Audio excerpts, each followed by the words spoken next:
They were waiting for Aphrodite underneath a silver pavilion in an open grassy field out in the middle of nowhere, far away from any mortal eyes.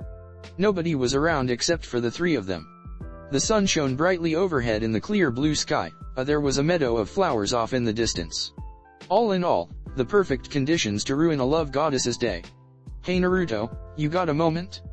"Yeah, what is it?" Naruto asked as he closed his eyes and entered a meditative state, materializing in a clearing within a forest.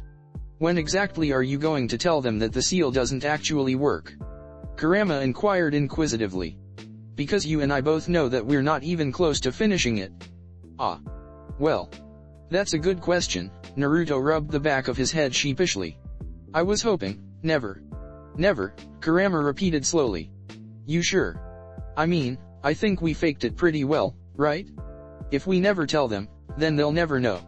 During the seal testing process, when Artemis had entered her divine form and expelled Naruto's soul from his body, Kurama had taken over and acted like Naruto to fool Artemis into thinking that the seal succeeded.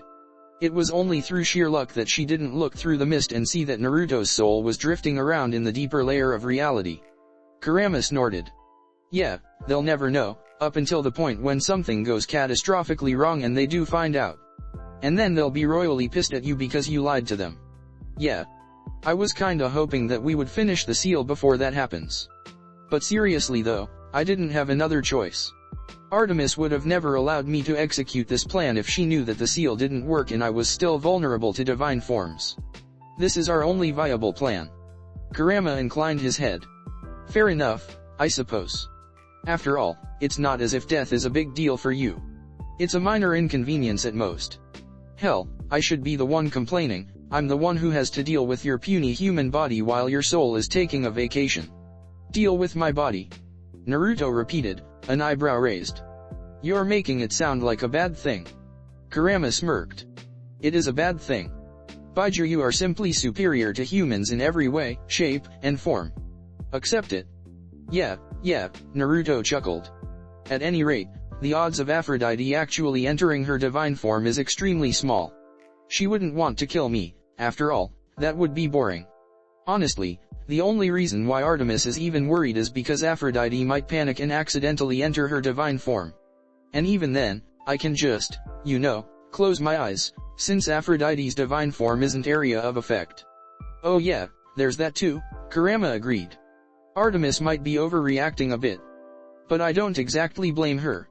She thought that you had died back when we fought Atlas, after all." Naruto nodded, his expression growing serious. "Let's just make sure she doesn't find out that the seal is incomplete so she doesn't have to worry. Trust me, deceiving her leaves a bad taste in my mouth, but, well, the risk is minimal. We've faced infinitely worse odds before. And besides, this is for Zoe. I'm sure she'll understand." Kurama hummed. "Very well then. By the way, I still say you should attack Aphrodite immediately the moment she arrives." Naruto sighed. "I already told you. Not only is that bad combat etiquette, but I gotta at least try to convince her. Diplomatic approach, and all that." "Diplomatic approach?" Kurama parried incredulously. "She manipulated your mind," he snarled. "As far as I'm concerned, that's an offense only punishable by death.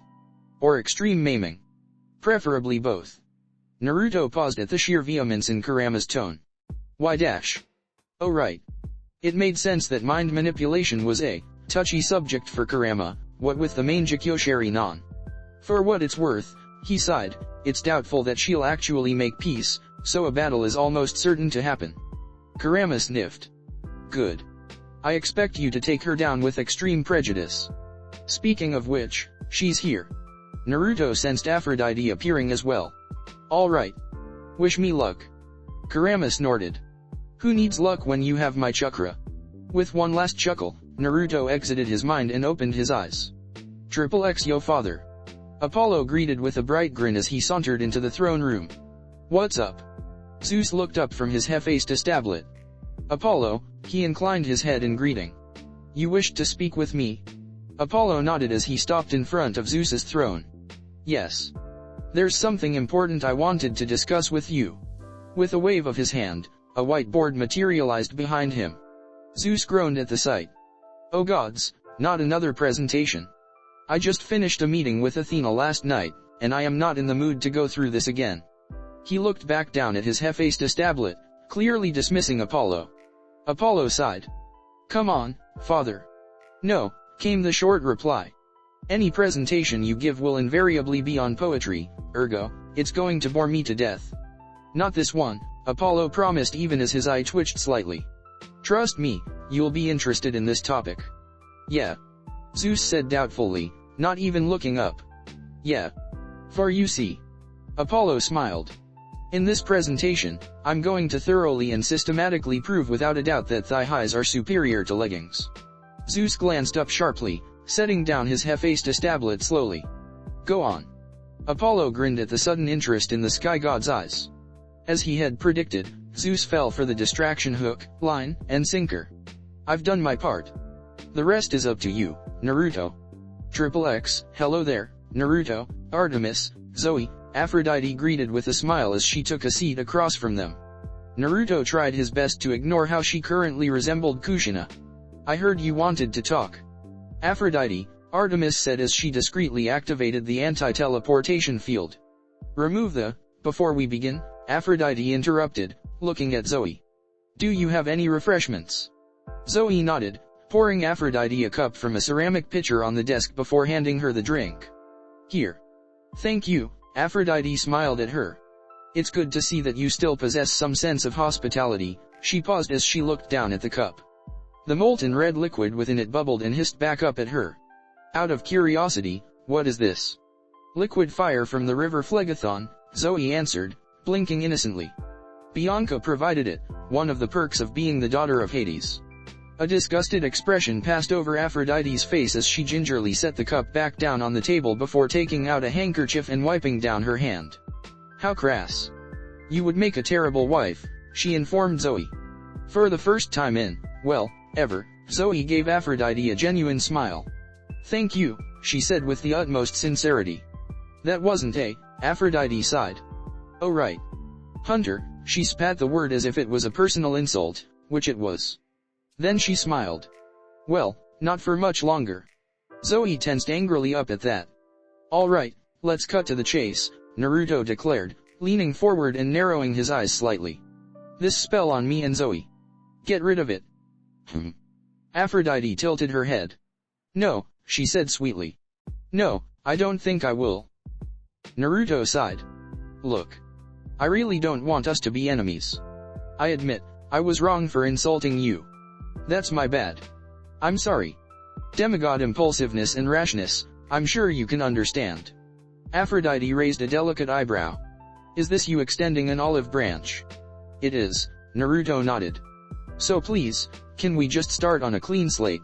He asked hopefully. Aphrodite smiled in amusement. I'm afraid not. I would say that it's nothing personal, but it's very personal, that I assure you. No matter how much you beg, I won't lift the spell. But, she added thoughtfully, don't let that stop you from begging. In fact, go ahead and beg a little. It'll be fun to watch.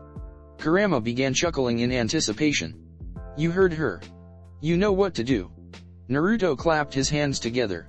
All right, got it. Looks like we'll have to get you to remove the spell by force. Ah, I'm glad that you understand. Aphrodite's smile froze. Wait, what did you just say? I'm saying that Zoe is my family. A massive pressure exploded out from him, blanketing the area. Aphrodite tensed up, her smile finally disappearing from her face.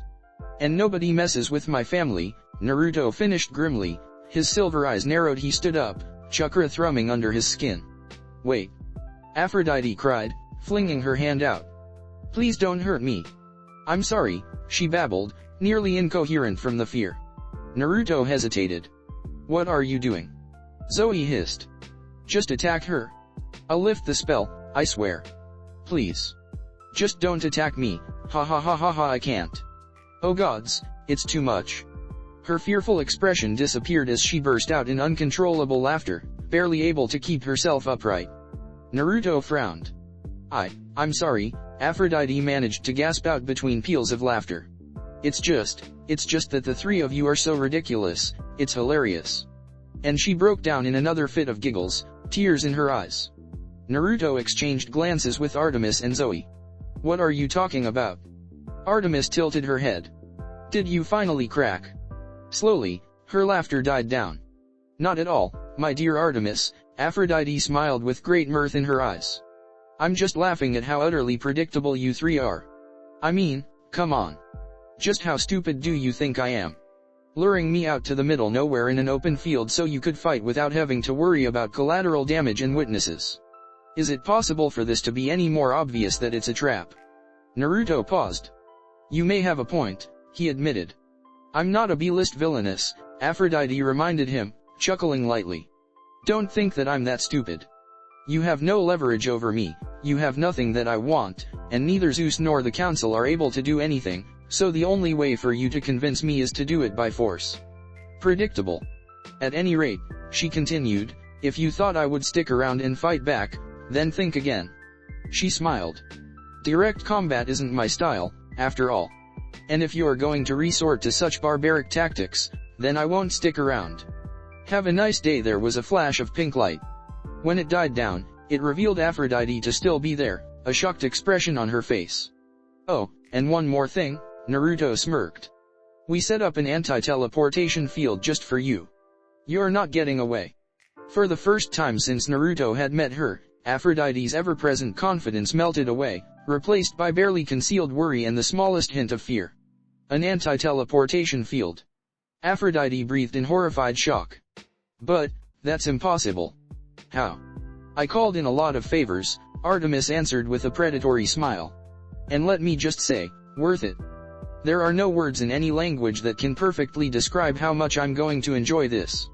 Zoe nodded, leveling the goddess of love with a piercing stare. Aphrodite, she said in a low, dangerous tone. Just know that what's about to happen to you is retribution for everything you have done to my family over the millennia. Her dark eyes narrowed.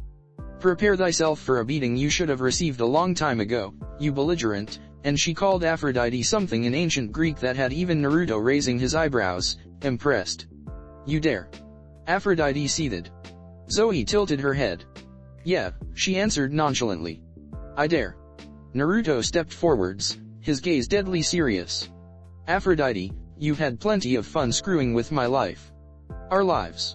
He smiled dangerously as golden chakra flickered to life on his form. Now it's my turn. Aphrodite paled. You wouldn't attack a defenseless woman, right? She tried desperately as she edged backwards cautiously. Nah, I totally would, Naruto replied casually as he raised his arm above his head and an ultra-big ball Raisnon whirled to life. Aphrodite blanched. Ah. Well, in that case, Ares, she screamed, abandoning all subtlety and composure. Naruto took a step forward, then he stopped abruptly as something entered his sensing range. His eyes widened in shock. Holy sage, there's no way. His worries were confirmed when an honest-to-God's missile appeared in the sky, releasing a continuous sonic boom as it converged down on their location faster than the speed of sound. Oh, you have got to be kidding me, Zoe muttered, eyeing the missile. Is that a nuke? Naruto exclaimed incredulously as the head of an incomplete Kurama avatar manifested around them. Please, for the love of the sage, tell me that that's not a nuke. Artemis tilted her head, eyes glowing silver for a moment. That's not a nuke, she said reassuringly. Naruto breathed a sigh of relief. Oh, thank the gods, he was cut off when the missile slammed right on top of them and detonated in a massive, fiery explosion. A tremendous blast wave exploded outwards, followed by a supersonic shockwave. Metal shrapnel flew everywhere as a scorching firestorm ignited into existence, causing a cloud of black and orange smoke to mushroom upwards. The earth under their feet simply vaporized altogether as the ground around them burst into flames. In a single second, the entire landscape was completely devastated. Naturally, they remained completely unscathed. Naruto's golden chakra had negated all the damage, absorbing the blast wave and shockwaves and causing the metal shrapnel to flatten against it harmlessly. The immense heat was unable to penetrate protective chakra. Chakra truly is amazing, Artemis murmured as she analyzed the interior of the incomplete Kurama avatar. The durability and resilience of this is astonishing. Loud, hearty laughter suddenly rang out through the now wasteland. Oh, I can already tell that this is gonna be a good fight. With the threat gone, Naruto let the Kurama avatar fade away. Using pure elemental chakra manipulation alone, He unleashed a blast of wind that cleared the cloud of smoke immediately and extinguished the flames on the ground. Standing in front of Aphrodite was a man with a crew cut dressed in black jeans, combat boots, a black leather biker's jacket, and a white muscle shirt. Wraparound shades hid his eyes, and he radiated power in a way only a god could. He had crashed down to the ground along with the missile. Though Naruto hadn't really been focused on him, the missile had been slightly more important. Behind Ares, Aphrodite was also unharmed by the explosion. The moment before the missile had detonated, Naruto had sensed a red energy envelope Aphrodite, protecting her from damage. Ares, the god of war, smirked. "Hey. What's up?" There was a moment of silence.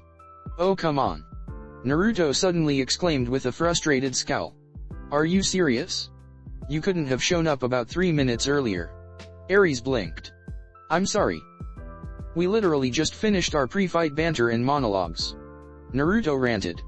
"All you had to do was show up earlier, and it would have been fine. But no, you just had to ruin our entire build-up by coming in late." To his credit, Ares did look slightly sheepish. "Ah, yeah, that's my bad. But in my defense, an epic entrance supersedes all else in a fight. And you gotta admit, the timing and method of my entrance was sweet as hell." Naruto paused before he inclined his head. "Okay, I'll give you that," he admitted. Riding in on that missile was almost as cool as arriving on top of several gigantic toads. Ares frowned. "Toads?" he mouthed, puzzled.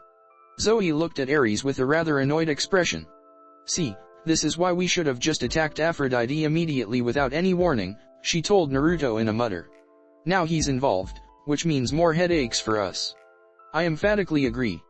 Aphrodite snapped her fingers. "Ah, that's right. Zoe, after Ares beats Naruto into a bloody pulp, remind me to send you a nurse costume." She winked at Zoe. "I'm sure he'll enjoy it." Due to the effects of the still active spell, Naruto and Zoe blushed simultaneously, much to their chagrin. Aphrodite lit up in glee at the sight. "Never," Zoe hissed vehemently, her cheeks flushed red. "Bold of you to assume that Ares would win the fight," Naruto attempted to redirect the conversation. "Speaking of which," Artemis narrowed her eyes at Ares. "Did you really launch a missile at us?" she demanded. "You do realize that you broke several ancient laws with that move, correct? Not only did you attack an Olympian, but you also attacked Hero first, before they could challenge you. To preserve peace, and prevent worldwide catastrophic disaster, Zeus had decreed an ancient law several millennia ago that stated an Olympian may not engage in battle with a fellow Olympian. This was the reason why in the upcoming battle against Aphrodite, Artemis would only join the fight as a last resort. They wished to defeat Aphrodite within the laws just so she would have no excuses whatsoever. Similarly, Zeus had also decreed an ancient law several centuries ago that stated gods may only attack demigods after being challenged or attacked first. In their wisdom, the council had concurred that they needed to impose limits upon the gods to protect the demigods. Officially, that is. Unofficially, the reason for the law's creation was because a demigod had been killed in Camp Half-Blood, right in front of Chiron. Needless to say, he had been livid. The immortal teacher of heroes had stormed into the throne room and demanded Zeus to pass the law, and he was terrifying enough that even the council didn't dare argue against him. Most of them agreed with him, anyways. "I didn't break any ancient laws though," Ares responded innocently. "You literally attacked us," Artemis said. "I wasn't attacking you guys," Ares blatantly lied with a straight face. Artemis stared at him. "I'm fairly certain a missile strike counts as an attack." "It was a missile strike, yes," Ares agreed, "but it wasn't aimed at you guys. I was simply trying to kill a spider I saw on the field. Aphrodite's afraid of spiders, you see." There was a disbelieving silence for a moment. "A spider," Artemis repeated, looking at Ares incredulously. "And it just so happened that the spider was at the exact same location as us." Ares shrugged. "What can I say? Lucky coincidence, I guess. And you decided to kill a little spider with a missile strike." Ares shrugged again. "I had to be thorough. Those little buggers can survive the damnedest things." Artemis gave Ares an unimpressed look. "You really think Father would accept that excuse?" The god of war chuckled. "I certainly hope so. Enough of that, though." Ares cracked his knuckles as a massive double-handed broadsword materialized in the air next to him, his expression becoming serious as he turned his attention to Naruto. "Naruto, As a fighter, I respect you. Anyone who takes on Atlas has balls of steel. His face darkened. But you just tried to attack my girl. I can't forgive you for that, not without a lengthy beating and a few beers first. Ares grabbed the floating broadsword and pointed it at Naruto, a menacing grin appearing on his face as a set of armor materialized on his body. Get ready for the beatdown of your lifetime, kid. Naruto narrowed his silver eyes. I only attacked her because she forced us to fall in love first, he countered. And I promise you that by the end of this day, she will have lifted the spell, even if I need to beat the shit out of 2 Olympians to do it. Ares smiled approvingly. That's the spirit. For a single moment, everything was still, a palpable tension in the scorching air. The seconds slowly dragged on until Ares coughed slightly. You have to attack me first. Ancient laws, and all that. Oh right, Naruto nodded in understanding. Forgot about that. 5 shadow clones popped into existence, rushing Ares with loud battle cries. Clones. Ares snarled distastefully. Don't hide behind cannon fodder. Face me like a true warrior. He snapped his fingers and swords materialized in the air behind him, nearly 100 of them, their tips pointing towards the charging clones. Then there was a loud boom as the swords shot forward, breaking the sonic barrier and piercing through T-clones before they could even scratch Ares. Then the clones exploded. Bunshin Devakaha. Even as he finished molding the Raisin Shuriken, Naruto couldn't help but grin slightly. Alongside the Shuriken Shadow Clone technique, he had also learned and perfected the Clone Great Explosion. He had had a lot of free time in the mansion. Of course learning it had been difficult and had involved too many accidental explosions, and property damage, to count, but it was so worth it.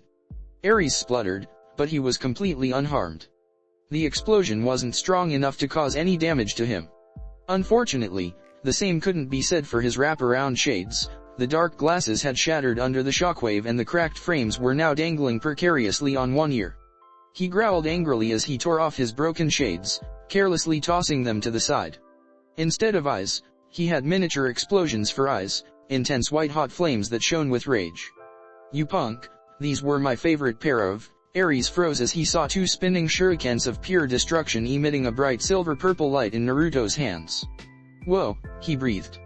I want that dash. Futon, Raisin Ren Shuriken. Ares instantly leaped back at breakneck speeds, trying to evade the double Raisin Shurikens. A shield materialized in front of him in an attempt to block the attack, but the sharp wind sliced through the shield like a kunai through warm butter and kept going, losing none of its momentum.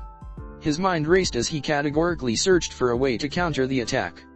There had to be something. A counter-attack always existed.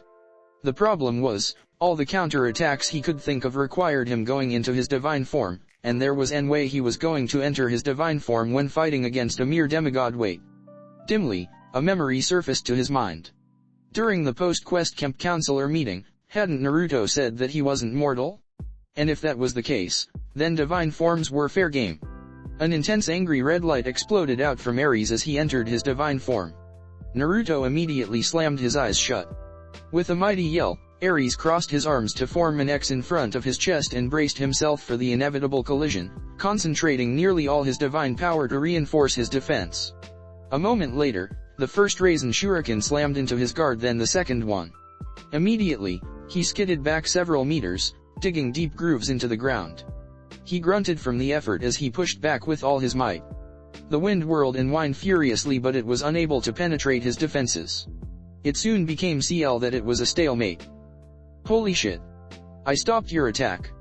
Ares roared in triumph, a savage grin on his face. Oh man, I did not expect this to actually work. His eyes widened as he registered the vision of the instantaneous future that had automatically appeared in his mind due to his combat precognition. His instincts screamed at him. Oh fuck. Then the central spheres of the Raisin Shurikens detonated. Blades of wind and tiny shards of silver light numbering in the millions exploded outwards in a massive expanding vortex of wind. For a split second, Ares' divine energy seemed like it would hold against the attack as he channeled even more divine energy into his defenses.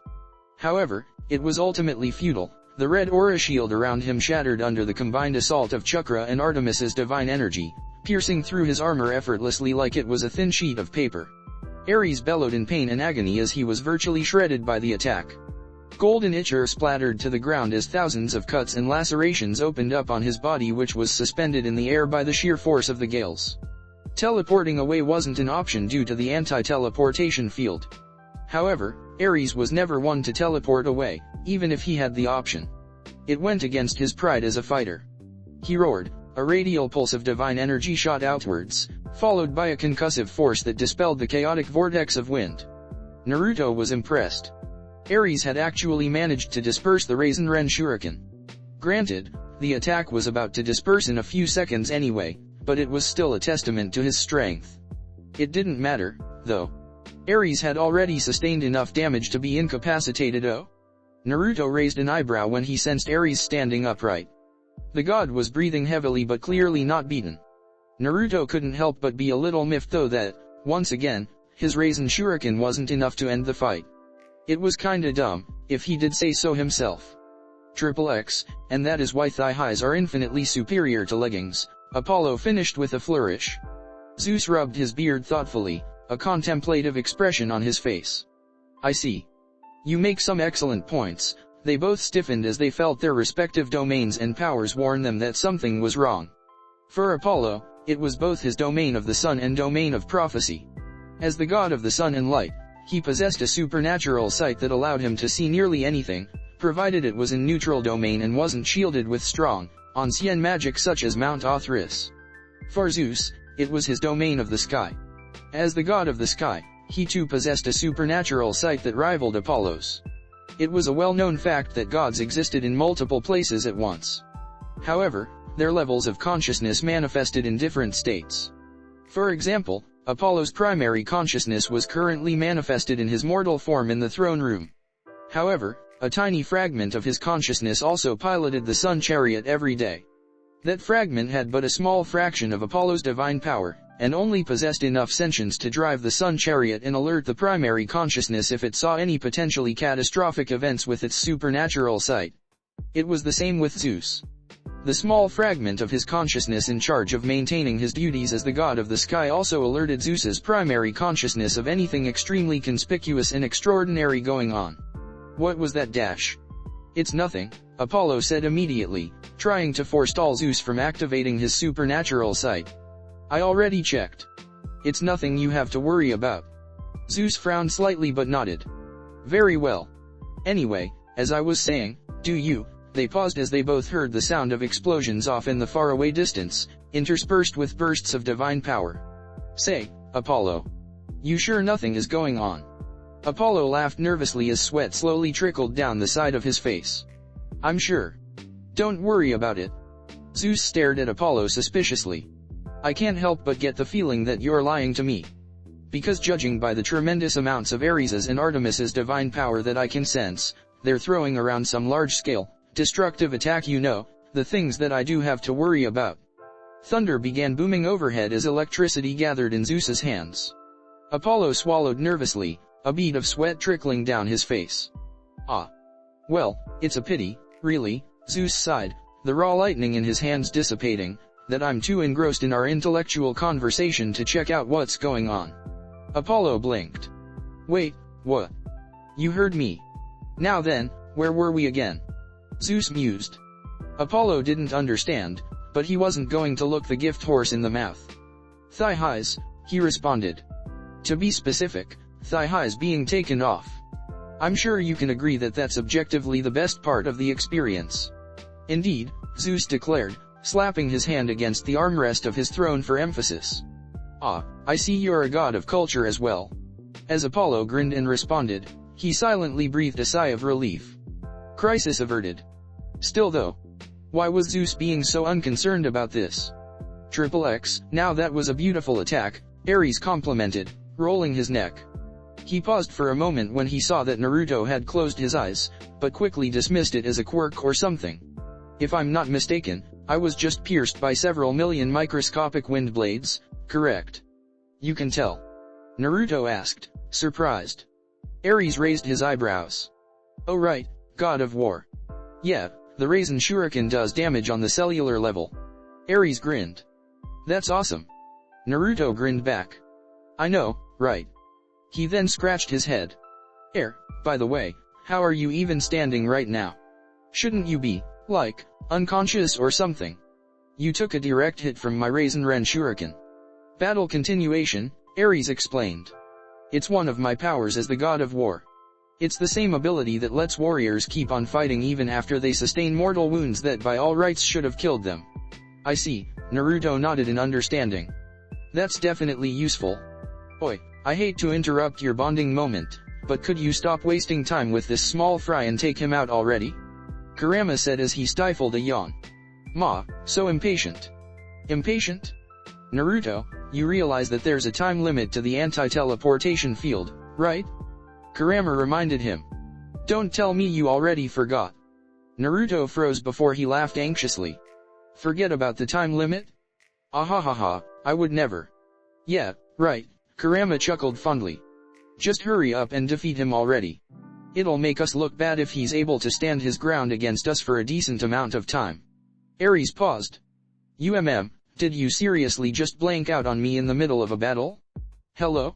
Shit, I can't attack you if you're AFK, that would make me look like an asshole. Come on, say something. Naruto blinked as he refocused. Ah, that's my bad. Let's end this. A bloodthirsty grin spread across Ares' face as another broadsword materialized in his hand. He lowered into a stance, his entire body brimming with the searing red light of his divine form. Naruto simply regarded him, his posture completely relaxed and his eyes still closed. Oh hey, by the way, you don't have to hold back this time, like you did with Atlas, Kurama remarked. After all, the sky won't collapse if you accidentally overpower a move. On top of that, Zeus knows that you won't betray Olympus, so war is unlikely to break out. Let's see if you can defeat him with just one punch. Naruto paused before giving a mental shrug. You know what? I'm down. Ares frowned when he caught sight of the silver pigmentation around Naruto's eyes vanishing. Did you just magically remove your eyeshadow? He asked in bewilderment. He ignored how his battle instincts and senses suddenly exploded, sending warning signals after warning signals that blared in his mind, or how he unconsciously started trembling slightly. Naruto chuckled. Not quite. Then he moved.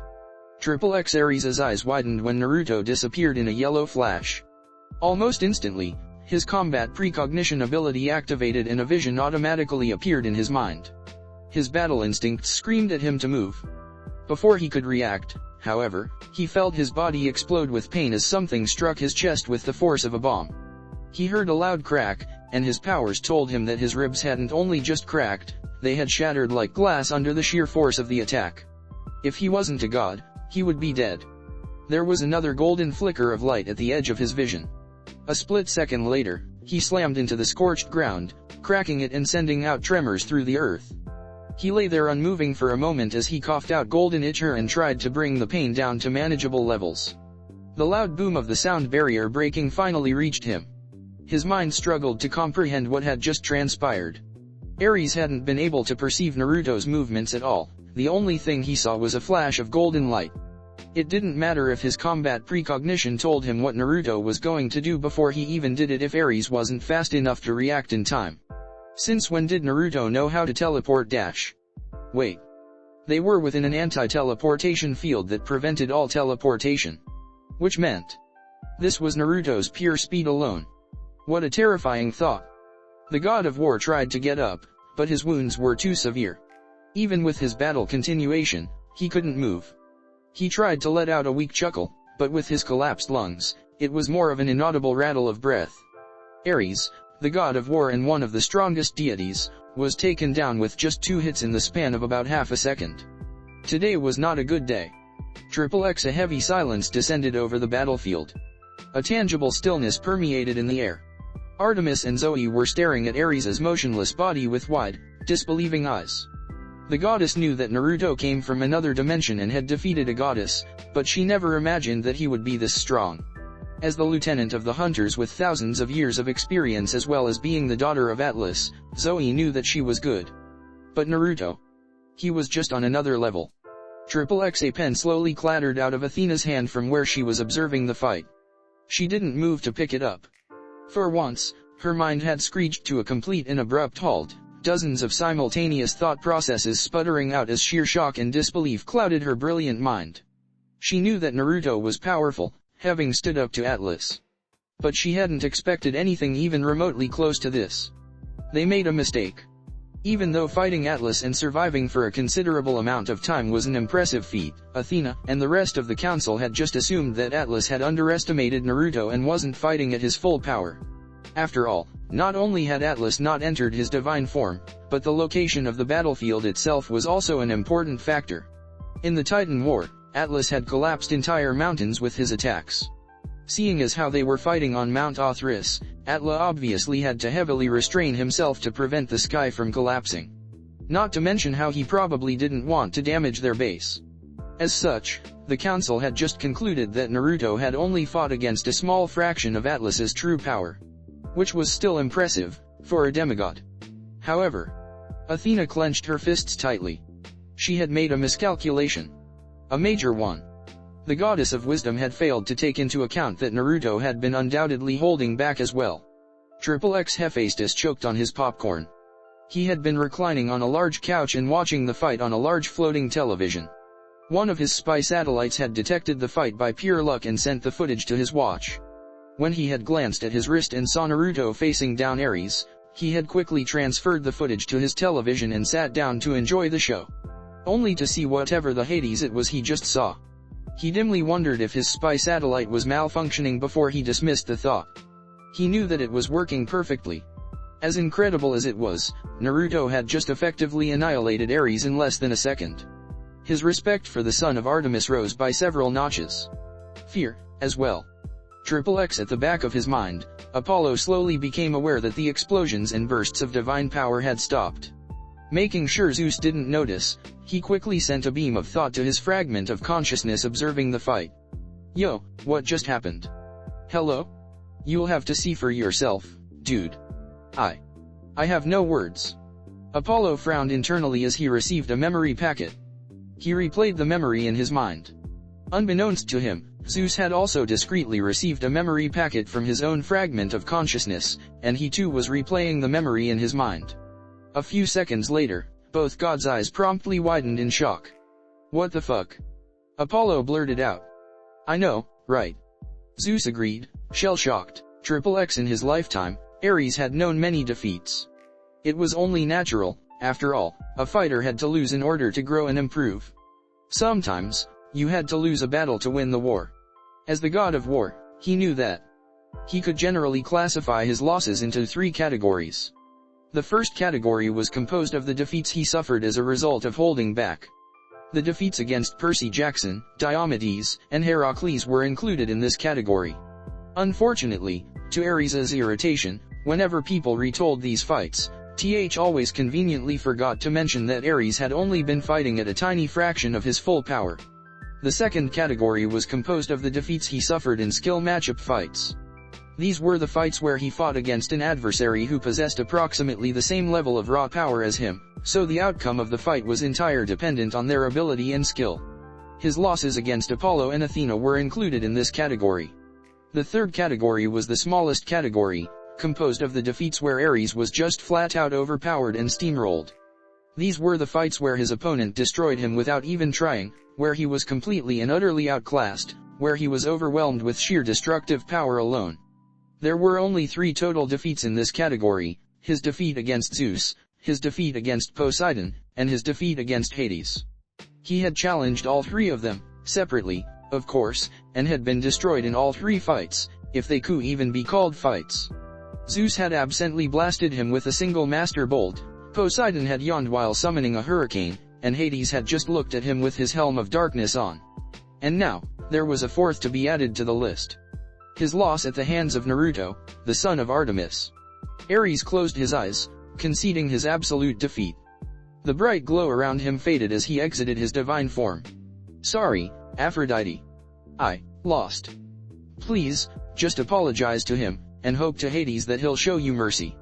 XXX Aphrodite paled as primal terror filled her mind. Then she steeled herself. She was the goddess of love, and love was the most powerful force in the world, capable of overcoming anything. She refused to back down now. XXX, it took you 2 hits to take Ares down. Disgraceful. Naruto mentally rolled his eyes as Kurama chuckled. Yeah. But holy Hades, I had forgotten just how broken Super Sage Gramps' power was. I did all that damage with a raise non. Father is the best, Kurama agreed. Aphrodite, Naruto called. Release the spell. Aphrodite narrowed her eyes as she entered her divine form, radiating bright pink light. No. A wave of divine power crashed over Naruto. Instantly, thousands of emotions barraged his mind. Love, desire, affection, spite, jealousy, envy, need, all aimed towards different things. A chaotic whirlwind of feelings and sensations that was enough to drive any mortal mad. Even a god. Love could, after all, bring even the gods to their knees. Unfortunately for Aphrodite, Naruto was the perfect counter to her powers. As the son of Artemis, he received a partial immunity that allowed him to merely grunt and weather the attack. She dares. Kurama bellowed in rage. She dares to still try to manipulate your mind? Her sheer audacity. Naruto's face darkened at her refusal and attack. Wrong answer. He blurred out of existence, appearing in front of her with a silver ultra big ball raise-non held in his hand. Aphrodite's eyes widened as he slammed it down. And her. At the very last second, Naruto let the swirling mass of dense silver chakra dissipate, instead redirecting the path of his fist to punch her in the face. The resulting loud crack was one of the most satisfying things he'd ever heard. Yes. Kurama cackled with maniacal laughter in his mind. Oh, Sage, yes. Manipulate this idiot's mind again. I dare you, goddess. Hey, what do you mean by idiot? Aphrodite was sent flying back from the sheer force of the punch. She haphazardly crashed into the ground, rolling for a few dozen meters before finally coming to a stop. Her divine form slowly fizzled out. The fight was over. Triple X Apollo and Zeus both winced at the devastating punch Aphrodite just received. The two of them had been watching the fight in silence, their eyes glowing golden and blue respectively. Zeus summed everything up in one word. Wow. Yeah. Then Apollo finally registered just who was talking, and he stiffened. He cast a sidelong glance at his father, gauging his response. Strangely enough, Zeus didn't look surprised that Naruto was fighting Aphrodite. Nor did he seem pissed. Apollo frowned momentarily before something clicked in his mind. His eyes widened. The anti-teleportation spell was an extremely powerful and ancient magic that prevented a god from teleporting. Apollo didn't exactly know how the theory behind it worked. His eyes had glazed over 30 seconds into Athena's explanation, and his knowledge on it was limited to its applications and necessary prerequisites. There were two main methods to apply the anti-teleportation spell. The first method was to imbue the spell into an object, a relatively simple thing to do. Every Olympian was capable of this method, and several minor gods were as well. This was the method Hephaestus had utilized to catch Ares and Aphrodite in their infamous compromising position. He had enchanted celestial bronze chains with an anti-teleportation spell to prevent Aphrodite and Ares from escaping. This was also the method Her had used when she bound Zeus during the rebellion of Olympus. The second method was casting the spell as an area of effect field, an infinitely more difficult thing to do. While any Olympian could imbue the spell into chains, it required multiple Olympians working in tandem to cast the spell as an area of effect field. To put it into perspective, the last time an anti-teleportation field had been used was when the 6 elder Olympians had stormed Mount Othrys itself. Apollo initially hadn't questioned how Artemis managed to set up an anti-teleportation field, but now that he actually thought about it. Just who were the ones who set up the anti-teleportation spell? Artemis, for sure. Who else? Ah, that's right. Hestia would definitely help. But just the two of them alone wouldn't have enough divine power to create an anti-teleportation field large enough to contain the entire battleground. Since the combat zone was smaller than Mount Othrys, it wouldn't require as many gods to cast the spell, but it would still require 4 Olympians at the very least. Apollo cast another glance at Zeus. There's no way. And yet, there was no other possibility. Zeus must have been one of the gods setting up the anti-teleportation field, which meant he already knew of the plan to force Aphrodite to remove the spell. But then why would Artemis and Naruto ask Apollo to distract Zeus? Apollo's eyes widened in realization.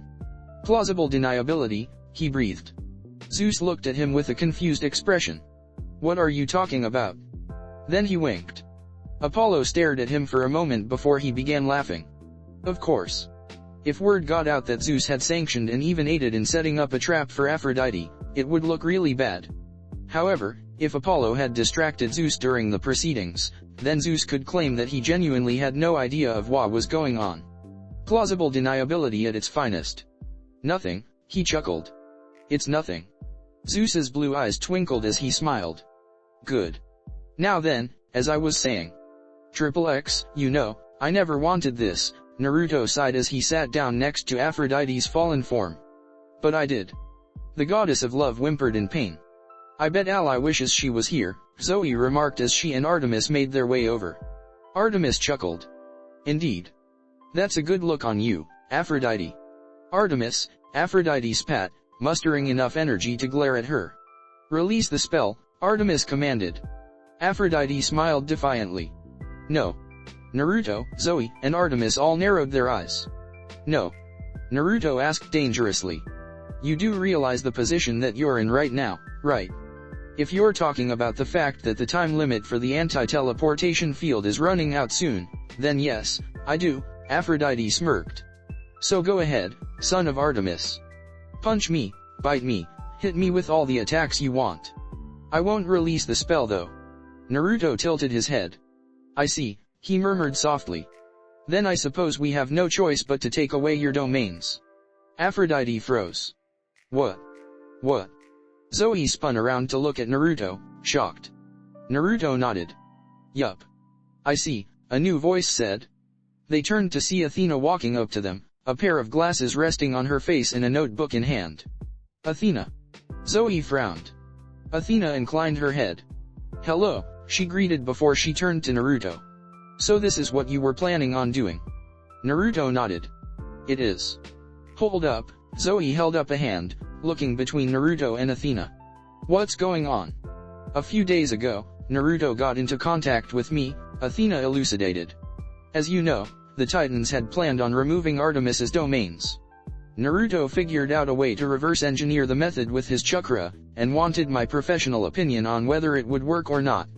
Would it work? Aphrodite asked, clearly worried. Athena turned her clinical gaze to the love goddess.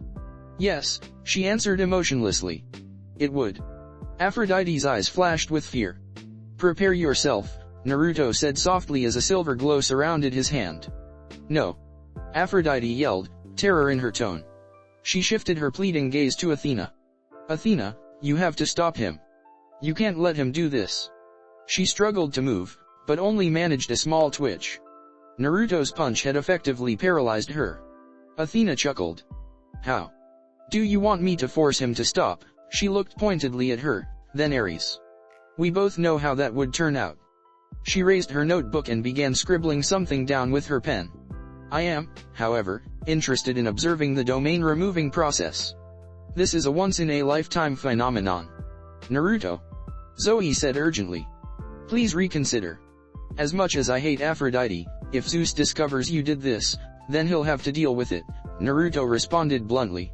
And besides, with the upcoming war against the Titans, I doubt he would care all that much. Zoe, Artemis spoke up reassuringly. It's alright. Zoe bit her lip but nodded. You're bluffing, Aphrodite suddenly said. You won't do it. Naruto looked Aphrodite dead in the eye, and she trembled at what she saw. His silver eyes were filled with cold determination and unshakable resolve. He was utterly serious. He was going to take away her domains. He was going to take away her domains. Sorry, Aphrodite, Naruto said as a wave of suffocating killing intent exploded out from him. He tilted his head. If it's any consolation, you should survive the process. Then his hand began descending down to Aphrodite's heart. Aphrodite cracked. Okay, okay. She yelled. I'll lift the spell, I swear. Naruto narrowed his eyes as his hand paused in its movement. Do it. There was a brief flash of pink light surrounding Naruto and Zoe before it died down. The foreign emotions are gone, Kurama stated. The spell appears to be lifted, Zoe smiled in relief. I'm back to normal. That's not enough, Artemis interjected. Swear on the river Styx that you won't take revenge, and that you would never ever cause my hunters to fall in love again, either directly or indirectly. Aphrodite hesitated. Naruto's hand twitched. Okay. Aphrodite shouted. I swear on the river Styx that I won't seek revenge, nor will I cause your hunters to fall in love ever again, either directly or indirectly. So please, just stop. Naruto looked at Artemis. You think we should let her go? Artemis hummed. It will be a massive pain to explain to father that we took away her domains. Granting her mercy is the wisest course of action to take, Athena added, still writing in her notebook. True, Naruto nodded. All right then. The silver glow on his hand faded. Artemis snapped her fingers, and the anti-teleportation field collapsed. Now get out of my sight. Aphrodite didn't need to be told twice. She dematerialized in a flash of pink light. Ares disappeared too a moment later. XXX Apollo frowned as a thought occurred to him. Who was the fourth Olympian involved in setting up the anti-teleportation field? Oh well, whatever. It worked, and that was all that mattered. He would find out later. XXX There was a moment of silence.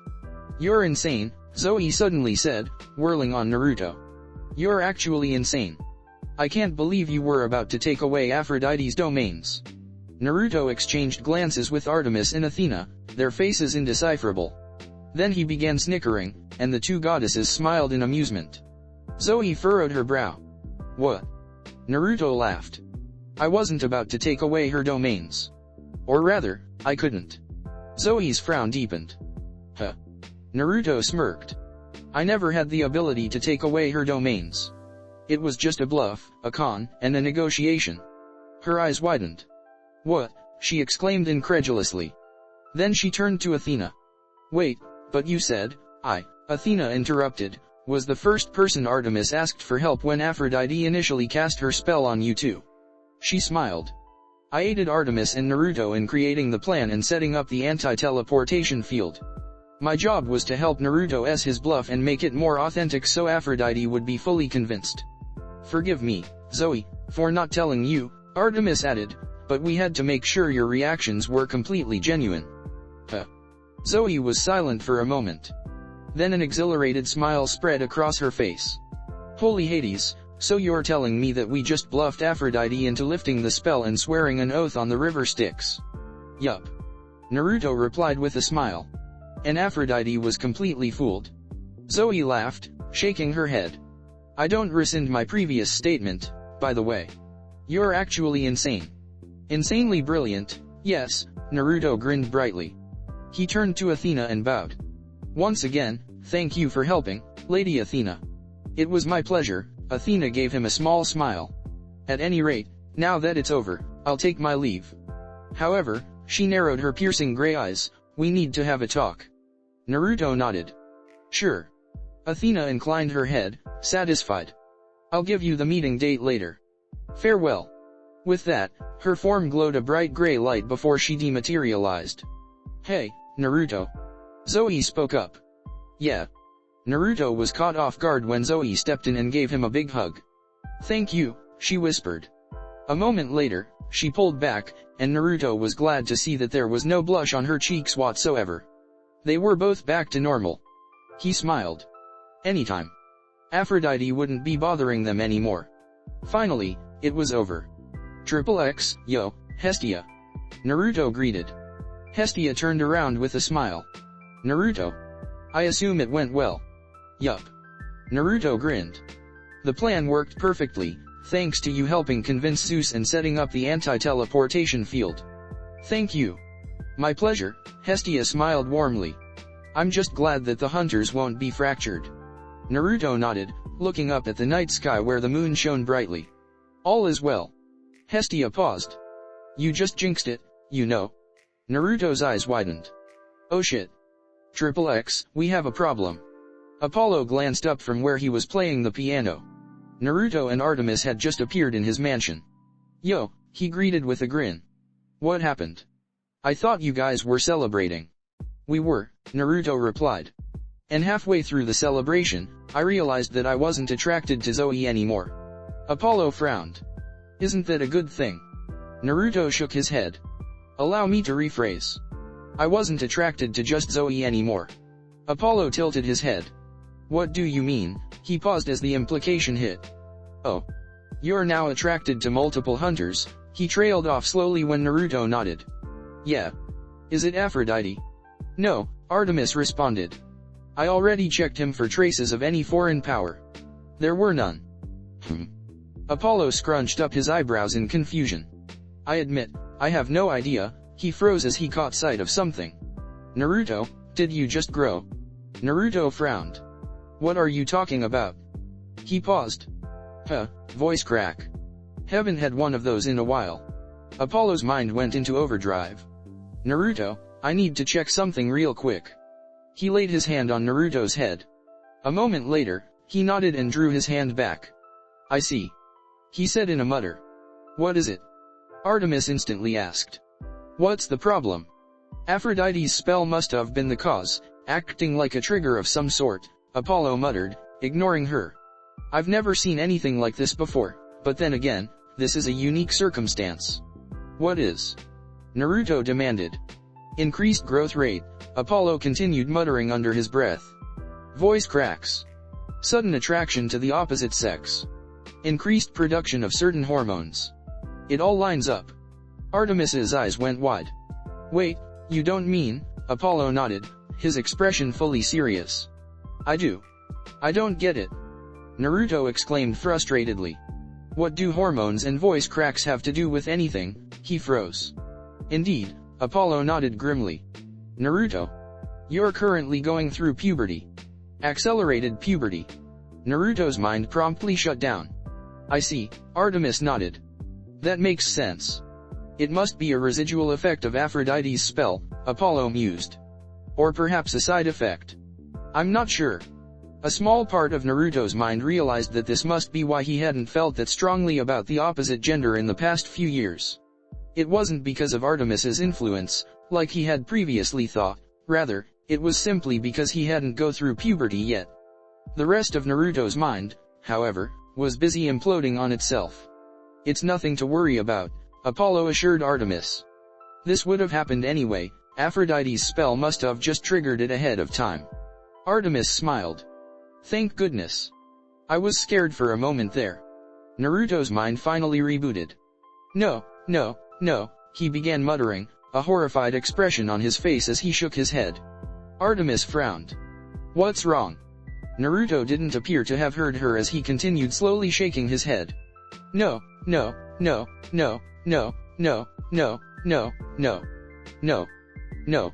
He screamed in abject frustration as he slashed his hand across his chest, Apollo and Artemis looking at him with concern.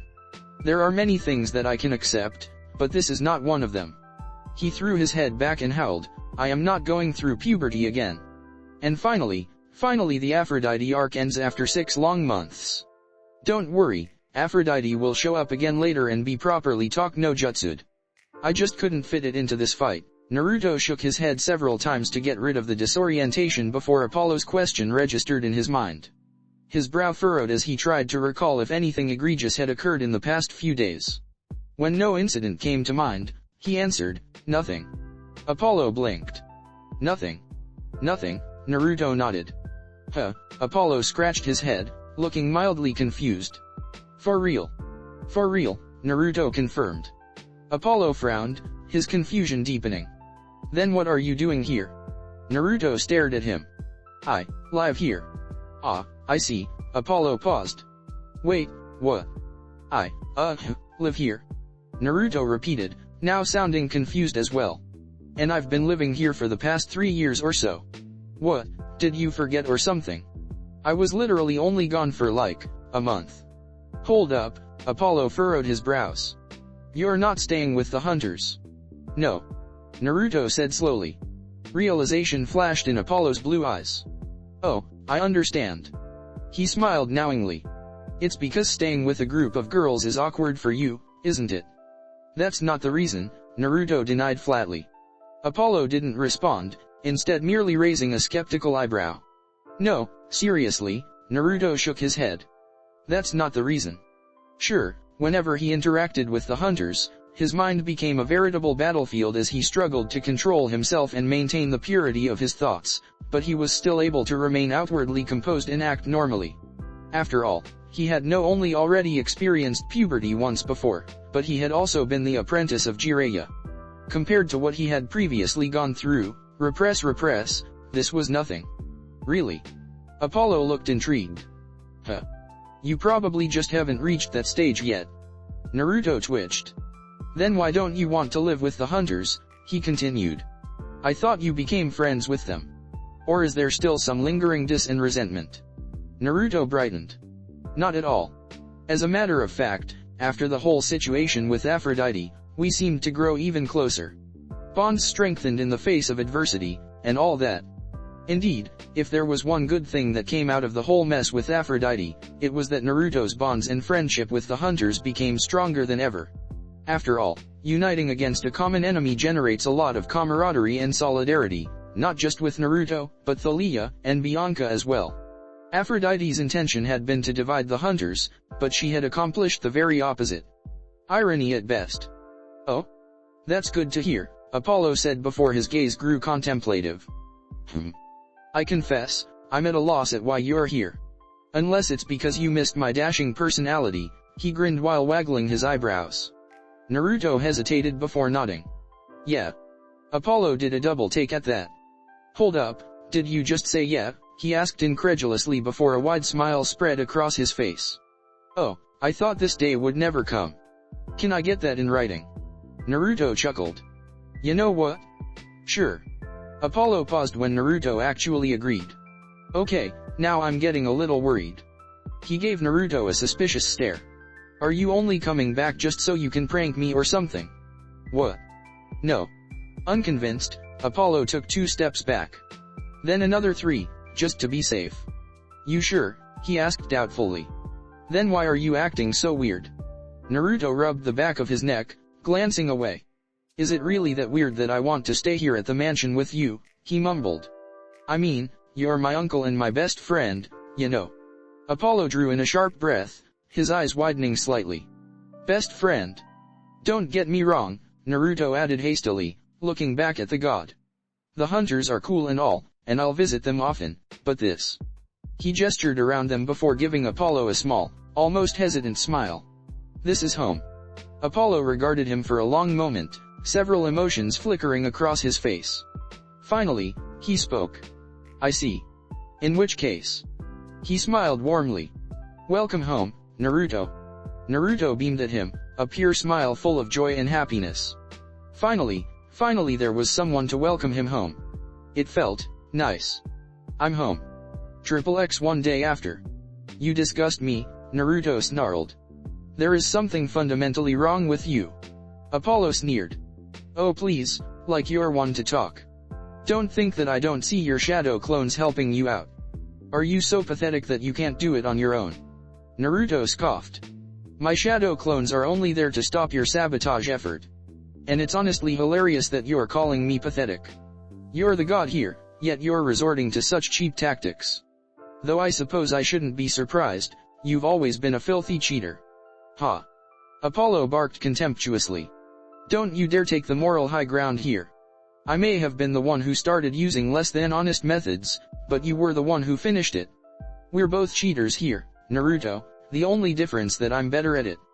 Well, at least you're finally admitting that controlling the controller with your mind is cheating, Naruto returned viciously. And don't get me even started on you using your sage-be-damned prophecy powers. I mean, come on. Who even does that? Are you really that washed up? Now that Naruto had returned to the mansion, he and Apollo were finally able to have their Super Smash Bros. Contest to decide who was objectively the superior player. After consuming enough sugar and caffeine to knock out a horse, the only thing preventing them from getting acute liver failure via overdose being their respective healing powers, they powered up the console and began their ultimate showdown. As they had previously agreed, it had been best out of 20. And, 20 rounds later, they tied. Naruto won 10 rounds, Apollo won 10 rounds. For a moment, they had considered acknowledging and accepting that they were equals in terms of skill, and simply letting the contest end there. Just a moment though. I'm a god, so I automatically get a bonus victory. Therefore, I win. GG easy. Oh hell no. Another round. Naruto snarled. Tiebreaker. Let's settle this once and for all. Needless to say, things were intense as hell. And the more intense it was, the more insults, trash talk, and barbs were exchanged, all in the name of friendly banter, of course. Apollo's eyes glowed golden as he employed his prophecy powers to see into the future, allowing him to predict and react to Naruto's moves before he even did them. Unfortunately, Naruto's godlike intuition was unable to provide him any information due to it being a video game, thus he was at an inherent disadvantage. Furthermore, Apollo was controlling the controller with his mind, meaning that Naruto, even with his advanced reflexes and hand-to-eye coordination, was doomed to lose. Unless he stooped down to Apollo's level.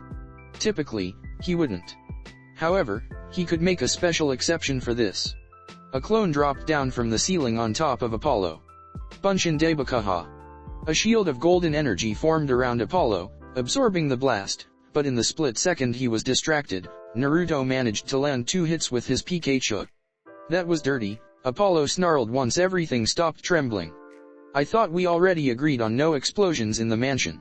Yeah, well, Naruto was cut off when Apollo opened his mouth and unleashed an ungodly noise that caused Naruto to instinctively flinch at just how awful it sounded. Every tone was perfectly dissonant with the rest. It was like a combination of nails scratching down chalkboard, styrofoam being rubbed together, and a 3-car pile-up, only worse. Apollo chained a combo while Naruto was preoccupied, chunking a good amount of his health. What the sage did you just do to my eardrums? Naruto asked, wincing as he quickly disengaged. Did you like it? Apollo grinned. I just replicated the sound Heracles produced in order to scare away the Stymphalian birds, only it was several magnitudes more severe. It may have been a crime against music, but it worked. Naruto growled as a shadow clone lifted a stick of dango to his mouth, homemade by Hestia, and he bit down angrily, letting the sugar enter his system and empower his movements. His fingers blurred as he pushed the controller to its limit. His eyes widened as golden arrows materialized in the air around him before streaking at him at immense speeds. Shadow clones immediately leaped into the way, gladly sacrificing their lives to ensure that Naruto wouldn't lose precious concentration trying to dodge or block. Even more shadow clones charged Apollo, raisins in hand.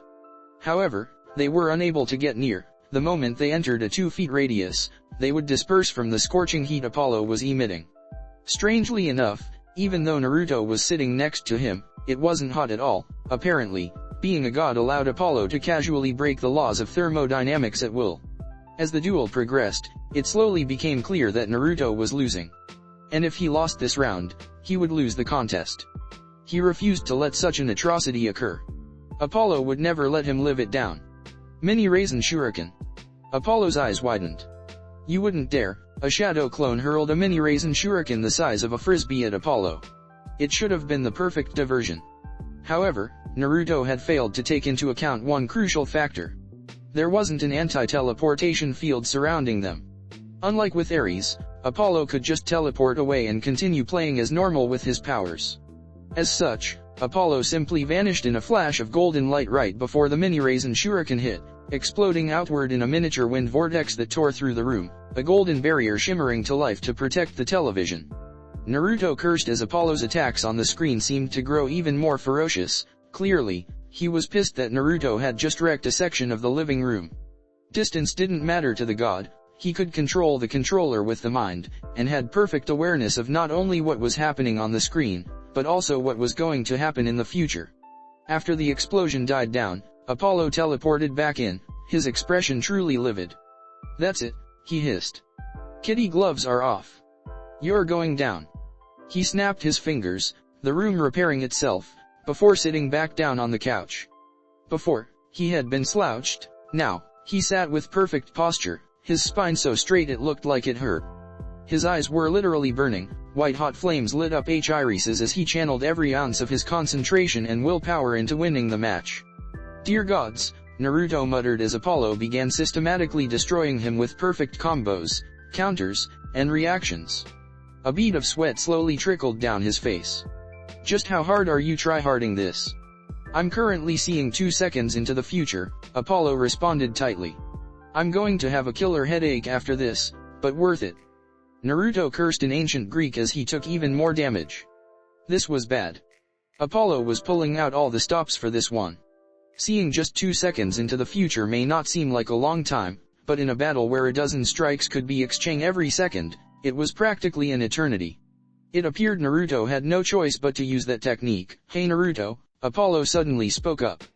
On a scale of 1 to 10, how hot do you think Zoe is? Naruto choked, his concentration snapping like a loose thread. What? A triumphant smile burst across Apollo's face. You fool. You absolute fool. Naruto's eyes widened in pure, unadulterated shock as he realized that he had just fallen for Apollo's distraction like an utter idiot. A split second later, his Pikachu was hit with a perfect chain combo attack before getting sent to the arena's stratosphere, a star KO. The controller slipped from Naruto's hands and fell to the ground with a heavy thunk, his eyes still wide and disbelieving as the announcer's voice declared Apollo's victory from the surround speaker system. Naruto had lost. Dead silence. Ha! Apollo exploded, a massive grin on his face. I won. Eat your heart out. How does it feel to be outclassed? What in Tartarus's name was that? Naruto demanded. Bullshit. That was a dirty move. I should have won. Redo. I demand a redo. Let it be known that neither was Apollo humble in victory, nor was Naruto gracious in defeat. Excuses, excuses, Apollo laughed. Accept it. I'm just built different. You, Naruto let out an incoherent scream of pure rage. Ah, Apollo smiled in satisfaction amid Naruto's screams. The sound of a demigod being mentally broken, it's truly beautiful. Naruto finally recovered enough to form words. Not cool, Apollo. Not cool. Apollo smirked. Yeah, well, once you threw a raisin shuriken at me, all bets were off. Deal with it. Naruto growled in frustration. I blame puberty. That's literally the only reason your distraction worked. But a grudging look of respect appeared on his face. Though I may not like your tactics, they were undeniably effective. Well played, Apollo. Thanks, Apollo grinned. You did pretty good yourself. Just not good enough. Shut up, Naruto grumbled. There was a moment of silence. You never answered my question, by the way. Oh, for the love of XXX. 1 week after. I can't believe it, Apollo muttered as they were having breakfast. What is it? Naruto asked curiously as he cut into his pancakes. You know how we had our tournament a week ago? Yeah. Well, I sent the recordings of our matches to several bigshot Super Smash Bros. Players in the mortal world. Streamers, pro players, head coaches, world champion, the works. Apollo frowned. And apparently, all of them believed that we were cheating. Naruto blinked. Well, we were. No, you misunderstand, Apollo shook his head. Their exact words were, and I quote, why would you send us matches with such obvious hacks and scripts being used? This is literally just two bots playing against each other, there's no way these are real players. Is this a joke? LMAO. What is Limao? Naruto questioned. It's the French way of laughing, Apollo answered. I see, Naruto nodded before a smile spread across his face. Wait, so are you saying that we were both so good, they thought we were hacking and using scripts? Yup, Apollo had a similar smile on his face. Naruto laughed. We're just too good, I guess. Apollo smirked. Indeed. A beat. I'm better though. Okay, you know what, you can go ahead and shove a XXX 2 weeks after. Naruto fidgeted under the combined stares of Zeus and Athena in the living room of the mansion. Apollo had temporarily granted them permission to enter his domain. Normally, Naruto was fine with people staring at him, he was used to it already but, well, Athena and Zeus's stares were scarily intense, he could definitely see the resemblance. Artemis sat off to the side, and Hestia stood behind Naruto. They were just waiting for Apollo now. Alright, I'm back, Apollo called cheerfully as he strolled back into the room, a bowl of popcorn and a bottle of Coke in his hands. Shall we get started? Popcorn? Seriously? Artemis blurted out, looked vaguely scandalized. Brother, please. We're having a serious meeting here. Apollo shrugged. Hey, I'm just getting prepared to enjoy the upcoming show. Artemis sighed tiredly but didn't respond, clearly writing him off as a lost cause. Zeus cleared his throat. Now that we're all here, shall we get started? He swept his stern gaze across the room. First off, well done everyone. Excellent job. Athena nodded. Indeed. The plan went off perfectly with no complications whatsoever. Aphrodite is currently hiding away in her temple, it appears she has completely accepted her defeat. Or she's just biding her time and recovering her strength, Artemis muttered darkly. Athena chuckled. I doubt it, Artemis. There's not a lot she can do, considering the oath we forced her to swear on the river Styx. Can't Aphrodite just break the oath though? Naruto asked. No, Athena replied.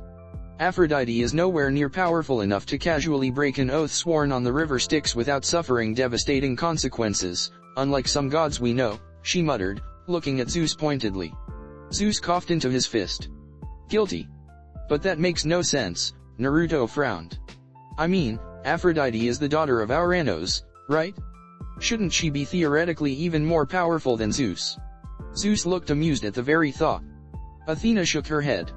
That isn't how it works. A god's parentage doesn't factor into their power. For example, Hypnos is the son of Nyx and Erebus, two primordial gods, yet he's still a minor god weaker than all of the Olympians. When it comes to oaths sworn on the river Styx, only the strongest gods, the big three, several titans, the primordial gods, are able to resist its effects. I see, Naruto nodded. There have been rumors circulating around lately that Styx punishes my demigod children due to me breaking the oath, Zeus added, probably because of just how unlucky and terrible my children's lives have been so far. However, those rumors are blatantly false. Styx isn't petty enough to punish innocents. Children. Naruto frowned. I thought Thalia was your only child. Ah, right, slip of my tongue, Zeus replied smoothly.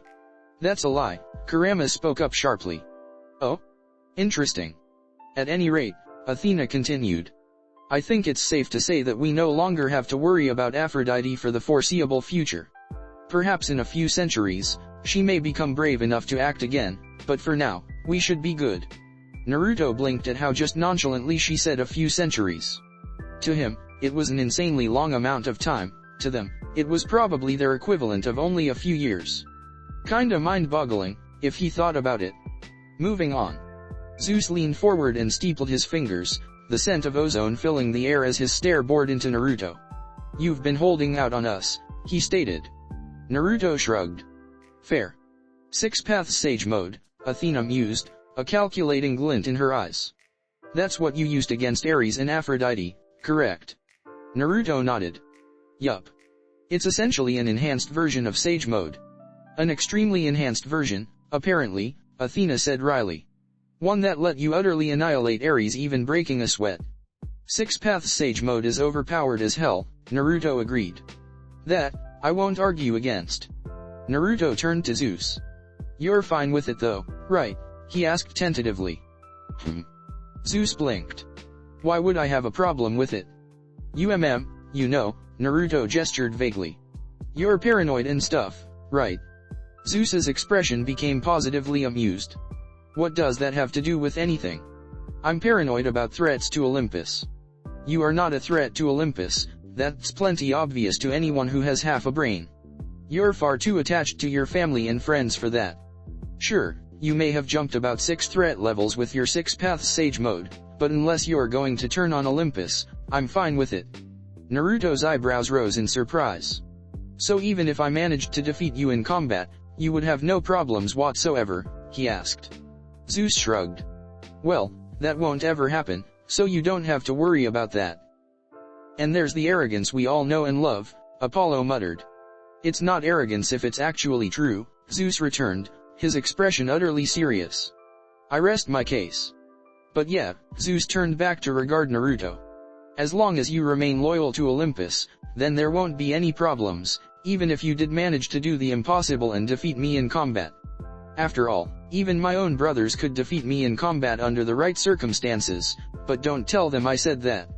Naruto couldn't help but snort slightly. Of course, the king of Olympus added, his eyes narrowing, if you decide to betray us, 6 paths sage mode or not, I will personally obliterate you into fine mist before casting you into the deepest, darkest hole of Tartarus. To accentuate his threat, power exploded out from Zeus's form, an immeasurable aura of sheer absolute presence. The walls cracked and Apollo yelped as he hastily enacted a shield in front of the TV to protect it. Naruto stiffened and his eyes widened in shock as an immense, commanding pressure bore down upon him. It was like back in the council meeting, only this time, it seemed to be several magnitudes stronger than the previous combined auras of the B3, it was almost incomparable. But how dash? Ah, yes, that was right. Back in the council meeting, the big three had to restrain themselves for the sake of the demigods. Hades had even mentioned how he had to make sure that he didn't accidentally stop their hearts. But now, with no such limitations, Naruto was facing the full brunt of Zeus's unbridled power. His hands were trembling slightly, he idly realized. He hadn't felt this way since he last fought Madara and Kaguya. Naruto gritted his teeth as he clenched his fists tightly, determination roaring to life in his eyes. He refused to back down. He had conquered Madara's terrifying presence, he had conquered Kaguya's cosmic presence, and he would conquer Zeus's as after several seconds, Naruto regained his composure, calming down. He had acclimated to Zeus's presence. Then he countered with his own killing intent and chakra. The walls cracked even more as the room suddenly flooded with chakra and pure intent.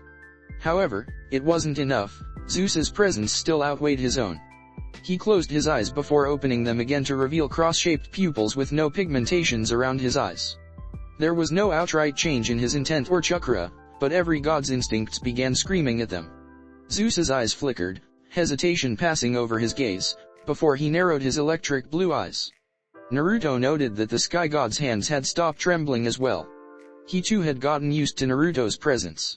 And thus the battle of wills began, Naruto staring down Zeus and Zeus staring down Naruto, neither side backing down. The tension in the room increased and increased, the suffocating pressure overwhelming, until, "Brother, Naruto," Hestia spoke up warningly. "That's enough." Naruto and Zeus blinked, as if just realizing where they were. The walls were crumbling under the sheer force, and Apollo, Artemis, and Athena were pale and tense. Only Hestia appeared to be unaffected. "Apologies," Zeus muttered as he released his powerful aura. "My bad," Naruto muttered as he exited Six Paths Sage mode. "That was definitely impressive though," Zeus said. "We should spar sometime." "Sure," Naruto agreed, grinning in anticipation at the thought. "That sounds like fun. At any rate," Athena cut in, "now that you two have finished your measuring contest, I believe we've covered all the topics we needed to get through. This meeting is over." She tilted her head. "It's certainly been interesting. XXX 2 weeks, 3 days after. You two should speak to Aphrodite," Hestia advised. "What? Why?" Zoe blurted out, looking horrified at the very thought. "I literally punched her in the face like 2 weeks ago," Naruto said. "I don't think it's a good idea for me to even be in the same proximity as her, much less talk to her." Hestia sighed. "Please. At least hear her out." She stared meaningfully at Naruto. "After all, isn't it your dream to seize peace in the world? How could you do that if you don't even try to reconcile with Aphrodite?" Naruto hesitated before determination appeared in his eyes. Yeah, you're right. Thanks, Hestia. I'd almost forgotten." Hestia smiled. "It's no problem. Seize peace? What?" Zoe frowned. "That's your dream. I'll tell you later. For now. Zoe, can we go see Aphrodite? Please." Zoe sighed. "Fine. But only because I want to rub it into Aphrodite's face even more." "XXX, what do you want?" Aphrodite asked flatly. They were inside her temple, sitting on a luxurious couch. It was by far the most well-designed, aesthetic temple Naruto had been in so far.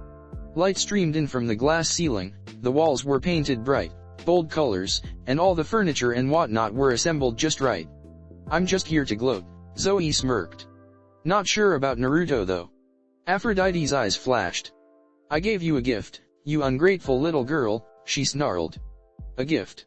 Zoe narrowed her eyes. "More like a curse." Aphrodite scoffed before dismissing her and turning to Naruto.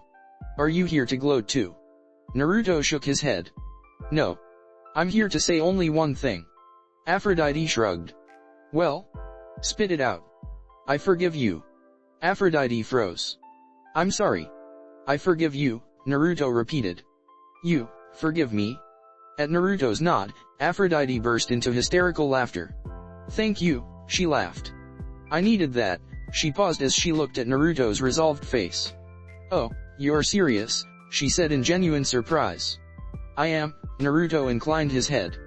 "Aphrodite, I'm willing to let everything that's happened be water under the bridge." He sighed. "I just wish you would too. Contrary to what you may think, I legitimately don't want to be your enemy. Aphrodite scoffed. Sure. So you actively scorn the gift I gave you, letting you fall in love with Zoe, but you say you don't want to be my enemy. Right, she drawled, doubt dripping from her voice. Don't you get it? Naruto suddenly exclaimed, looking frustrated.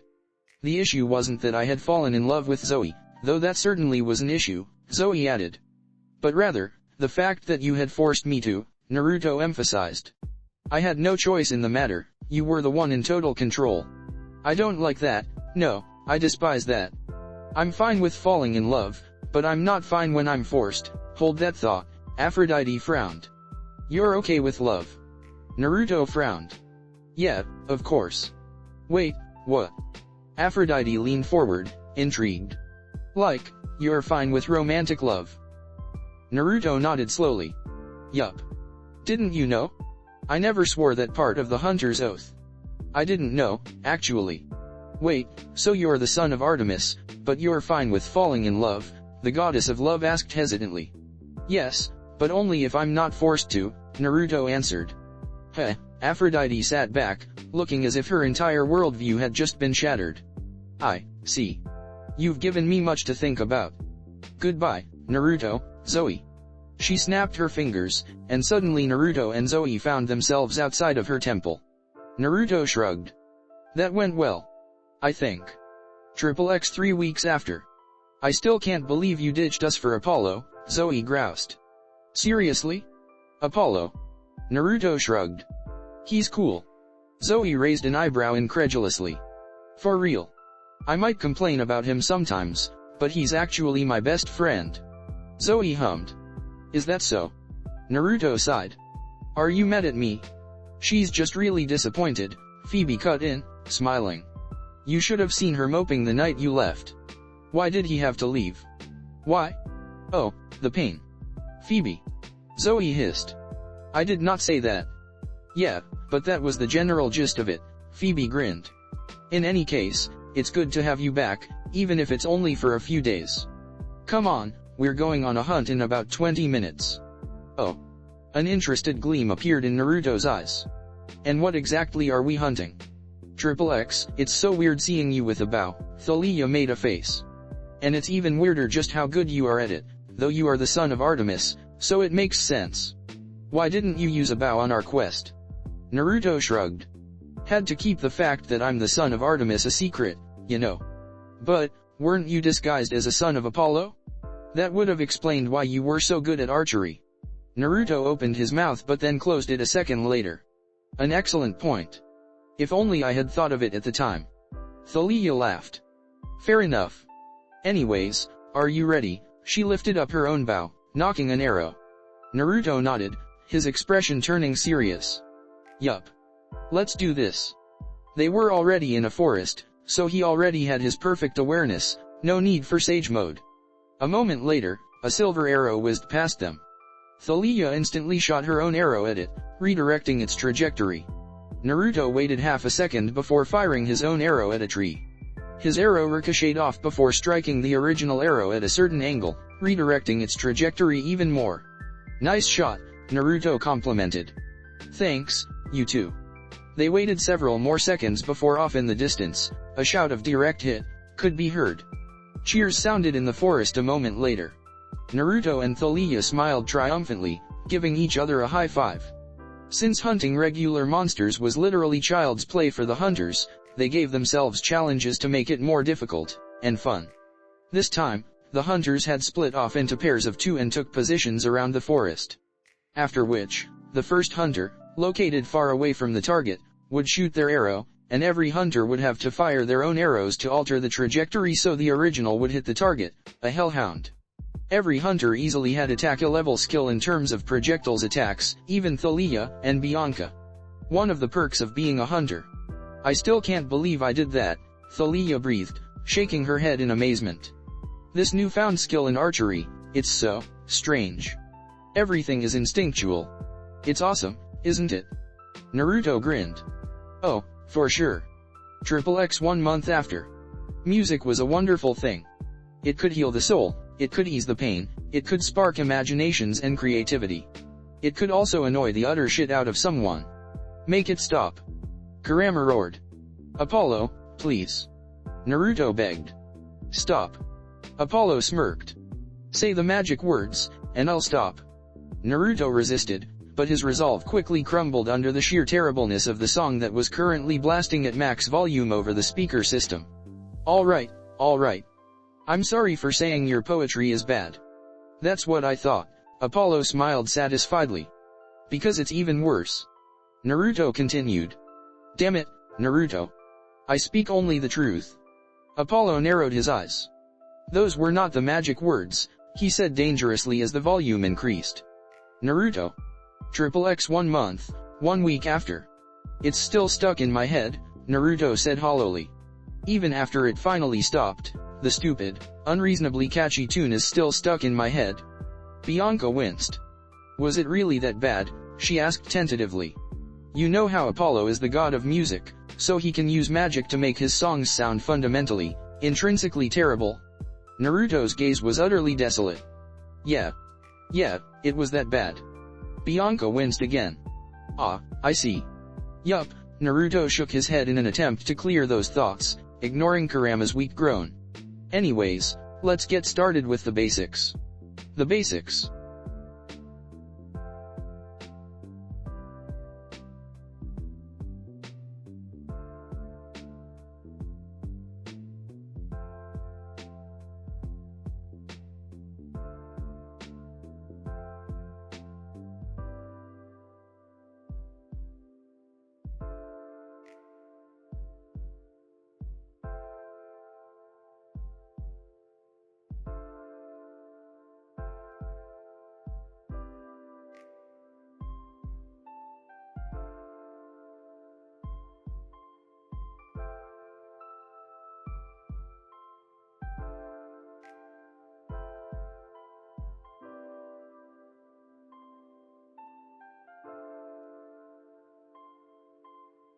Naruto smiled. Lesson number 1, Taijutsu. Come, Bianca. Attack me. Since Bianca was still new to the world of demigods and monsters, the hunters were taking turns to teach her valuable skills. Obviously, Naruto couldn't teach her anything about chakra. He did, however, know a lot of combat techniques, which he was teaching to her now.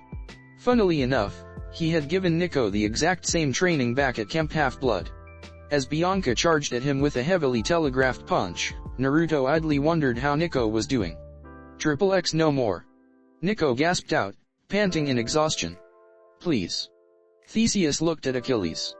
You think we should give him a break? Nah, Achilles grinned. Come on, Nico. One more time. Nico whimpered. Wait, he cried out. Before we continue, can you just answer one question? Shoot. You're Achilles, right? The ancient Greek dude who got insta-killed by an arrow through the heel, Nico recalled from a lesson he had actually been awake for at Westover Hall. That's me, Achilles nodded. But you lived, like, 3,000 years ago. MHM. Your point is. So why is your hair green? Nico asked incredulously. Achilles laughed. It's a perk of being in Elysium, you get access to all the high-quality hair dye you want. And green is a nice color, isn't it? It does look pretty cool, Nico admitted. Aye, thanks, kid. I appreciate it, Achilles grinned. Now then. Come at me. XXX 1 month, 2 weeks after. Naruto, we need to talk. Okay. Apollo coughed. No, I mean. His voice became layered with bass, ominous tones. Naruto. We need to have the talk. It took Naruto approximately 3.2 seconds to understand what Apollo meant. When he did, he paled drastically. It took him another 1.8 seconds to enter Sage Mode, then Kurama Mode, then Six Paths Sage Mode in an attempt to get away. Before he could get the hell out of the mansion, however, Apollo simply held up a sign. The god knew that since Naruto could outpace sound itself, speaking to him would be ultimately pointless because Naruto would travel faster than the vibrations. He would literally be gone before the sound of Apollo's voice even reached him. Thus the sign. Out of curiosity, Naruto paused long enough to cast a glance at the sign. Instantly, he froze, rooted to the spot. There it was, in full high-resolution color glory. A picture of him as a girl dressed in a pink, frilly magical girl costume. Naruto. He could almost hear the grin in Kurama's voice. You never mentioned anything about this. Memories Naruto thought he had suppressed long ago surfaced to his mind. It had been about a year ago when. No, Naruto said, looking horrified. Not that. Anything but that. Apollo chuckled menacingly, an unholy light in his eyes. You lost the bet, Naruto. You don't have a choice in the matter. Floating in the air in front of Naruto was an utter eldritch abomination, a pink, frilly magical girl costume. And Apollo expected him to wear it. I refuse, Naruto flat out stated. No. Nuh-uh. Not in a million years. My pride as a man doesn't allow it. At that moment, Naruto knew. He screwed up. A grin of pure delight slowly spread across Apollo's face. Hey sis, he called. You heard him, right? Artemis had a small smile on her face as she responded. Indeed. Naruto, if your pride as a man doesn't allow it. She tilted her head. Then it wouldn't be an issue if you weren't a man, yes. Naruto sighed. He knew when he had walked straight into a checkmate. Just get it over with. See, that wasn't so hard, was it? Apollo gestured at Naruto. Would you do the honors, sis? Artemis nodded. With a wave of her hand, Naruto transformed into a girl. With another wave, the magical girl costume replaced his normal outfit. The twin gods burst into laughter at the sight. Apollo collapsed to the floor, gasping for breath, while Artemis laughed lightly, her eyes brimming with mirth. Naruto's eye twitched. I feel like some part of the Geneva Convention was just outright shattered. After a few seconds, their laughter slowly died down to chuckles. You look wonderful, Naruto, Artemis smiled. Absolutely stunning, Apollo added, getting to his feet and brushing some dust off himself. A camera then materialized in his hand. Smile for the camera, he grinned. Naruto looked resigned as the camera flashed, immortalizing his embarrassment. Send it to me later. Artemis requested. Of course. For the record, Naruto grumbled, I hate you both. And now, it appeared that Apollo was finally pulling out this specific blackmail material he had undoubtedly been saving for this very moment. You wouldn't dare, Naruto said quietly as his mind raced to think of some way out of this mess. Oh, I assure you, Apollo grinned. I absolutely would. You won't, Naruto told Apollo bluntly, because I have blackmail material of my own that I doubt you want anyone else to see. Apollo raised an eyebrow. No you don't. Naruto smirked. Are you sure about that? A beat. Not really, Apollo admitted. But, well, I'm more than willing to go straight to mutually assured destruction. He smiled dangerously. The only question is, are you? There was a tense silence as they stared unrelentingly at each other. Naruto gave in first. Fine, he growled. The sun god had successfully called his bluff. Unfortunately, in all his years living with Apollo, Naruto had never acquired any blackmail material. Apollo had been extremely careful. Naruto would have to rectify that later. But for now, all he could do is gee his teeth and admit defeat. Apollo smiled triumphantly. That's what I thought. Now then. Sit down, Naruto. It's about time I gave you the talk. XXXO dear sage, Kurama whimpered, he whimpered. That was the worst one talk I've ever been through, and I've already been through 2 of them. Naruto didn't reply, he had been rendered utterly catatonic. The only sign of life he gave were the slight rise and fall of his chest, as well as a few occasional blinks. It wasn't that Naruto was a stranger to sex. It was impossible for him to be, what with how he used to be the apprentice of the biggest super pervert in the entire elemental nations. So when Apollo began giving Naruto the talk, he wasn't even fazed even when Apollo created mist projections that proceeded to give practical demonstrations of what he was talking about.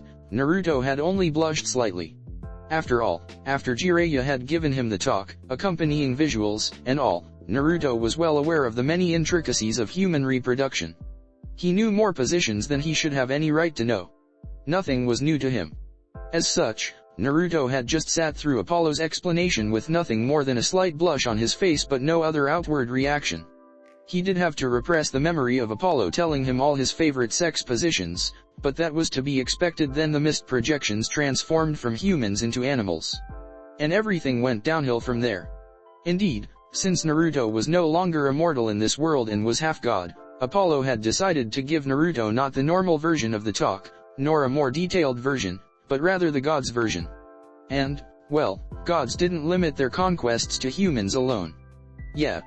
Which was why Naruto was currently curled in the fetal position on the ground, desperately trying to keep hold of his sanity. And his lunch. The fact that Apollo spent a good 5 minutes detailing all the sex positions you can use with the gods' be-damned horse is just. Naruto could practically hear the 1,000-yard stare in Kurama's voice. He agreed with the sentiment completely. Hey Naruto, Apollo knelt down next to Naruto, his tone low. I promised you, all the way back when we were in the labyrinth, that you would rue that day. And now, I've delivered on that promise. He smirked. Feels good. Naruto whimpered. XXX 1 month, 3 weeks after. You're brilliant. Hestia smiled. Thank you. No, I'm serious. You're actually an unparalleled genius, Naruto breathed in awe. I had never thought about doing this before. You flatter me. For the record, I object to this, Kurama grumbled. I am the Kyuubi. A walking natural disaster. A tailed beast. I am not something to cuddle up against. Naruto snuggled closer into Kurama's warm orange fur. You have really soft fur, he remarked. Even softer than Pakun's paws. Oh, Kurama said, sounding flattered. Why thank you, he coughed. You're not distracting me that easily. See, I told you it would feel nice hugging Kurama into oblivion. Hestia smiled as she absently stroked Kurama's orange fur, imbuing her hands with comforting magic. Kurama most certainly did not let out a low purr under her ministrations. Nope. Absolutely not. I've been meaning to ask you for a while now, Hestia suddenly spoke up. You were a shinobi in your old life, correct? Naruto nodded. Yup. So why do you wear orange? Hestia asked curiously. I thought shinobi were supposed to be stealthy. Or do you wear orange because Kurama's fur is also orange? Naruto snorted. No, that's not the reason. I don't know, she does make a good point, Kurama smirked. Is wearing orange just your way of showing that you're my fanboy? Or rather, fangirl. Haha, Naruto laughed sarcastically. No, but for real though, at first I wore orange because of 2 reasons. 1, it was my favorite color. 2, it made people pay attention to me. Pay attention to you. I used to be ignored and stuff because everyone was scared of me, Naruto said nonchalantly. Or rather, they were scared of Kurama, who had been sealed within me at the time. Hestia paused. Oh. Of course, even after everyone acknowledged me as their hero, a smile unconsciously rose to Naruto's face. I still wore orange, but for a different reason this time. And that is? Hestia encouraged. Well, I had finally met my mom and dad. Naruto smiled brightly at the memory. My mom had violet eyes and the most beautiful red hair. My dad had blue eyes and bright yellow hair. And that's why I love orange so much. At first, orange was just a color that drew attention to myself, a ploy to try to escape loneliness. But now. He smiled softly. Orange is the combination of my mother's red and my father's yellow, he said simply. Orange is family. Hestia smiled. 2 months after. The moon illuminated the dark night sky, casting a warm glow over the forest. The streams were murmuring quietly, the leaves were rustling softly in the gentle wind, and the wildlife was coming out to play in the early hours of night. Futon, Raisin Shuriken. The tranquil peace of the forest was shattered by a loud screeching sound that sent the wildlife into disarray. A moment later, there was a loud explosion followed by angry cursing in ancient Greek. What in Tartarus's name was that for? Apollo yelled indignantly. I thought that you would teleport away. Naruto yelled back frantically. I thought that you would have the brains to stop before you actually hit me. Apollo let out a groan of pain, collapsing to the ground. Golden Ichor, the blood of the gods, trickled from countless cuts all over his body, courtesy of a Raisin Shuriken. This might be the end for me, he gasped, his face twisted in utter agony. The pain is too much. I don't think I can make it. Apollo, stop overreacting, Artemis spoke up, stepping in from the edge of the clearing. Apollo pouted, his pained grimace disappearing. You're not even the slightest bit concerned. Artemis didn't hesitate in her reply. Not at all. I could be fatally injured, you know, Apollo exclaimed dramatically. Can you imagine the guilt you would feel if I died knowing that my little sister wasn't worried about me at all? Artemis stared at him, unimpressed. Gods can't die, so forgive me if I'm not overly concerned. Now heal yourself, you're bleeding all over the forest floor. The last thing I need is a repeat of the previous time your itcher got into the systems of the wildlife. Apollo chuckled. I remember that incident. Out of curiosity, did those contaminated squirrels ever return to normal? A haunted gaze passed over Artemis's face. No. No, they did not. With a snap of his fingers, golden light enveloped Apollo's entire body, not the intense golden light of his divine form, but rather the warmer light of his healing magic. A moment later, the light died down to reveal Apollo in perfect condition. There were no traces that he had been previously injured, not even a light scratch. He stood up and stretched, his spine giving a satisfying crack. You know, I can't help but feel a little annoyed that you can heal the damage from the Raisin Shuriken by merely snapping your fingers, Naruto grumbled. It deals damage on the cellular level, for the sage's sake. Apollo hummed. I'm sure that would have been an issue if I had cells. Naruto stared at him. You don't have cells, he echoed blankly. I don't have cells, Apollo confirmed. I thought that was obvious. Isn't it common knowledge that gods don't have DNA? Which, incidentally, he coughed, muttering under his breath, is why it's totally acceptable for gods to date each other even if they're family. Naruto chose to ignore the latter half of his statement. I knew that you didn't have DNA, but you don't have cells, he asked incredulously. Well, yeah, Apollo shrugged. But you have organs and sinews and stuff. Correct, Apollo inclined his head. However, if you examine those under a high-powered microscope, you would see no further base components, no cells, no organelles, nothing. Just the golden color of itcher. It's important to keep in mind that while we are in our mortal forms, we're not actually mortals, Artemis added. Naruto made a face as he tried to wrap his mind around it. That's so weird. What's wrong with not having cells? Kurama spoke up, sounding rather bewildered. Seems perfectly reasonable to me. What do you? He was silent for a moment as he thought it over. Baijuyus didn't have cells either. Huh, that actually makes sense. Naruto shrugged. Alright then. Godly physiology aside, good fight, he grinned as he extended 2 fingers in the seal of reconciliation. For you, maybe, Apollo grumbled as he reached out and completed the seal. You weren't the one who had to deal with millions of microscopic wind blades piercing through your body. First time? Kurama muttered with a note of sympathy. Naruto rubbed the back of his head sheepishly. Yeah, that's my bad. It is your bad, Apollo agreed. Naruto snorted. Another round. Sure.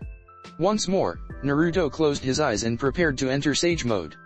As always, he sensed countless natural energies. Let's try something new this time.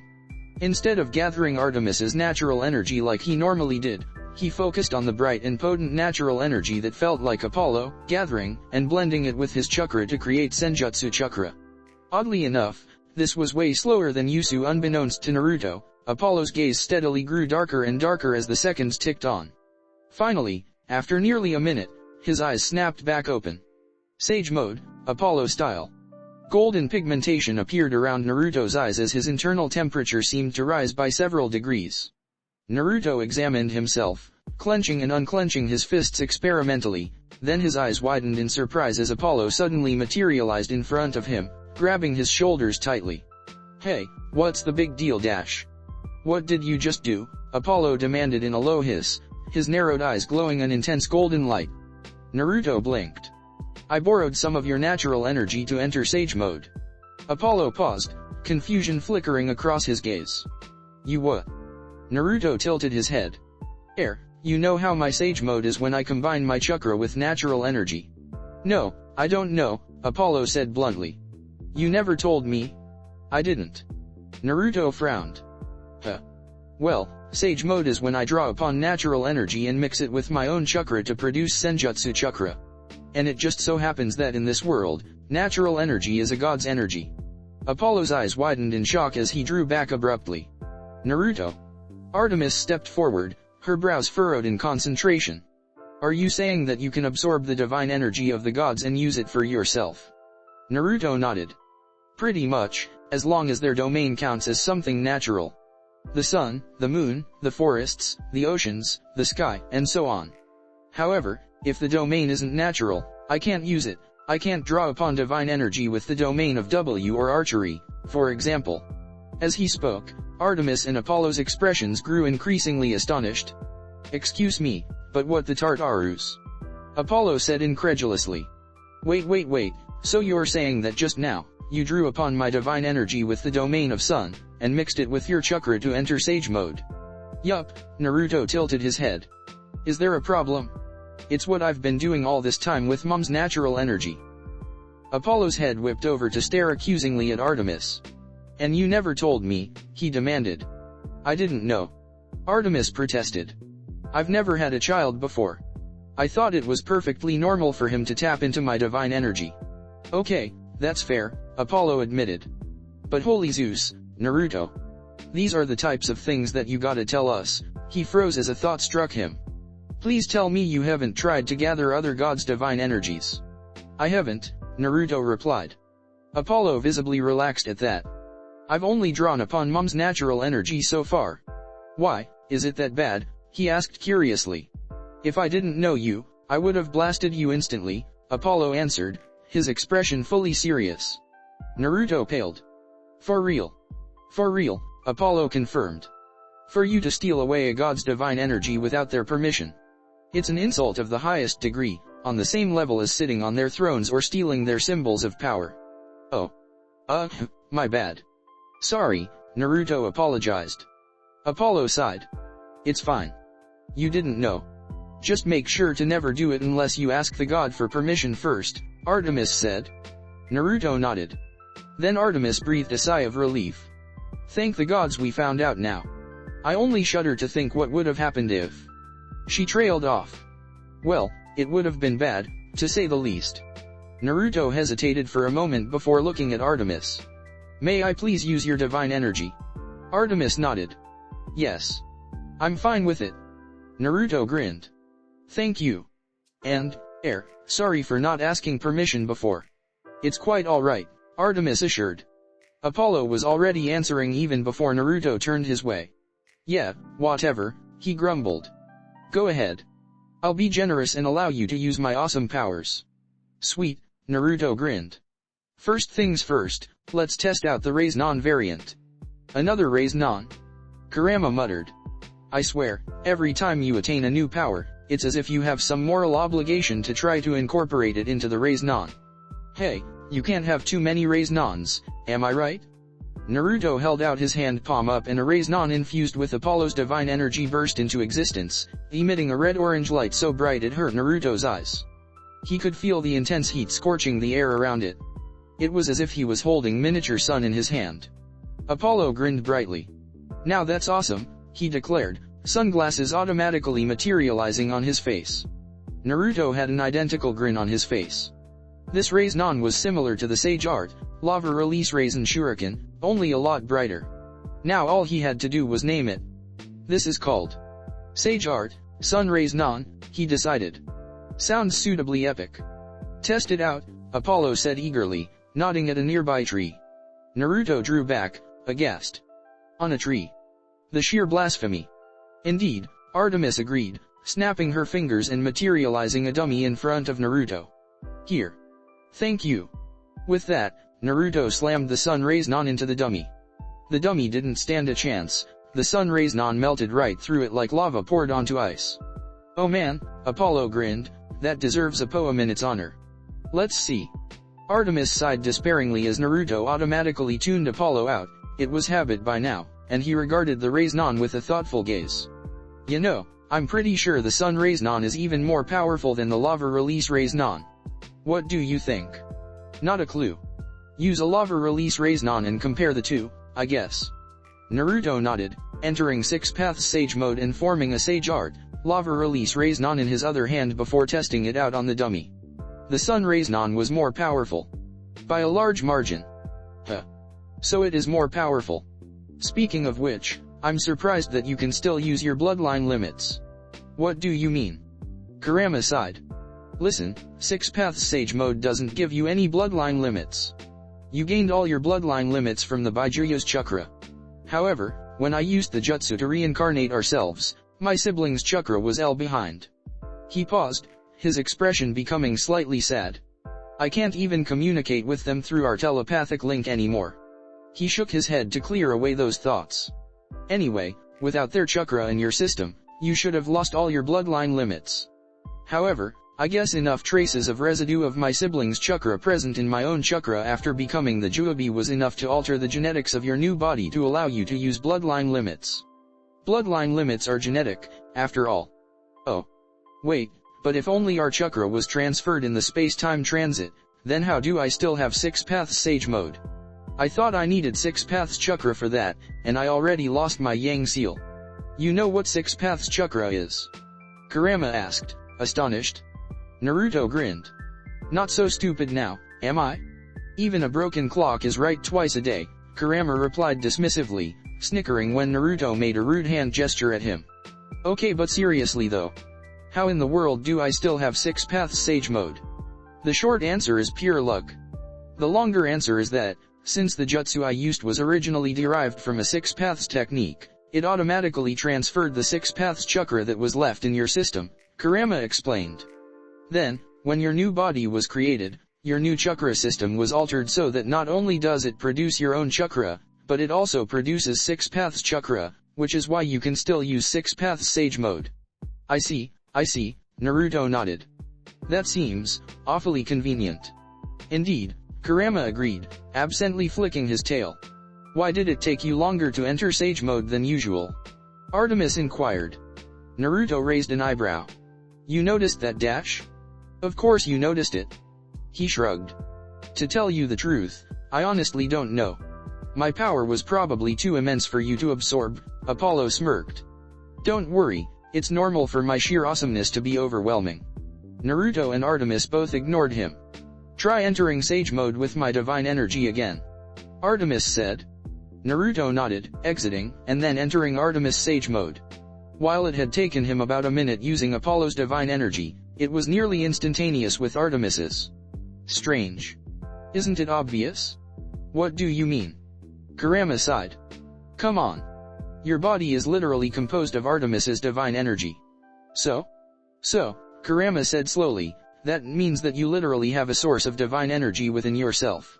When you enter Artemis sage mode, all you have to do is divert that energy into your chakra system, and then you'll have a continuous flow of energy. The natural energy is internal. However, when you enter Apollo sage mode, the natural energy is external, which is why you actually have to take time to gather it, like back in our old world. Naruto's eyes widened in realization. Oh, I get it. Yup. I suspect you also have a time limit with Apollo sage mode, unlike Artemis sage mode. Probably. Yeah, that makes sense. Naruto quickly told Artemis and Apollo what Kurama had just told him. Nah, I'm pretty sure it's just because my divine energy is too. Artemis gave a long-suffering sigh as she elbowed Apollo in the gut. Anyway, it's getting quite late. I should return. See ya. Peace, sis. Artemis gave a nod in farewell before disappearing in a flash of silver light, leaving Naruto and Apollo alone in the clearing. There was a moment of silence as they both stared at where Artemis had previously stood. Say. Apollo began, his voice low, still staring ahead.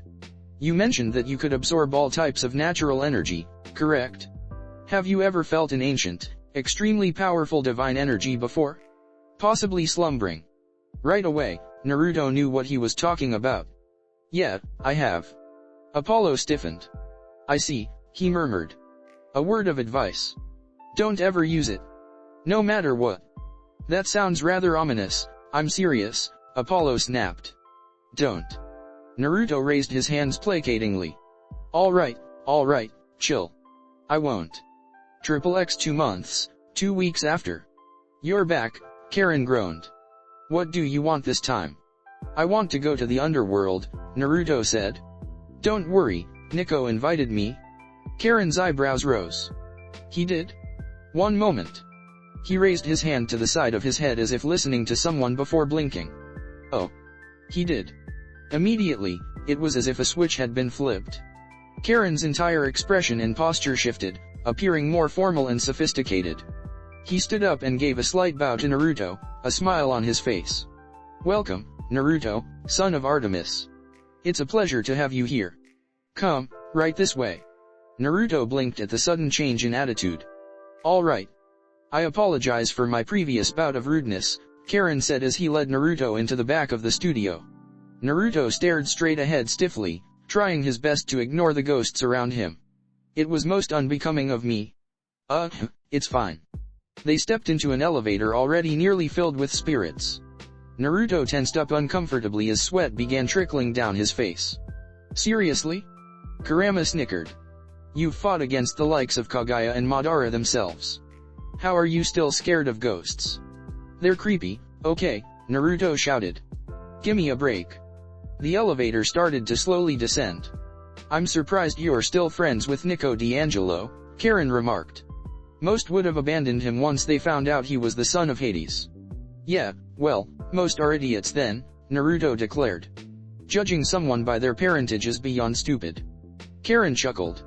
A pity most don't share your worldview.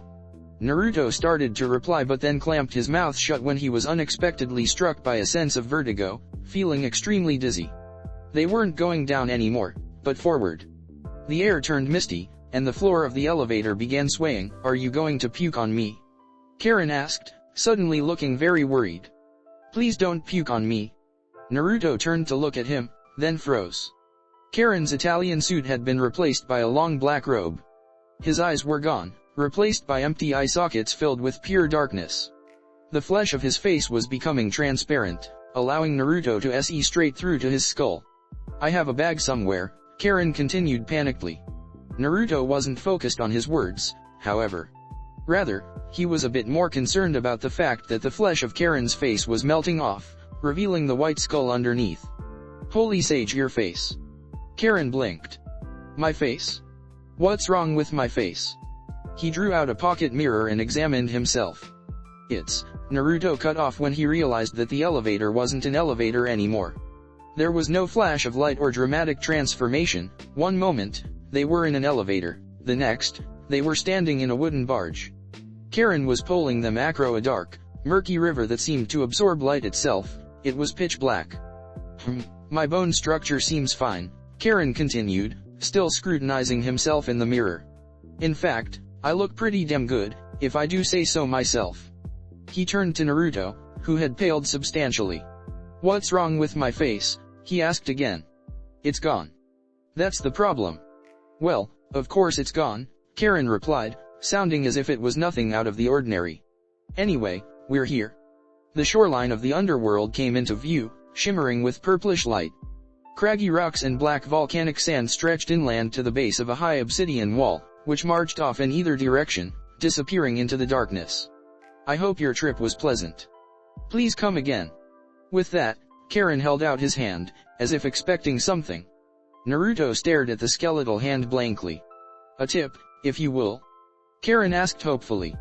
Wordlessly, Naruto reached into his pouch and drew out several golden drachmas, dropping it into Karen's palm. Karen practically purred. Ah, I knew I liked you. XXX Naruto. You came. Nico exclaimed enthusiastically. Yo, Naruto greeted cheerfully with a two-fingered salute. How have you been? The underworld treating you alright? More than alright, Nico grinned.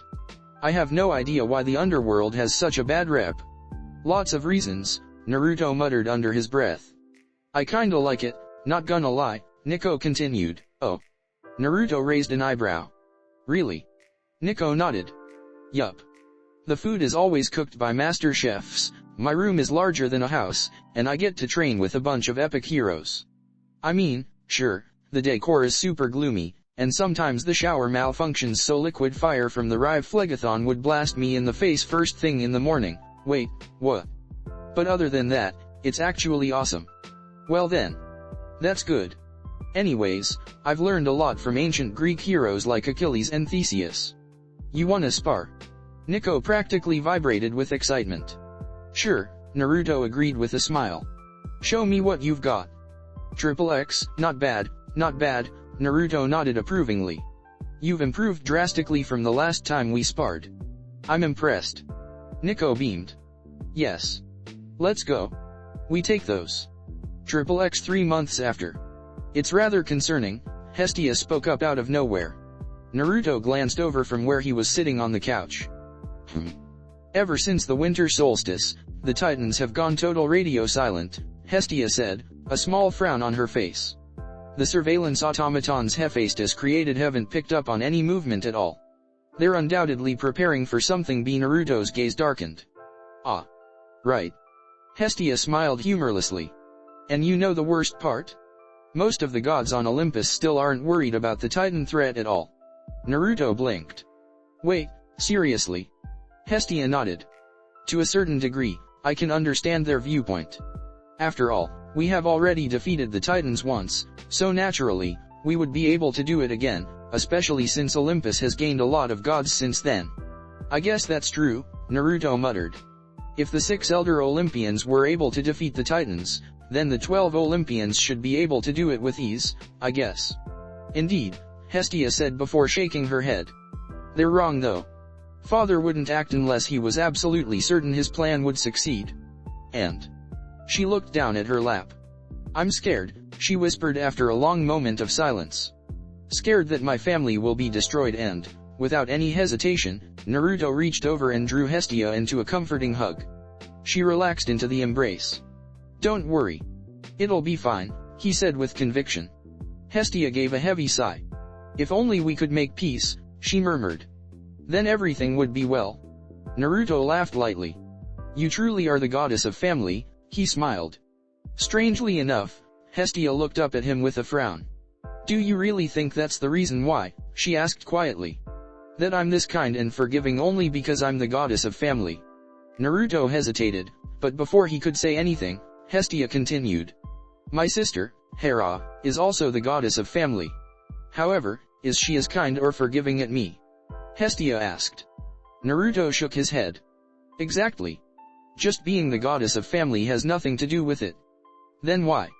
Hestia was silent for a long moment. Finally, she spoke. Due to a curse placed on Cronus by Uranus, the Titan Lord ate all of his children after they were born except for Zeus.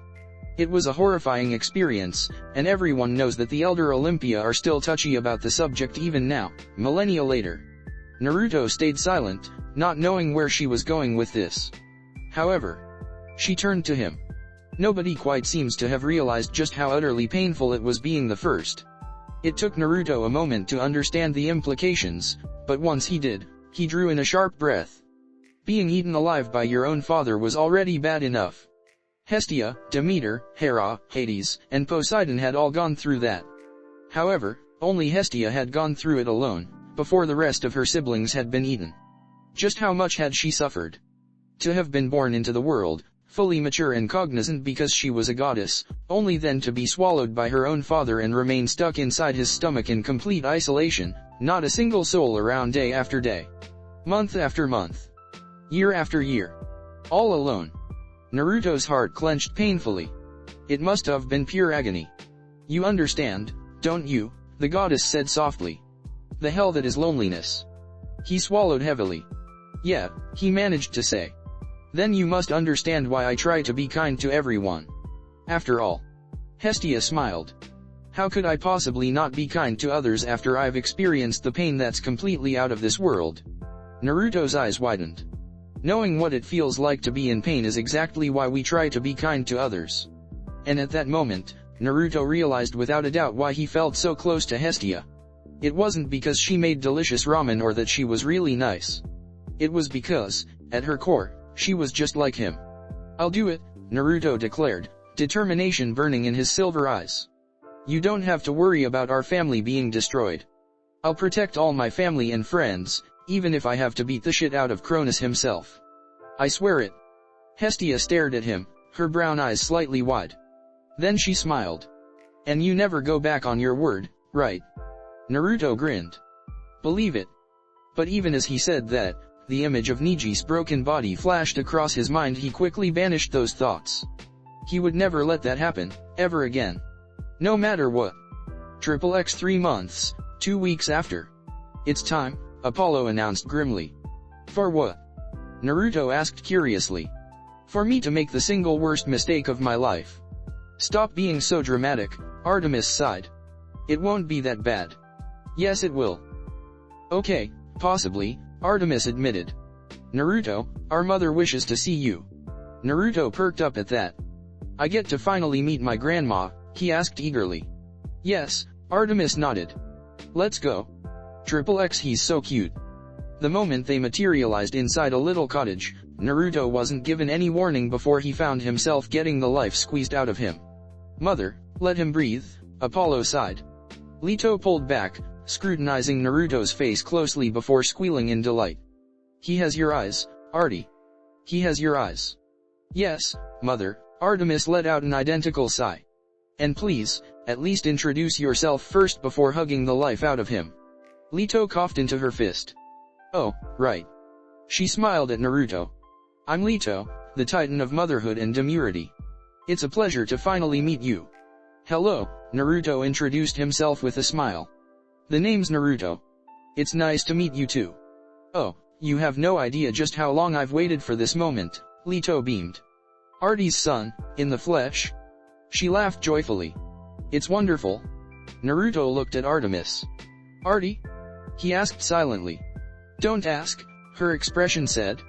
You know, I had never expected Artie to have a child, so it was a pleasant surprise when Hermes came bursting into my cottage all those months ago telling me that, after all these millennia, she finally had a son. Leto smiled. I didn't believe it at first. I thought it was just another prank, but it looks like he was telling the truth. She paused, looking him over again. You look so much like her, she murmured, her thumb tracing across his face. Naruto squirmed under her attention but didn't pull away. It was kinda annoying, but at the same time, it was kinda nice. This had never happened to him before, after all. Anyway, Leto finally stepped back, smiling. Did you have dinner yet? I heard that ramen was your favorite meal, so I made some before you came over. Would you like some? Naruto brightened. I'd love some. Great. Leto led him to the kitchen. Is there anything else I can do for you?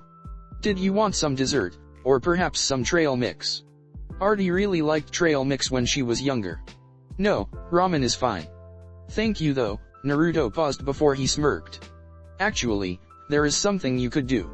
Could you please tell me stories about my mother and uncle when they were little? Preferably embarrassing ones. Artemis and Apollo both froze.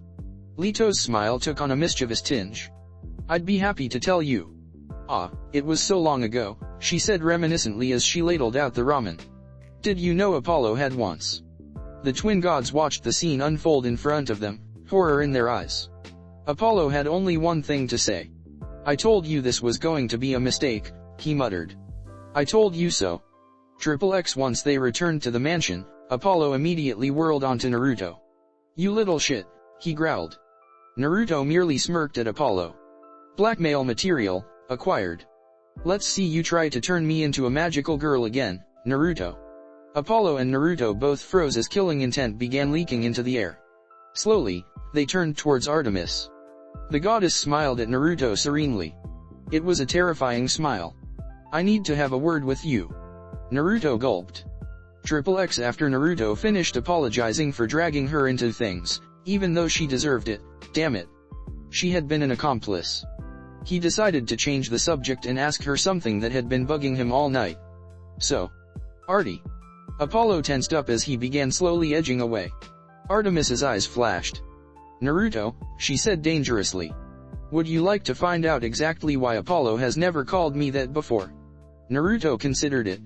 Hades, no. Artemis smiled, satisfied. That's what I thought. XXX. 4 months after. It was bound to happen eventually. Zeus with his arrogance. Kurama with his superiority to match. Naruto with his impulsiveness. They had been having dinner, with Hestia, Zeus, Artemis, and Athena coming over. Athena came over because she wished to continue interrogating Naruto, and Zeus came over for Hestia's heavenly cooking. A passing remark from Zeus had been the last straw that triggered everything. It's rather insulting how many minor gods believe you're on my level just because you defeated Ares. Naturally, Kurama took offense to that. Insulting? How about we show him insulting by smashing a Biju Utama against his face? And since Naruto had been rather bored that day, he decided to finally take Kurama's advice. I mean, I am on your level, though. Cue the frantic looks from Artemis, Apollo, Hestia, and Athena. Which led to the situation they were in now. Naruto staring down Zeus with Kurama egging him on in his head. Zeus raised an eyebrow. Such arrogance is unbecoming of you, Naruto.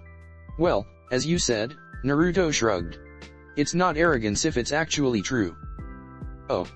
An interested gleam appeared in Zeus's eyes. Are you perhaps challenging me to a fight then? Say yes. Say yes. Say yes. Kurama chanted in his mind. Naruto smirked. Perhaps I am. Let's fucking go. Zeus stood up, stray sparks of electricity crackling around him. You. Me outside. Now. Naruto stood up as well. Deal, no deal. Apollo yelped. No deal. Artemis shot him a grateful look. My mansion is going to get annihilated if you guys decide to go at it outside. Apollo continued. If you two wanna finally have your dick measuring contest, go fight on a deserted island or something. Apollo. Artemis hissed under her breath. Hey, I like having a standing mansion, thank you very much. Tomorrow, then, Zeus said, taking out a small pocket calendar and making a small note. Let's say, 1 o'clock in the afternoon. I'll take us to a deserted island, like Apollo suggested. Sure, Naruto agreed. Zeus smiled. Ah, this will be fun. It's been quite some time since I've last crushed a demigod in battle. Likewise, it's been several months since I utterly destroyed a god, Naruto returned without missing a beat. Zeus laughed heartily. I'll see you tomorrow. With that, he disappeared in a blinding flash of lightning. There was a moment of silence. That went well, Naruto said brightly. My child has no sense of self-preservation, Artemis muttered hollowly. None at all. What did Chiron even teach you at camp? It's completely doomed. Cheer up, sis, Apollo grinned. It's gonna be an awesome show, that's for sure. Indeed, Athena nodded, her gray eyes shining in excitement. This is going to be fascinating to observe. Hestia only had an indecipherable expression on her face. XXX 4 months, 1 day after. You said what to my father now? Thalia exclaimed in shock. Please tell me you're joking. Nope. Naruto grinned. I have a fight scheduled later today. It's gonna be so much fun. Wow. Just. Thalia shook her head in disbelief. I have no words. Chiron would be so disappointed in you. Naruto snickered at that. Well done, Naruto, Phoebe said approvingly. The next step is to actually back up your words and defeat him, preferably in a beatdown that absolutely humiliates him. Thalia whirled to Phoebe. Phoebe. What? Phoebe shrugged. We all wish to see the king of Olympus get taken down a peg or 20. She narrowed her eyes. A god like him deserves nothing less. There was a muttering of agreement around the hunters of Artemis, their gazes dark and determined. I admit, we don't know much about Zeus's fighting style, Zoe said, her brow furrowed in concentration, but as long as you manage to avoid his lightning bolts, you should be fine. I doubt he's had much experience in close quarters combat, so try to into melee range. Remember, there are no such things as cheap shots. Ally's amber eyes were narrowed, her customary smile nowhere to be seen. Use whatever dirty tactics you can think of. Go for the eyes. Just make sure to cause as much pain as possible. Typically, I would disagree on principle, Lily stated. But in this case, I suppose an exception could be made. Naruto exchanged a look with Thalia. The hunter's collective animosity towards the king of the gods was clear. Whatever you do, Naruto, Zoe said resolutely, just make sure to win. XXX the island they were on was a pretty stereotypical deserted island. Pristine white sand stretched about 100 yards inland before meeting a dense forest. The blue skies were partly cloudy and the sun shone down on them. They were surrounded by the clearest turquoise water Naruto had ever seen. Zeus was already waiting for them on the sand. This island didn't exist yesterday, Apollo muttered, looking around. Zeus nodded. I had Poseidon create it just for this fight. Naruto blinked at the nonchalant statement. Oh right, gods. They could do that. Uncle is here? Artemis asked. As if on cue, Poseidon materialized on the beach in a spray of sea mist. The sea god wore a Hawaiian shirt, Bermuda shorts, and leather sandals, and he was holding a mango smoothie complete with a cocktail umbrella. Hey, Poseidon greeted with a smile. I hope you don't mind if I watch the fight. I do mind, In fact, a new voice spoke. Naruto turned around to see Athena walking up. Her gray eyes were narrowed at Poseidon. Poseidon shrugged. Oh well. Sucks to be you, I guess. Athena opened her mouth to retort, but Zeus raised his hand, interrupting her. You two can argue later. For now, however, I have to teach a certain demigod the meaning of respect. Naruto snorted. You wish, old man. Manners, Naruto, Hestia chastised. Oh, it's just the pre-fight banter, Apollo grinned. Don't worry about it. So what are the rules? Naruto asked Zeus. Fight until knockout, surrender, or ring out. Zeus looked amused. Gods can't be knocked unconscious, by the way. Naruto blinked. Oh. Surrender or ring out, then. Seems good, Zeus nodded. Boundaries are this entire island. Sure, Naruto nodded. No holds barred. Zeus smiled. I'll give you a handicap, he said magnanimously. If you wish, I'll let you choose one of my powers and I won't use it this entire fight. Naruto smirked. No holds barred it is. Zeus's smile widened. Very well then. The terms of this fight are fight until surrender or ring out, no holds barred. Boundaries are this entire island. If you get knocked into the water, you lose. Do you agree? Yup, Naruto nodded. Then. He grinned. Shall we get started? The king of Olympus smiled. The rest of you should leave. Poseidon, Athena, Apollo, Artemis, and Hestia teleported away, getting out of range. For a moment, everything was still as the two regarded each other. Then, Naruto disappeared in a puff of smoke. Zeus blinked. A second later, a loud screeching sound filled the air. Triple X from inside the forest, Naruto finished forming his attack. First, he needed to probe Zeus's defenses. Futon, Raisin Ren Shuriken. Zeus spun around to see two spinning shurikens emitting a bright purple-silver light converging on his location. Even as they neared, Zeus simply stood there, his gaze unconcerned. In the instant before they hit, Zeus entered his divine form. Naruto immediately slammed his eyes shut. Even after all these months, he hadn't managed to finish the seal yet. In his defense, it was hard. He still had perfect awareness of everything that was going on though. As such, he saw electricity crackle around Zeus's form before he vanished in a blur of speed just before the Raisin Shurikens detonated. Zeus reappeared in front of Naruto. He stood in perfect yet relaxed posture, his hands clasped behind his back. Nice try, he said. Naruto grinned. Just a warning shot.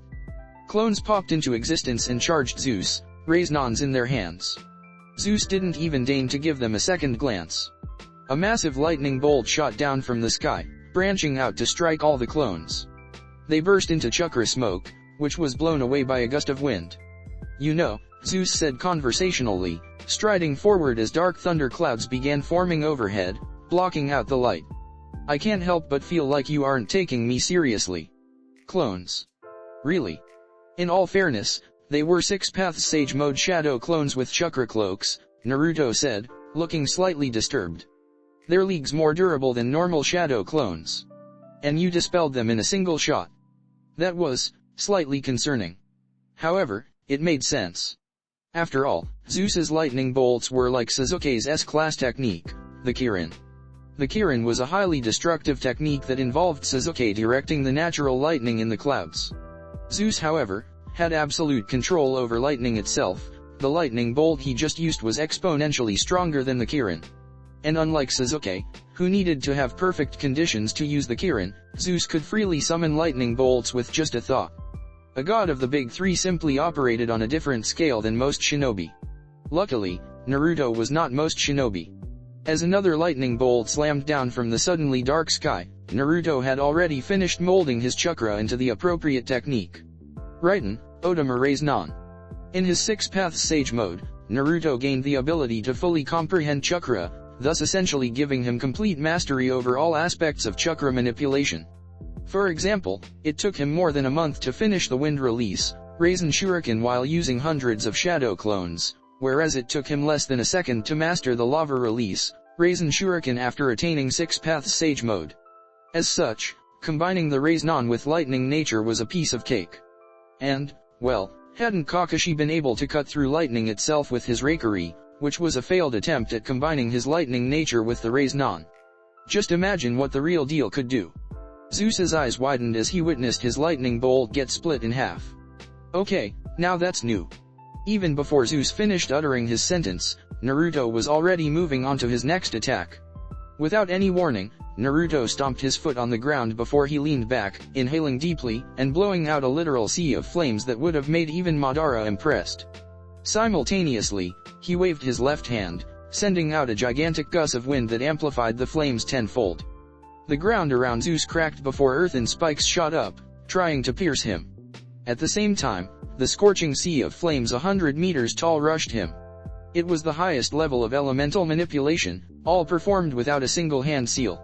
To any shinobi, it would easily be one of the most impressive things they've ever seen. To Zeus, however, a god who was used to entire seas being vaporized and mountains being destroyed in a single fight? It was nothing. Divine energy exploded out from him as he imposed his almighty will on the incoming attacks. The earthen spikes crumbled into dust and the roaring flames were extinguished. Of course, Naruto didn't expect the attack to work. It was meant to be merely a distraction. Once the dust cleared, Zeus blinked in shock at what he saw. Hundreds of clones stood on every available surface in the forest, on the branches, standing parallel to the ground, on trees, on the ground. Each with a raisin shuriken in their hand with different chakra natures. Wind, fire, water, lightning, earth, magnet, lava, boil. Zeus glanced around. Ah, he said sagely. I call bullshit. In unison, the clones hurled their raisin shurikens. Even as an incomplete Kurama avatar head formed around Naruto to protect him, Zeus didn't make any outward moves. He simply stood there calmly, hand still clasped behind his back as the raisin shurikens streaked towards him. Then he gave a heavy sigh. A 2-foot-long celestial bronze cylinder materialized in front of him, hovering horizontally in the air. Immense power radiated off of it in waves. Naruto recognized it on sight. Zeus's symbol of power. The Master Bolt. Naruto's attention was brought back to Zeus when he cleared his throat, the closest raisin shuriken only a few inches away. And then the king of the gods roared. Thunder boomed overhead as purple lightning streaked out from both ends of the Master Bolt, crackling and hissing. The hairs on Naruto's arms stood up as the purple lightning arced from raisin shuriken to raisin shuriken, overwhelming the dense spheres of chakra with sheer, overwhelming power, causing the raisin shurikens to explode, their structural integrity lost. Their surroundings were utterly decimated by the shockwaves, trees, and rocks and bushes disintegrating from the effects. Naruto winced and made a mental note to write an apology letter after the fight. Zeus stood in the middle of the explosions, an invisible barrier protecting him from the blasts. You forced me to use my Master Bolt, Zeus murmured once the last raisin shuriken was gone and the purple lightning fizzled out. A mere demigod forced me to use my Master Bolt. He narrowed his eyes. I admit, I'm just a little miffed about that. Naruto grinned, the Kurama avatar dissipating. Yeah, well, you're about to have to use a lot more than that. Despite his outward confidence, however, Naruto was slightly concerned. The Master Bolt was strong as hell. The lightning it just unleashed was one of the most powerful attacks Naruto had ever seen. Indeed, Naruto could see why it was considered the most destructive weapon in the world. Naruto then smirked as black spheres appeared behind him, levitating in the air. One of them formed a monk's staff, a shakujo, that Naruto wielded in his left hand. Correction, the second most destructive weapon in the world. Zeus's eyes widened as he regarded the truth-seeking orbs. That's, he breathed incredulously. Concentrated spheres of chaos. Naruto frowned. Say what now? No, Zeus muttered, calming down. At first glance, it appears to be the same, but now that I examine it closely, there are definitely differences. However, he chuckled. You're certainly full of surprises, son of Artemis. Huh, Naruto shrugged. Thanks, I guess. With that, he blurred out of existence, the landscape around him warping as he shot towards Zeus. Naruto was already planning ahead in his mind. After a brief melee exchange, he would disengage and then use a Baijuodama raisin shuriken with a truth-seeking orb at its core, that is, of course, assuming that Zeus wouldn't be defeated by the close quarters fight alone, which was a highly likely possibility. After that, He would follow up with a Sun-Raisen Shuriken for the first time since the fight began. Zeus unclasped his hands from behind his back. Naruto stopped immediately, partly out of caution, partly out of curiosity. Zeus slowly raised his right hand. It appeared he was going to use his Master Bolt. Then Naruto scrunched up his eyebrows in confusion when Zeus continued raising his hand past the still hovering Master Bolt until his hand was around eye level. "Naruto," Zeus called out. "Yeah." Naruto replied warily. "You shouldn't have stopped." He snapped his fingers, and suddenly, Naruto couldn't move. "And there we go," Zeus smirked. "I win." X about a kilometer away, Poseidon, Athena, Hestia, Apollo, and Artemis were observing the fight from a boat. The distance was irrelevant, all of them had superhuman senses, and supernatural sight, in some cases. The sheer amount of power and ENE that was emanating from the island was goddamn terrifying. It was easily comparable to a fight between the big three. Athena's pen blurred as she took down notes, an almost hungry expression in her gray eyes. Hestia had a slightly worried expression on her face as she watched the fight. Apollo was grinning wildly. He had headphones on, and epic music was undoubtedly being blasted into his ears at max volume as a soundtrack for the fight.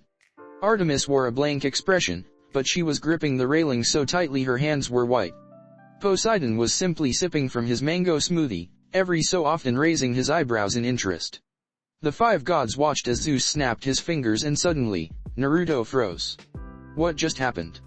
Artemis demanded. "A paralyzing spell." Poseidon hummed. "Not quite," he said. "Oh, this is getting interesting." "Well, explain." Artemis paused when Poseidon shot her a glance. "Please," she amended. "Apologies for my rudeness." "It's quite all right," Poseidon said amicably. "Let me ask you something. When you think of me fighting, what images are conjured up in your mind?" Artemis blinked. "What? Or let me put it to you this way. What powers do you see me using in a fight?" Artemis tilted her head. "Hurricanes and tsunamis, I suppose." Poseidon smiled. "Because I'm the god of the sea, correct?" "Yes," Artemis nodded slowly. "So you don't think of me using my trident at all?" Artemis paused. "Well, if you were in close quarters combat, then sure. Then tell me, why is it that, whenever everyone thinks of Zeus fighting, the Master Bolt is the first thing that comes to mind? Shouldn't it be something else?" Artemis frowned in confusion before her eyes widened. "Wait, you don't mean?" Poseidon's eyes twinkled. "Now you get it." "X, it's been millennia since anyone's pushed me this far," Zeus admitted, stepping forwards. "I haven't had to use this power in thousands of years. I doubt even Athena, Apollo, and Artemis knows what this is." Naruto struggled, trying to move, but it was futile. "What the sage did you do?" he demanded. Zeus hummed. "Haven't you ever thought it was strange?" he asked. "What?" Naruto scowled. "What are you talking about?" "Everyone, and I mean everyone, thinks that my strongest power is the lightning bolt," Zeus continued, ignoring him. "From movies to books to even my myths. And to a certain extent, I get it. Lightning bolts are awesome, and my symbol of power the Master Bolt. However," the king of Olympus chuckled, "while I am the god of lightning, I have a domain that I feel is slightly more impressive. For you see, I am the god of the sky." Naruto's eyes widened in realization. "And tell me, Naruto, what is abundant in the sky?" Zeus asked, stopping right in front of him. The thing that was preventing Naruto from moving. Zeus's strongest power. It was air. Hundreds of millions of tons of concentrated air were pushing on Naruto from all sides, holding him in place. The only reason why he wasn't crushed was because of the durability of his chakra cloak. "My Master Bolt may be one of the strongest weapons in the world, but in the end, it's just a weapon. Compared to the infinite vastness of my principal domain itself." Zeus smiled. "There really is no contest, is there? On a related note, I really hope I know how to swim." And with that, Naruto was blasted by a cannon of pressurized air. He shot back, tumbling head over heels. He tried to stabilize himself and fly, but it was useless, the air pressure was too strong. The force pierced through his chakra cloak and he coughed out blood. Oh shit. Finally, after what felt like an eternity, Naruto impacted the ocean, skipping across the surface like a stone before rolling to a stop, his chakra keeping him aloft. Fortunately, Naruto was half god, half Baijuya, and so his injuries healed in just a few seconds. He shakily climbed to his feet, trying to piece together what had just happened. He had just been struck by a cannon of pressurized air. It was similar to Guy's evening elephant, the attack that had temporarily immobilized Madara in his Juobijin hierarchy form. Only, while Guy had to open the 8 gates themselves in order to gain strength to punch the air cannons into existence, Zeus appeared to be able to unleash an air cannon even stronger than the evening elephant with a single thought. It really was unfair. Well, there goes our win streak in this world, I guess, Kurama said hollowly. What? I didn't lose the fight yet, Naruto froze. That was right. This fight was determined by ring out. Naruto was currently standing on the ocean, outside of the boundaries. He had lost. X, are you alright? Hestia immediately asked in concern as Naruto stepped back onto the beach. The 6 gods were already there, waiting for him. Zeus had exited his divine form, and Naruto had also exited Kurama mode and 6 Paths Sage mode. Yeah, I'm fine, Naruto said. That was a good fight, Zeus said, smiling. I haven't been pushed this hard in millennia. You did exceptionally well. Naruto grinned at Zeus. Right back at you. I confess, I did not expect this to happen. Good fight, Gramps. Don't get him wrong, he was frustrated as hell. He could have won. He could have won, damn it. Naruto hadn't used his truth-seeking orbs to their full effect yet, not to mention his newly acquired Sun Raisin Shuriken. Hell, there hadn't been a single Baijuya in their fight. Naruto had just been getting warmed up, and then the fight was over due to a ring out. Who the Hades agreed to that stupid condition? Oh right, he did. It was kinda tilting. Kurama was still screaming incoherently in his mind. However, Naruto had been defeated because Zeus had taken him by surprise. As someone who prided himself on his unpredictability, he respected that. Then the son of Artemis narrowed his silver eyes, his gaze determined and resolute. Of course, you may have won this fight, but in our rematch, I'll definitely defeat you, he vowed. Just you wait. Zeus chuckled. I highly doubt that. But in any case, I look forward to it. All of them paused as Hermes materialized in front of them. Hermes. Zeus said in confusion. What are you doing here, Dash? Father, Hermes had a panicked look in his eyes. It's gone. Holy Hades, it's actually gone. He turned to Apollo. Dude, please tell me this was some prank I wasn't included in on, because if it wasn't then we're actually Sofu. Calm down, Zeus commanded. What's gone? Hermes turned back to Zeus, his eyes wide and fearful. Camp Half-Blood, he answered. The camp, it's gone. They all tensed up. Is this a prank? Zeus asked dangerously. Because if it is, just check for yourself. Zeus narrowed his eyes at the messenger god's tone but nodded, using his supernatural sight to check. A moment later, he paled drastically. Hey, father, if I'm not mistaken. Apollo said, his voice shaky. There's an empty field where Camp Half-Blood should be. Call an emergency council meeting, Zeus thundered. Now. X chaos. The throne room was in absolute chaos as the gods screamed accusations at each other. Naruto was sitting on the ground next to Artemis's throne. He had tagged along. Nobody objected to his presence. Probably because they were too busy freaking out. Enough. Zeus finally shouted, thunder booming overhead. The gods all quieted down. The situation is this, Zeus said, steepling his fingers. Approximately 14 minutes ago, Camp Half-Blood disappeared off the face of the earth. There are no traces left behind. None of us knows where it is. Even worse, we're unable to contact Chiron, Dionysus, or any of the demigods. Everyone glanced at the empty grapevine throne. It appears the Titans have finally made their move after months of being silent, Athena spoke up grimly, her gray eyes narrowed. Summer break started a week ago, so the vast majority of demigods were already at Camp Half-Blood. In one single move, they accomplished one of their biggest objectives, the destruction of the demigods. Camp Half-Blood cannot possibly have been destroyed, Ares growled. Its magical borders would have protected it, besides, I would have sensed such an event. Perhaps it was moved? Apollo asked. That's the most likely conclusion, yes, Athena nodded. Then we just need to figure out where it was moved to, Hermes declared before turning to Hephaestus. Any luck with your surveillance automatons? Hephaestus shook his head. This entire meeting, he had been typing on a laptop, his fingers blurring across the mechanical keyboard. "I'm not picking up anything." Hermes let out a sound of frustration before whirling to Apollo. "Come on, brother, prophecy powers. I believe." Apollo also shook his head, his eyes downcast. "I'm not seeing anything. A strong, ancient magic is clouding my vision. I can keep trying, but for now, I've got nothing." "Damn it," Hermes cursed. "We're going about this in the wrong way," Athena suddenly said. "Instead of trying to figure out where Camp Half-Blood was moved to, we need to figure out how it was even moved in the first place." There was a moment of silence as they considered it. Zeus growled. "Hecate." "Precisely," Athena nodded. "We already know that Hecate is working with the Titans. Every time we shift from country to country, Camp Half-Blood also automatically shifts due to the mist. I presume that Hecate somehow hijacked that function as the goddess of the mist, allowing her to freely move the camp around to wherever she pleases. However," Poseidon frowned, deep in thought. "Hecate shouldn't be powerful enough to do that on her own. The camp has numerous magical protections and charms. She must have exploited some internal weakness in the camp's defenses. But what could it have been?" Naruto's eyes widened. "I think I know." Instantly, every god's attention turned to him. "Of course," Athena muttered, having realized as well. "I'm so blind, I should have expected this to happen.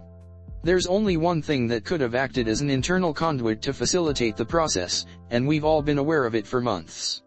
"What?" Zeus demanded. Naruto's expression was grave. "The labyrinth." Shocked silence rang out through the halls of the throne room. Zeus recovered first. "The labyrinth," he frowned in bewilderment before looking at Athena. "Wasn't that your kid's invention? What does that have to do with this?" "Everything," Athena answered grimly. "It's obvious." She paused as she glanced around the throne room only to be met with blank faces. "Or perhaps not," she amended. "An explanation seems to be in order. It's a well-known fact that Daedalus, M's son, had originally created the labyrinth for King Minos's palace to function as a death maze to punish dissenters. What is less well known, however, is the fact that Daedalus had entangled the labyrinth with his soul, life force, and the fabrics of mist itself." Apollo frowned. "You can do that?" "Yes," Athena inclined her head. "The result of this is that the labyrinth, rather than being a normal structure, is instead a quasi-living entity that over the millennia has extended across essentially the entire world. Only a few places are left untouched by its grasp." Her eyes took on a glint. "It's fascinating, it truly is. Its propagation resembles the branching effect of, spare us the drivel and get to the point," Demeter snapped. Athena blinked, breaking out of the trance. "Ah, my apologies. The point is, the labyrinth is intrinsically tied to the mist, thus it's capable of serving as a conduit for magic." She tilted her head. "An apt analogy would be to think of it as an electrical wire that allows current, magic, to pass through. In this case, the spell would have likely been a spatial transference phenomenon that allowed Hecate to relocate the camp. While the camp's magical protections and charms are capable of defending it from external influences, the labyrinth is able to bypass that." "Well, why didn't you just say that in the first place?" Hephaestus growled, the engineer within him clearly disliking the inefficiency with which she delivered the information. "It's important to have all the information before acting in order to avoid hasty decisions." "Bah," Hephaestus waved his hand, the permanent scowl on his face deepening. "Now that we know how Hecate moved the camp, how does this help us again?" Athena smiled. Even with the aid of the labyrinth, Hecate wouldn't be powerful enough to move the camp wherever she wanted. She would have to use the labyrinth as a channel to facilitate the translocation of the camp. Returning to the electrical W analogy, she can only move the camp to a place where the wires go. "I see," Hephaestus scratched his beard thoughtfully. "Which means we just have to follow the magical residue of the spell left within the labyrinth." "Precisely," Athena nodded. "The spell would have left trace magical residue within the labyrinth's passages and tunnels." She looked at Artemis. "It should be child's play for you to track." Artemis tensed up but nodded. "Yes. Then it's decided," Zeus declared. "We shall send a rescue team into the labyrinth to track down Camp Half-Blood and save our children." He paused for a moment before his expression hardened, a stormy look appearing in his suddenly dark blue eye. "Only Artemis will be permitted to go, as this falls under her sphere of influence. The rest of you all must stay on Olympus. Immediately, the throne room erupted into pandemonium. That joke was in bad taste, brother, Demeter said, a terrifying expression on her face. If you believe I won't act to save my children, then you're sadly mistaken. My children are captured, and you want to send her to save them. Aphrodite's eyes glowed. Not a chance in Tartarus. Damn the ancient laws, Ares growled. Those are my fucking children the Titans are holding hostage. If you expect me to just sit back, you're even more senile than I thought. Can't believe I'm saying this, but I agree with Ares, Apollo declared grimly. I have faith in my little sis and all, but something like this demands a more personal touch. Out of all the decrees you've made so far, I do quite believe this will be the one I'll enjoy breaking the most, Hermes said quietly, his eyes narrowed. Amidst all the objections, Zeus's expression remained stony. Finally, he raised a hand and thunder boomed, a wave of pure sound exploding outward and silencing everyone. 2 reasons, Zeus stated calmly. 1. There is a very good chance that this is just a diversion to lure us away from Olympus. 2. I'm sure you've all noticed that Dionysus still hasn't returned to us. They all shifted, the empty grapevine throne suddenly seeming extremely conspicuous. Most likely because he isn't able to return. I may not be the god of wisdom, but even I can see that this is an obvious trap. Athena, who was one of the only gods who hadn't objected, nodded slowly. I do not like this. I hate this, in fact. But father is correct. We must remain here on Olympus. So what, you're just going to send Artemis and her hunters and call it a day? Demeter cried, outraged. You really think she can succeed against the Titan forces? She's already been captured once before. Artemis's eyes flashed angrily. Atlas took me by surprise, she growled. It will not happen again. Demeter snorted dismissively. Forgive me if I'm not going to risk my children's lives on your assurances alone. Enough, Zeus spoke softly, and inexplicably everyone listened. We are the council of gods, and we will act like it. He looked at Demeter. I understand that you're concerned, but there's no need to worry. After all, you seem to be forgetting about someone. Demeter frowned. What are you talking about? Zeus merely gestured over to the foot of Artemis's throne where a certain demigod was sitting. Yo. Naruto grinned brightly. Of course, Hermes murmured. The son of Artemis will be going as well. Naruto nodded. Don't worry, we'll save Camp Half-Blood and get all of your children back, believe it. There was a long moment of silence. Naruto has already demonstrated his skills and powers, Zeus spoke. Along with Artemis and the hunters, they will be more than capable of saving Camp Half-Blood. He looked around the throne room. I trust that there are no further objections. Slowly, the assembled gods nodded, albeit still slightly reluctantly. I guess he's strong enough, Ares relented. You guess? Kurama said incredulously. Didn't we thoroughly and completely dismantle him just a few months ago? Does he require another practical demonstration? Because after that miserable excuse of a fight we just had against Zeus, I am down to give him another demonstration. Kid, I'm trusting you here, Ares continued. You better get them back. Naruto nodded determinedly. I will, he promised. Swear it, Apollo said, deadly serious for once. I know you don't break your promises. Swear it. I swear I'll save them. Apollo closed his eyes. I suppose that'll do for now. I'll do what I can to help, Hephaestus said gruffly. Just tell me what magical item or weapon you need, and I'll forge it for you. You will. Naruto looked surprised. A sword with mecha shift capabilities. Hephaestus suggested. Or perhaps a suit of impenetrable armor. I want a cloak, Naruto said simply. A red cloak with black flame designs on the hem. That's it, the god of blacksmiths frowned when nothing else was forthcoming. Did you want an invisibility enchantment on that? Or perhaps nano-machines embedded into the fabric? Nah, just a normal cloak is fine. That's all you want. Hephaestus leaned forward, seeming bewildered. I'm offering to make you anything here. I have like an 8-decade waiting list for my services. You sure you don't want anything else? Naruto grinned. What more do I need? Hephaestus shrugged. Fair enough. He pulled out several wires of celestial bronze and began twisting them into shape, his hands glowing a fiery red.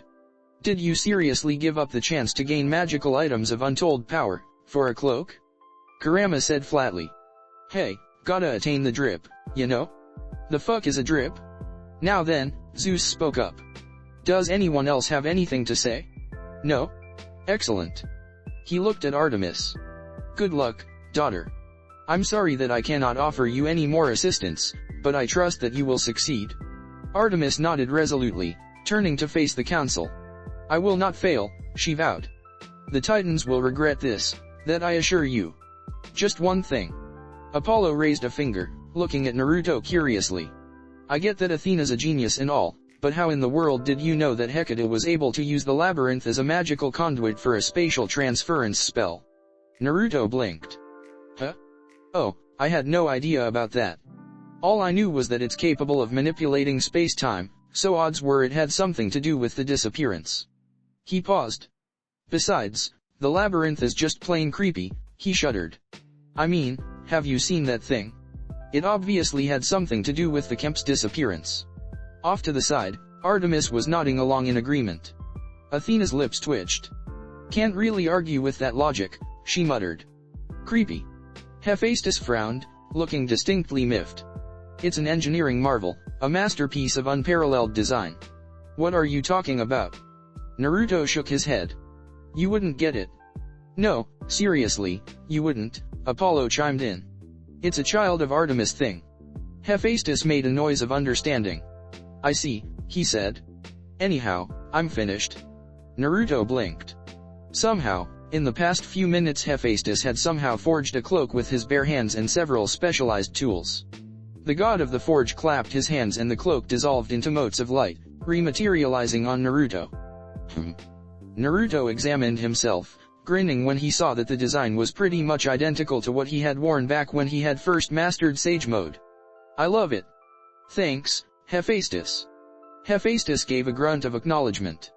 Ah, this brings back memories, Kurama said nostalgically. It really does. Enough with wasting time, Hermes interjected impatiently. His expression darkened. I already lost a son a few months ago. I'd rather not lose any more. Artemis nodded. We'll be off, then. With a snap of her fingers, she and Naruto dissolved in a flash of silver light. How did it go? Naruto blinked when the moment he and Artemis reappeared in the hunters' camp, he was immediately accosted by the hunters.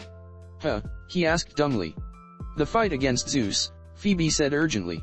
Did you win? Oh, Naruto rubbed the back of his head. No, sadly. I lost by ring out. And I'm tilted again. They just had to bring this up, huh. Multiple disappointed sighs went up from the assorted hunters at that. Damn, Phoebe gave him a pat on the shoulder. Well, good try nonetheless. While I'm sure you would like to discuss the fight at length, I'm afraid we have more pressing matters to worry about, Artemis said gravely, striding forward. Immediately, all the hunters immediately straightened up, their gazes turning serious. What is it, milady? Zoe asked, instantly adopting her role as the lieutenant. Kemp Half-Blood has been abducted by the Titans. There was a moment of silence. What? Thalia's eyes went wide. Wait, what? When you say Kemp Half-Blood has been abducted? Zoe began cautiously. Do you mean just the inhabitants, or the entire physical camp itself? I mean the entire camp, Artemis confirmed. Everything within the magical borders has been forcibly relocated by one of Hecate's spells. Katarina, the daughter of Hecate, visibly stiffened at that. Hecate, Thalia snarled, the air suddenly filling with the scent of ozone and the charge of electricity. That traitor. She hesitated. I need to make some iris messages. Excuse me. Zoe nodded, and Thalia hurried away to try to find out if her friends were okay. I presume we'll be tasked with tracking down the camp. Lily, the daughter of Demeter, asked, her green eyes solemn. Artemis nodded. Father put me in charge of the rescue team. We have to locate and rescue the camp. Did the oracle give a prophecy? Jean, the daughter of Apollo, questioned. Then her eyes widened. Hold on. If the oracle is located within the camp. No oracle, no prophecy, Zoe summarized succinctly. We're going in effectively blind. Naruto shrugged. Prophecies are low-key overrated anyway. Just gotta trust in the process and it'll work out. Besides, we already know what to do, just follow the magical thingy in the labyrinth and it'll lead us to the camp. Labyrinth? Zoe frowned. Wait, what does that have to do with anything? Quickly, Artemis and Naruto filled them in on what happened during the council meeting. So we're going back into that place. Bianca murmured, no doubt thinking about how they had entered the labyrinth during the Artemis retrieval mission. Yes. We'll be counting on you to help us navigate the labyrinth, Artemis said. With your powers as the daughter of Hades, this mission should go along fairly smoothly, no? Naruto, Zoe, and Thalia all shouted simultaneously. Artemis looked taken aback. What's the matter? Mom. Naruto looked horrified. You did not just say that. Milady. Zoe's expression was pained. I understand that you're a goddess and thus you don't normally have to worry about things like these, but... You just jinxed it, Thalia said hollowly. We're doomed now. We're actually doomed. Artemis blinked. Ah. My apologies. But I mean, how much worse can it possibly get? As if on cue, Apollo appeared in a flash of golden light. Zoe's expression became even more pained. Much worse, apparently, Artemis muttered. I stand corrected. I have the feeling that that was an insult of some kind, but I'm going to choose to ignore it, Apollo said. Hey, Zoe, what's up? He flashed a grin, but his heart clearly wasn't in it. His smile looked weak and forced. Apollo, Zoe greeted. You look more terrible than you normally do. Now that I'm sure is an insult, Apollo grumbled. Zoe's right, Artemis said, frowning in concern. Brother, are you all right? Apollo barked a laugh that contained approximately no humor whatsoever. My children have just been kidnapped and will probably be dead by the end of the week, and there's absolutely nothing I can do about it. Do you think I'm all right? Artemis winced. I'm sorry, brother, that was a thoughtless question. Apollo sighed, rubbing his face wearily. No, it's fine. I'm just really damn worried. All of us are. This is the most united the Olympians have been since, well, ever. He shook his head. But enough of that. Have you finished your preparations? Artemis nodded. We'll be ready to leave once we pack things up. At this, the hunters immediately dispersed, moving like a well-oiled machine to pack up their camp. Any luck? Naruto asked when Thalia walked up to rejoin them. Her gloomy expression said it all. I wasn't able to track down anyone, she said desolately, her fists clenching. Annabeth, Clarice, Beckendorf. My Iris messages failed to reach them all. Damn. What about Percy? I ran out of golden drachmas. Naruto paused. Seriously? Bruh. I know, right? I can't believe Iris took my money even though the calls failed to connect. Thalia shook her head. I'm actually getting scammed here. Don't worry, Percy Jackson hadn't gone to Camp Half-Blood yet when it disappeared, Apollo helpfully informed them. He's in his apartment right now, still completely clueless. Can you get him here? Thalia asked, a little desperately. We need all the help we can get here. Sure thing. Several seconds passed. Thalia frowned. Aren't you going to, get him? Not yet, Apollo said, scratching his cheek as his eyes glowed golden. He's, a little preoccupied right now, if you catch my drift. Thalia looked disgusted. I did not need to know that. And by preoccupied, I meant that he's in the middle of crying his eyes out, Apollo continued, raising an eyebrow. Do get your mind out of the gutter, my dear Thalia. Thalia spluttered incoherently before pausing. Back the hell up. He's crying right now. Concern flashed in her eyes. Wait, what happened? Can you teleport him over here? Apollo shrugged. Suit yourself. He snapped his fingers and in a flash of golden light, Percy was next to them. True to Apollo's words, tears were currently streaming down Percy's cheeks, and his face was flushed bright red. Percy. Thalia was next to him in a flash. What's wrong? She quickly brought him in a hug, whispering hushed assurances in his ear. Thalia. Percy choked out. What just happened? Where am I? Apollo just teleported you. But what happened to you? She asked frantically. Why are you crying? I fucked up, Percy said, his voice strained as another fresh round of tears streamed from his eyes. I fucked up bad, Thels. What? What is it? I just ate a Carolina Reaper pepper to prove a point to my mom, Percy gasped out. Bad idea. Bad idea. Absolute silence. Slowly, Thalia stepped back from him, her expression looking as if it was carved from granite. What? Milk. Do you have any milk? You're crying, because you ate a spicy pepper. I'm dying over here. Please help. Thalia closed her eyes and muttered several ancient Greek phrases under her breath that extolled the importance of patience and restraint. Percy Jackson, Artemis took over. We're about to embark on a mission to rescue Camp Half-Blood from the Titans. Naruto will fill you in. Now if you'll excuse me, I need to have some private words with my brother. With that, she and Apollo dematerialized. All the color drained from Percy's face, a rather incredible feat considering how red it had been just a moment before. And Naruto? Is the pain making me hear things? Naruto sighed. No. About an hour ago, Camp Half-Blood disappeared, courtesy of a spell by Hecate. You're one of the only campers who wasn't in camp when it disappeared, so you're still here. You're joking, Percy whispered before his eyes went wide with fear. Annabeth. Is Annabeth alright? Naruto looked downcast. I'm sorry, Percy. We'll get her back, I promise. We'll get all of them back. Percy slammed his fist against a tree, anger in his eyes. Fucking Titans. He cursed. You're angry, so I'll excuse your transgression against the holy log this time. However, strike it again and you shall be punished. Percy and Thalia started talking to each other, and Naruto decided to give them some space. As he made his way through the camp, which was being rapidly packed up by the hunters, he paused when he saw a familiar figure standing in front of the fire roaring in the center of the camp. Hestia. Naruto called. Hestia turned around and smiled. Hello there, Naruto. I was hoping we could talk before you left for the mission. Yeah. Naruto came up beside her, both of them staring into the flickering flames. What is it? You're walking into a trap.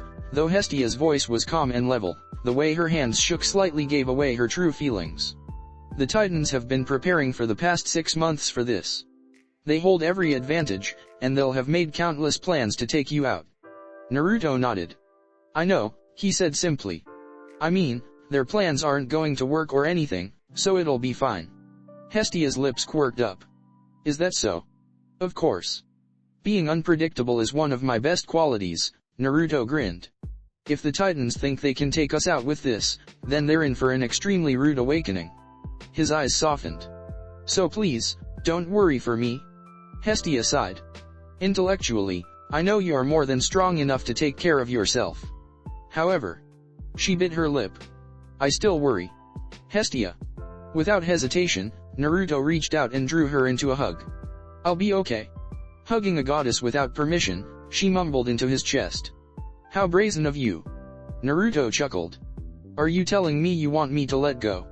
He began to loosen his hold, only to stop when Hestia tightened her arms around him. I'll take that as a no. You've gotten taller, she noted. Well, puberty has to be good for some things, you know, he grinned. Where before he and Hestia had been about the same height, now he was a good half a head taller than her. He missed his old height, he really did. Finally, she let go, stepping back. Don't you dare die on this mission, she said, her chocolate brown eyes narrowing slightly. Otherwise I won't make you ramen ever again. Naruto's expression turned grim. With such a horrible threat hanging over my head, I have no choice but to stay alive then. Indeed, Hestia nodded imperiously. Now, go. Naruto shot her a thumbs up and grinned. I'll kick some Titan ass for you. They arrived at the place where Camp Half-Blood previously was located. Nothing remained except for an empty field. I can't believe this, Thalia murmured. Her eyes flickered over to a hill that was no longer present. Even my tree is gone. Naruto led them over to where the entrance to the labyrinth was. A cluster of boulders greeted them, and he pressed the hidden delta that opened the secret entrance. Man. Naruto shuddered as he stared into the dark entrance. I'll never get over how horrible that feels. As if it being underground wasn't bad enough, it's also a death maze intrinsically tied to soul magic and the mist, Artemis muttered, an identical expression of aversion on her face. It's almost as if it was created to vex us. She turned to Bianca. Ellie the way, she froze. Ah. I may have made a mistake. What is it, milady? Zoe asked in concern. I had originally planned to have us split up into groups to search the labyrinth.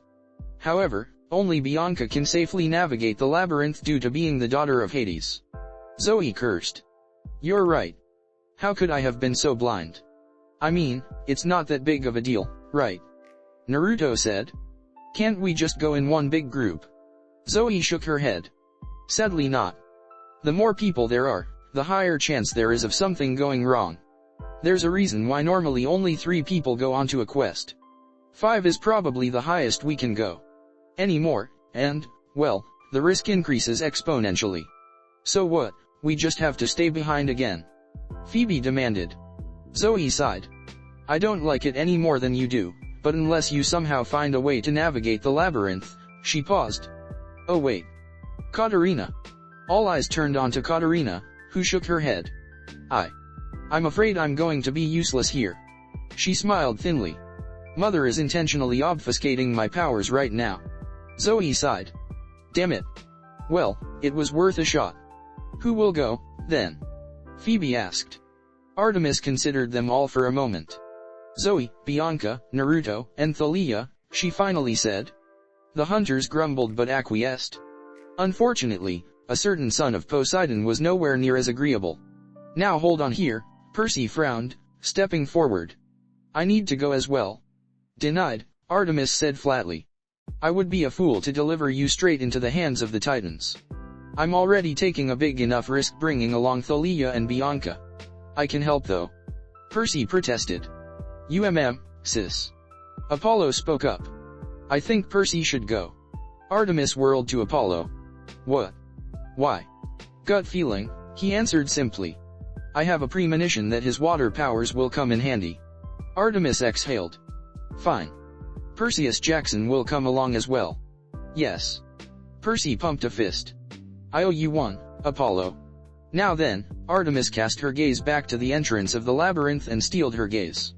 Let's go. The hunters wished them luck as they entered the labyrinth. Naruto went in last, and as he moved to enter, Apollo grabbed his arm. Naruto frowned. Apollo. Don't you dare hold back. Apollo's eyes were narrowed. Not on this quest. Naruto nodded. Got it. I'll go full out. Apollo nodded and released him. Good luck, Naruto. And with that, Naruto entered the gaping maw of the labyrinth. The moment Naruto entered the labyrinth, the entrance behind them slammed shut with a loud clang, throwing them into absolute darkness. So this is the labyrinth, Artemis murmured. Gods, I hate this place. It's as if the very air itself is drenched in wrongness. Let us make haste. Wait, Percy called, a pensive expression crossing his face, not that anyone could see in the darkness except Artemis, who possessed perfect night vision. Lady Artemis, you know how gods can make their eyes glow in intense situations? Can you do that too? Artemis tilted her head. Well, yes. It's a partial localized release of my divine form, she answered as her eyes began to glow a dim silver. Why do you ask? Just humor me. Can you make it brighter? Percy pressed. Artemis frowned bemusedly but complied, the intensity of the silver light increasing significantly until it illuminated the entire corridor. Awesome, Percy grinned. Thank you, that works perfectly. Now let's go. He began walking deeper into the hallway. Nobody else followed. I don't get it, Artemis sounded confused. What is the point of this? Besides her, Zoe trembled with suppressed fury. Perseus Jackson, she growled. Did you just make Lady Artemis do all that, so she could function as a glorified goddess flashlight? Percy froze mid-step as horror dawned upon the rest of their faces. Maybe. Dude. Naruto whispered, half appalled and half amused. You crazy son of a bitch. Perseus Jackson, Artemis said in a low, exceedingly dangerous voice that had his hairs standing on end. You are very, very fortunate that we are in a hurry right now. But after this is all over. Her eyes flashed. Well, if I were you, I would try my best to redeem myself on this mission fast. Instead of begging for forgiveness, Percy merely saluted in a manner that was far too casual. Gotcha, will do. He's suicidal, Thalia muttered. That's the only explanation for it. If you had wanted light, you could have just asked, Artemis said, her tone turning exasperated as her eyes stopped glowing. She held out her hand and silver flames burst to life, illuminating the corridor. But enough talk. Her eyes shone a purple sylph sheen as she examined their surroundings. The magical residue begins over there. Let's go. They followed, Artemis detecting where the trace magical residue was and Bianca providing a safe path toward it. Just like before, every choice Bianca made was the correct one, to everyone's immense relief. So what have you been up to these past few months? Thalia asked Percy. Percy shrugged. Finals have officially drained my will to live and I'm freaking out about starting high school next year. Same old same old. Thalia smirked. Imagine having to go to school. Percy raised his eyebrows. Are you talking to me, Ms. Middle School Dropout? Thalia twitched. Oh, you did not just go there. What if I did? Percy challenged. Electricity crackled to life as Thalia prepared to zap the hell out of Percy, when Artemis spoke up. Thalia, Percy, please, she sighed. While I'm glad to see you two continuing your father's legacies, I would appreciate at least some modicum of professionalism. Appropriately chastised, the two apologized and went silent. That was, until Percy nudged Thalia with his elbow. By the way, in case you didn't know, modicum means, I will hurt you. Percy snickered. Hey, just making sure your middle school vocabulary can keep up. Zoe let out a weary sigh. Why can't you two be more like Bianca? Percy and Thalia both looked at Bianca, who was chatting to Naruto about Nico. But don't you think his social development will be stunted if all his friends are ghosts? Bianca was asking worriedly. I'm glad Nico is happy and all, but I think he still needs some friends who are, you know, alive. Naruto shrugged. I think it'll be fine. I mean, someone I know didn't have a single friend until he was like 12 years old. And his entire village hated him. And his uncle who he loved tried to assassinate him. Hold up, you said something? Bianca frowned. His uncle did what? But he turned out alright, Naruto finished with a bright smile. He's one of my best friends, in fact. I mean, yeah, he did have a whole murder-homicidal psychopath phase, but he got over that quickly. I have so many concerns right now. Point is, Nico will be fine, Naruto assured her. He's BFFs with Achilles and Theseus, and both of them love the kid. They'll take care of him. I hope so. Bianca's eyes suddenly widened. Duck. Nobody questioned her, everyone instantly hit the deck. Not a moment too soon, for a massive axe blade swung overhead, and if they hadn't heeded Bianca's warning, they would have been bisected. I really hate Deadless, Thalia groused as they dusted themselves off. What kind of dipshit builds a maze like this? Artemis flicked her wrists and hunting daggers appeared in her hands. Whoa. Thalia's eyes widened. If I offended you, that is definitely my bad. I hear breathing up ahead, Artemis cut her off. Thalia's gaze turned serious as they readied their weapons. They cautiously crept up the hallway and turned the corner to find two normal girls. Huh. Percy lowered Riptide, frowning in confusion. What are you two doing down here? One of them licked her lips. Percy Jackson, she smiled beautifully at him. My, what a surprise. How are you doing, my fine hero? Oh fuck, the other one paled, looking straight at Artemis. Kelly, I think that's, and you brought your friends with you as well. Kelly seemed positively ecstatic. I'll enjoy sucking you all dry. She licked her lips again. Kelly, the other Impausa said urgently. I really think you should, I don't get it. Percy looked puzzled. Are you two, like, demigods or something? I cannot believe you are this dense, Zoe muttered. Do you not smell the cloying scent of blood on them? Percy blinked before blushing heavily. I think that information is supposed to be kept private, Zoe. Zoe furrowed her brow before comprehension dawned. You fool, she hissed, sounding scandalized. I'm not speaking of that. Huh? Then what are you talking about? Kelly laughed, drawing attention back to her. I believe your little hunter friend is trying to tell you that I am an Impausa. Silence. What? Percy looked even more confused. Kelly stared at him. An Impausa? A servant of Hecate? A being created from dark magic.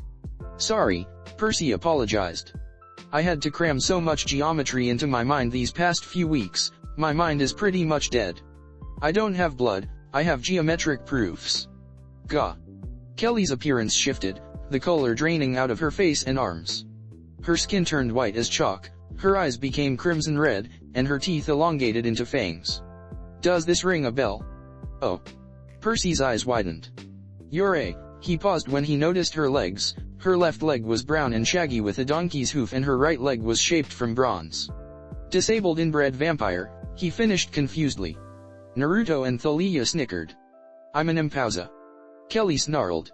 And it's interbred, not inbred, you imbecile. Heh, Thalia smiled smugly.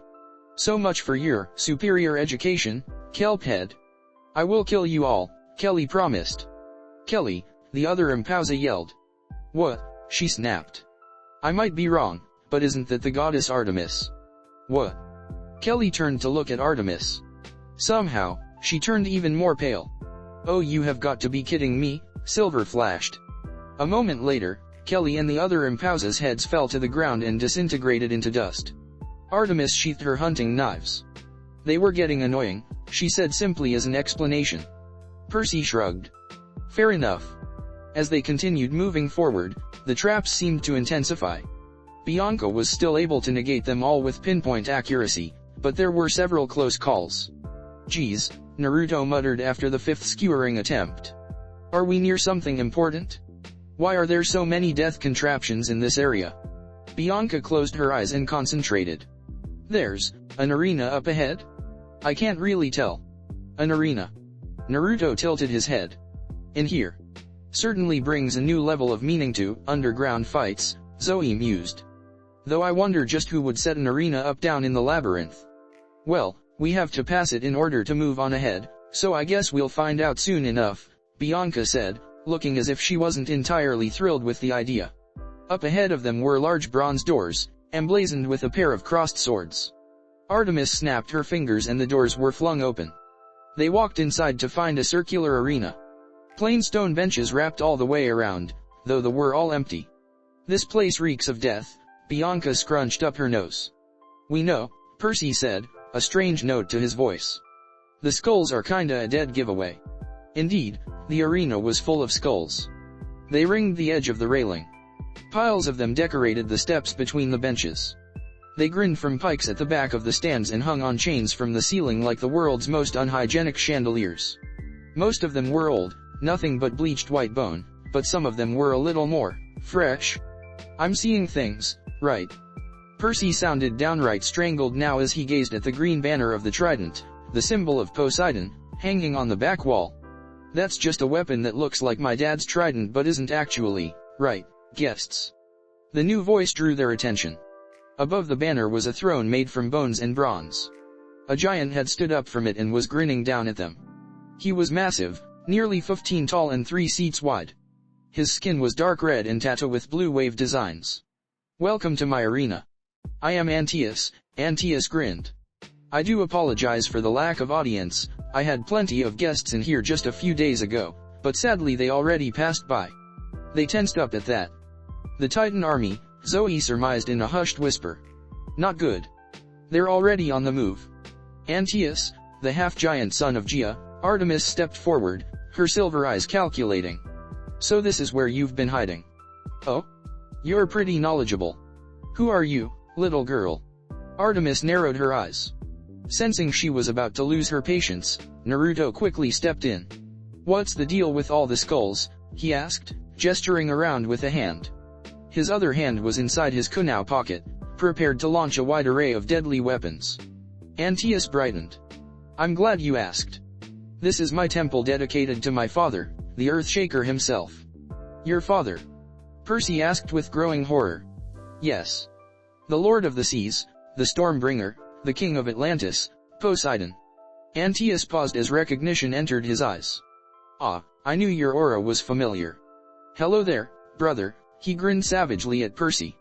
Percy's eyes widened. Oh Hades no. I disown you. I don't care if I have to burn down my family tree itself. You are not my brother. Antaeus laughed. Ha ha, you jest, you jest. I do not. Antaeus ignored him. Now then. His grin turned feral. I presume you all wish to pass by. He gestured at the door behind him. We need to get through that door, Bianca confirmed quietly. There are no other routes, this is the only path. And I shall allow you all to do so, Antaeus continued, as long as you best me in combat. Send forth your best champion and entertain me in a glorious battle. He jumped down and landed on the dirt floor of the arena, his muscles rippling and bulging outward. Who shall it be? They exchanged glances. I would fight him, Zoe began, but I'd prefer not to dirty my arrows and my blade with his blood. Ditto, Thalia agreed. I don't think my spear would ever forgive me if I let it even touch that thing. I wouldn't do that to you, Riptide, Percy said lovingly to his blade. You're worth more than that. Oi, Antaeus straightened, looking offended. Come on, that's just hurtful. Percy looked at Naruto. Do you mind taking care of this guy real quick? Hey. Naruto frowned. What is that supposed to imply? So your blade is worth too much, but it's fine for me to fight him? I see how it is. Percy coughed, refusing to meet his eyes. Just a moment, Antaeus suddenly said, squinting his eyes at Naruto. Aren't you the son of Artemis? He recognizes you but not me. Artemis said incredulously. What is this? Naruto chuckled. Is this what it feels like to be Kakashi-sensei? To be recognized everywhere you go, he wondered before saying louder, yes, I am the son of Artemis, he confirmed. Why do you ask? Excellent. Antaeus bellowed with unadulterated glee. The one who defeated Atlas and Ares. I will fight only you. Come, face me. Naruto shrugged. Aight. As he moved to step forward, Percy spoke up. He gives a bad name to the sons of Poseidon everywhere, he glared at the half-giant. Make sure to beat his face in. Will do. As Naruto faced Antaeus, jumping lightly in place to warm up, he called out. Hey Antaeus. What? Apollo told me to go full out, so I can't take it easy on you. Just wanted to apologize in advance. Antaeus laughed uproariously. Good. Let this be a phenomenal fight. He cracked his knuckles and rolled his neck. Begin. He took a single step forward, then was sent flying back as his face was suddenly introduced to a massive raise-non delivered via a clone that popped out of existence a second afterward. The wall cracked under the force and he coughed out blood. Not bad, he gasped out, but you'll have to do better. A screeching sound filled the arena as Naruto created a Raisin Shuriken. A bright silver-purple light shone brilliantly from the rotating Shuriken of death, sending heavy gusts of wind surging throughout the entire room. Antaeus's eyes widened. Bro, what the fuck? Antaeus was cut off when Naruto threw the Raisin Shuriken at him, screaming in agony as his body was torn apart effortlessly. And that should take care of it, Naruto said, walking back to the group.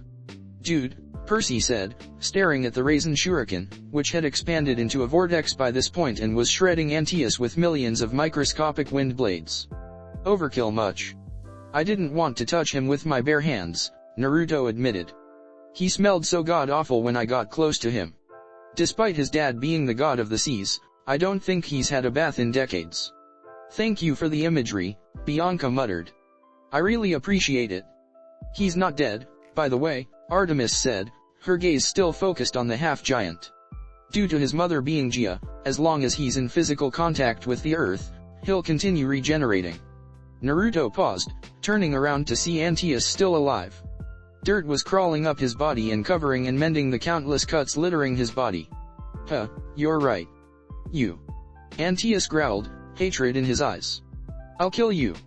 Naruto merely stomped his foot, utilizing earth manipulation to cause the floor underneath Antaeus to launch him into the air. Then, a basic wind manipulation made sure he was suspended midair.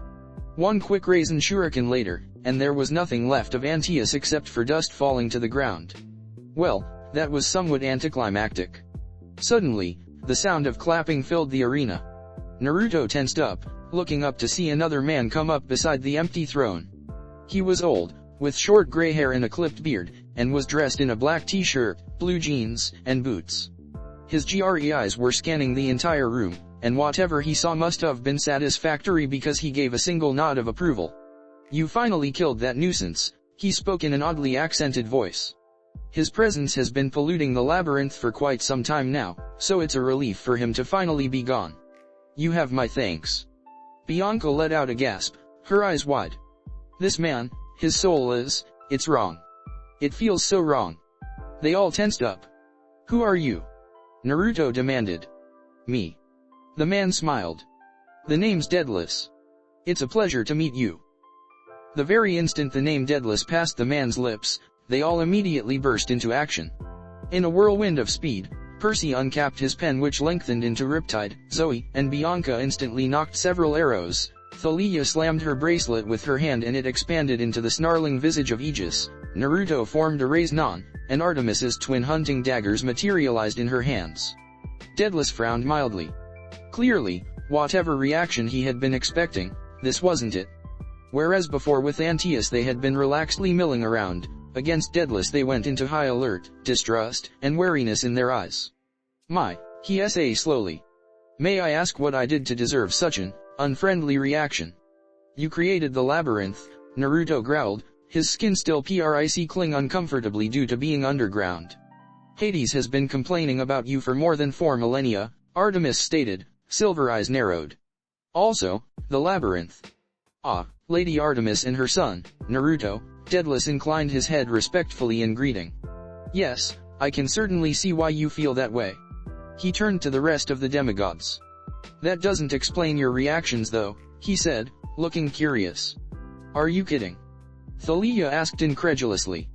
A guy who lived thousands of years ago suddenly appearing in an arena of death? In what world do we not react badly?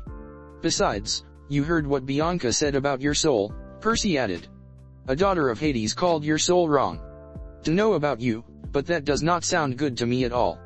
Your soul is sickening, Bianca agreed, a heavy look of distaste on her face. How did you even manage to get to this point? When you consider everything, it should be a foregone conclusion for us to treat you as hostile, Zoe finished. It's textbook, really. Daedalus regarded them all for several moments, his gray eyes inscrutable. Then he chuckled good-naturedly. I see. Well, I suppose I can't argue against that logic. He raised his hands, a twinkle in his eyes. I assure you, however, that I'm not here to do you any harm. Instead of lowering their guards, they all tensed up even further, the edges of Naruto's eyes bleeding silver. Daedalus frowned. What is it now? Your eyes just twinkled, Naruto said flatly. That's like, grade A creep behavior right there. How the hell did they even twinkle? I have a better question, Thalia said tightly. Lady Artemis mentioned that Hades has been complaining about Daedalus for the past 4,000 years. Is anyone going to ask how he's still alive? He doesn't smell alive, Naruto narrowed his silver eyes. He smells like oil and bronze. As if he's a machine. Daedalus smiled. I knew that I couldn't get past the acute senses of the son of Artemis. He tapped his forearm, which popped open to reveal celestial bronze mechanisms inside. Gears whirred. Wires glowed. Dear Hades, Bianca breathed. What are you?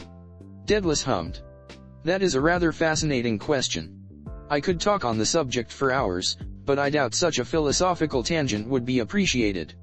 For the sake of keeping it simple, I found a way to transfer my soul, my animus, into an automaton, thus preserving my life.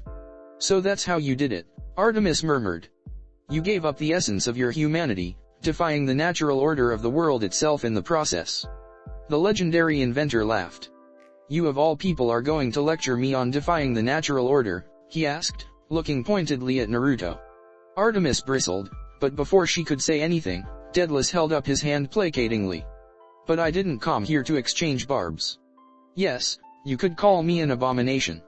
I personally thought the method I used to preserve my own life was rather ingenious, but everyone's entitled to their own opinion, he shrugged. You belong in the underworld, Artemis said matter-of-factly. Your very existence violates the sanctity of life and death itself, a balance that even the elder Olympians themselves would hesitate before infringing upon. The arrogance and hypocrisy of the gods, Daedalus smiled thinly. How I've missed it. Tell me, Artemis, where was this righteousness when you begged Asclepius to revive your friend Hippolytus? Artemis hesitated briefly before narrowing her silver eyes. I brought Hippolytus back to life because his life had been unjustly taken away by Aphrodite, and the resurrection wasn't permanent. He still died afterward of old age. You, on the other hand, have no such excuse. Daedalus chuckled. So I suppose it's up to the gods to decide whether or not it's justified, huh? He shook his head. Such hypocrisy. Face it, the natural order isn't what truly matters here. The gods have absolutely no trouble disregarding the balance the world on a whim. Case in point, little Naruto over there. Call me little again and you're going to experience a raise-non through the face. Fair enough, Daedalus chuckled. In any event, my point still stands. The natural order isn't what matters here. No, the real reason why you, Hades, and the council object against my continued existence is the fact that I had dared to venture into the realm of the gods themselves. With human creativity and ingenuity, I conquered death and attained immortality. And here, his face darkened. And, of course, you all could never accept that a mere mortal had managed it all on his own without any help or permission from the gods, could you? He snorted derisively. As I said. Arrogance. Artemis trembled with barely suppressed fury. You overstep your bounds, mortal, she hissed, taking a step forward and entering a stance, her hunting daggers glinting dangerously. Your death has been overdue for a long time, son of Athena. And now, you resort to violence because you can't prove me wrong, Daedalus sighed. Typical. Hold on a moment here, Percy interjected before Artemis could respond. Before you two get into it, can we, clear something up first? He gestured vaguely between them. I'm getting some majorly mixed vibes from this whole interaction. Are we here to help us? Or have you joined the Titans and are here to kill us? Daedalus blinked. I didn't mention. Must have slipped my mind. I'm with the Titans, of course. They all tensed up. You've fallen this far? Artemis whispered. Well, yeah, Daedalus shrugged. What did you expect? If I ever get captured by the gods, then it's an eternity in the fields of punishment for me. I admit, I had originally held some compunctions for joining the Titans, but after talking to Lady Artemis I find all my qualms vanishing without a trace. Why are you here, then? Bianca demanded. To kill us. Daedalus looked appalled. Heavens no, he exclaimed. I wouldn't be nearly so crass, or suicidal, to attempt an attack on the single most stacked quest group since the Argonauts. He shook his head. No, I'm here to make an offer. An offer? Naruto said warily. Daedalus smiled. Perseus Jackson. Thalia Grace. Bianca D'Angelo. He spread his arms magnanimously. Join the Titans. Their responses were instantaneous. Oh Hades no. Hard pass, I would rather not. Daedalus sighed. Such stubbornness. Then tell me, why do you insist on fighting for the gods? You realize that they don't care about you, yes? He looked at Bianca. Daughter of Hades, your father left you and your little brother inside the Lotus Casino for 70 years, and even when you got out, he didn't help you at all. He didn't care at all. If it weren't for the efforts of the hunters and Chem Half-Blood, you would likely be dead right now. Bianca raised an eyebrow. Oh yeah? Being in the labyrinth for so long must have addled your mind, because Hades quite literally kidnapped Nico in order to keep him safe. Last I checked, you don't do that to someone unless you care about them. Daedalus hesitated before turning to Percy. And you, son of Poseidon. Gonna stop you right there, Percy interrupted. I've heard it all before. Been there, done that, got the t-shirt.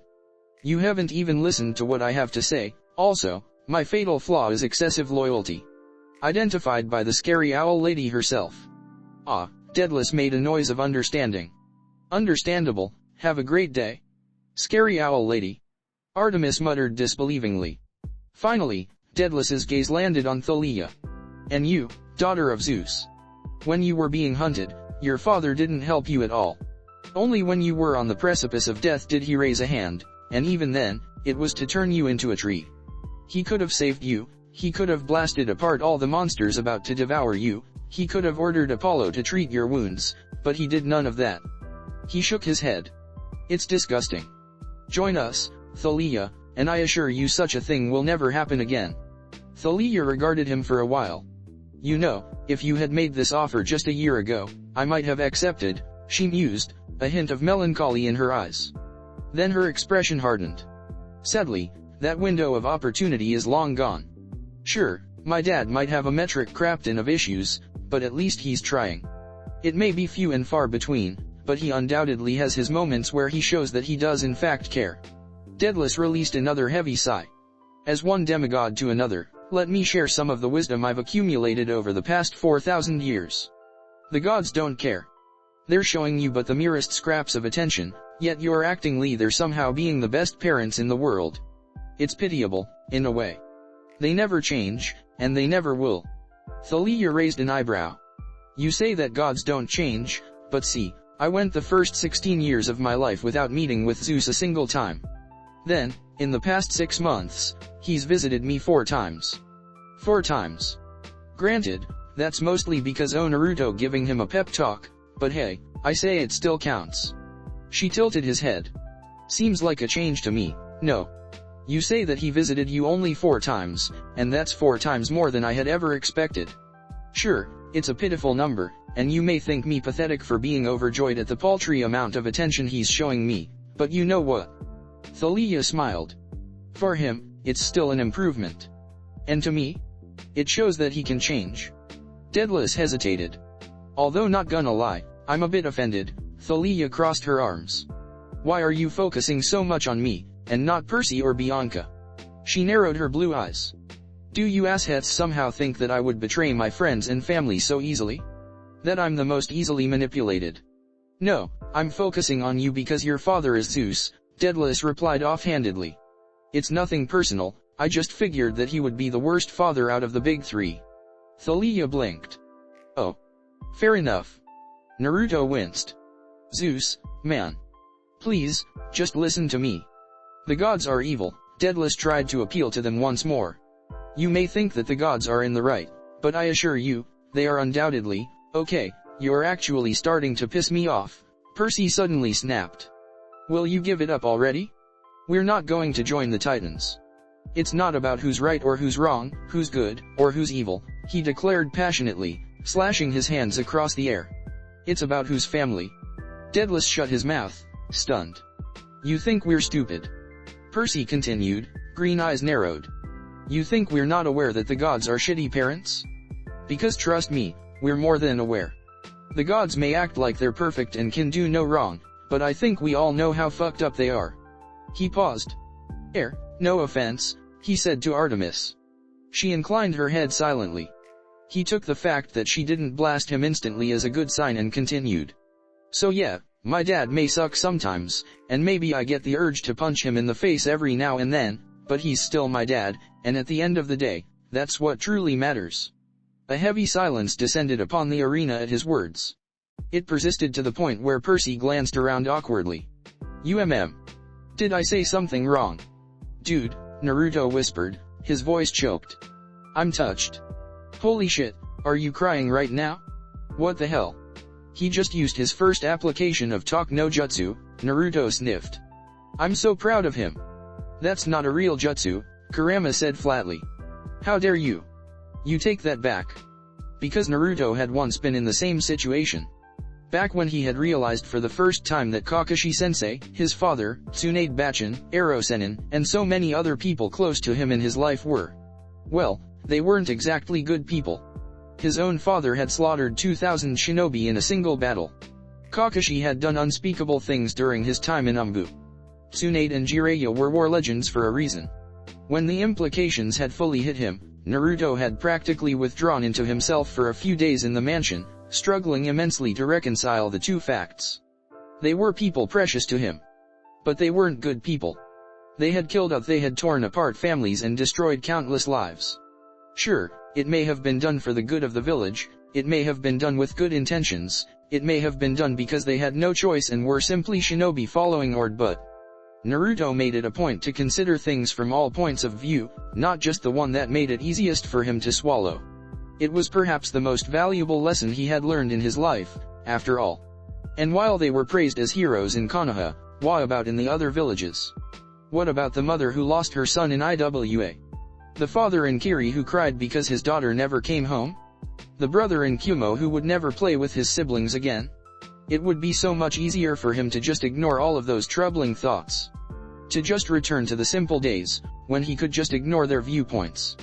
But he couldn't do that. He owed it to Nagato, Obito, and Jiraiya. But then, how could he accept what they had done? In the end, after a great deal of introspection and thinking, he had finally arrived at a conclusion. He didn't need to accept the bad things they'd done. He didn't need to ignore or excuse their actions. He just needed to accept that they were flawed people, the product of the world around them, but that they were trying their best and he loved them regardless. Because they were his family. Daedalus sighed disappointedly. Do you not even see how pitiful that is? Is 4 visits really enough to make up for everything that had happened? He paused. Though, in the end, you really are just children. Neglected children desperate enough for love and attention that they're willing to ignore just how terrible their parents are. Bianca rolled her eyes. All things aside. I don't know about you, but I'm pretty sure if there's a title for worst grandfather in the world, Cronus would win it by a mile. The gods may be bad, but he's definitely worse. As usual, the air chilled from the mention of the Titan Lord's name. I see. That's unfortunate, and Daedalus looked genuinely saddened. I had hoped that you would see reason, but it appears it would be in vain. For what it's worth, I tried, I truly tried. Percy pointed his sword at him. Anyway, the philosophical pre-fight talk has gone on long enough. Can we kick your ass now? Daedalus chuckled. Sadly not. Well, if I can't convince you, I suppose I'll take my leave now. You think we'll let you leave? Naruto asked, preparing to act at the slightest hint of movement. Daedalus smiled. I already have. There was a moment of silence as they tried to figure out what he meant. His soul. Bianca suddenly cried, her eyes fixed on something invisible in the air. She released her arrow, but Daedalus, or rather, his machine body, leaped up and intercepted it. Stygian iron arrows, the inventor's disembodied voice said. More than a little terrifying. And then it was gone. Artemis's eyes glowed silver as she began entering a deeper layer of reality, but it must have been too late, because she let out a frustrated growl a moment later. He detached his soul from his body and escaped. I'm sorry, Bianca looked ashamed. I reacted way too slowly. I should have been able to stop him. Don't apologize, Naruto said, looking upset with himself as well. I should have expected something like that. At the very least, I could have stopped his body from blocking the arrow. He just hadn't been prepared, since Daedalus hadn't actually attacked them. And it seems like I'm unable to sense his soul even in Sage mode.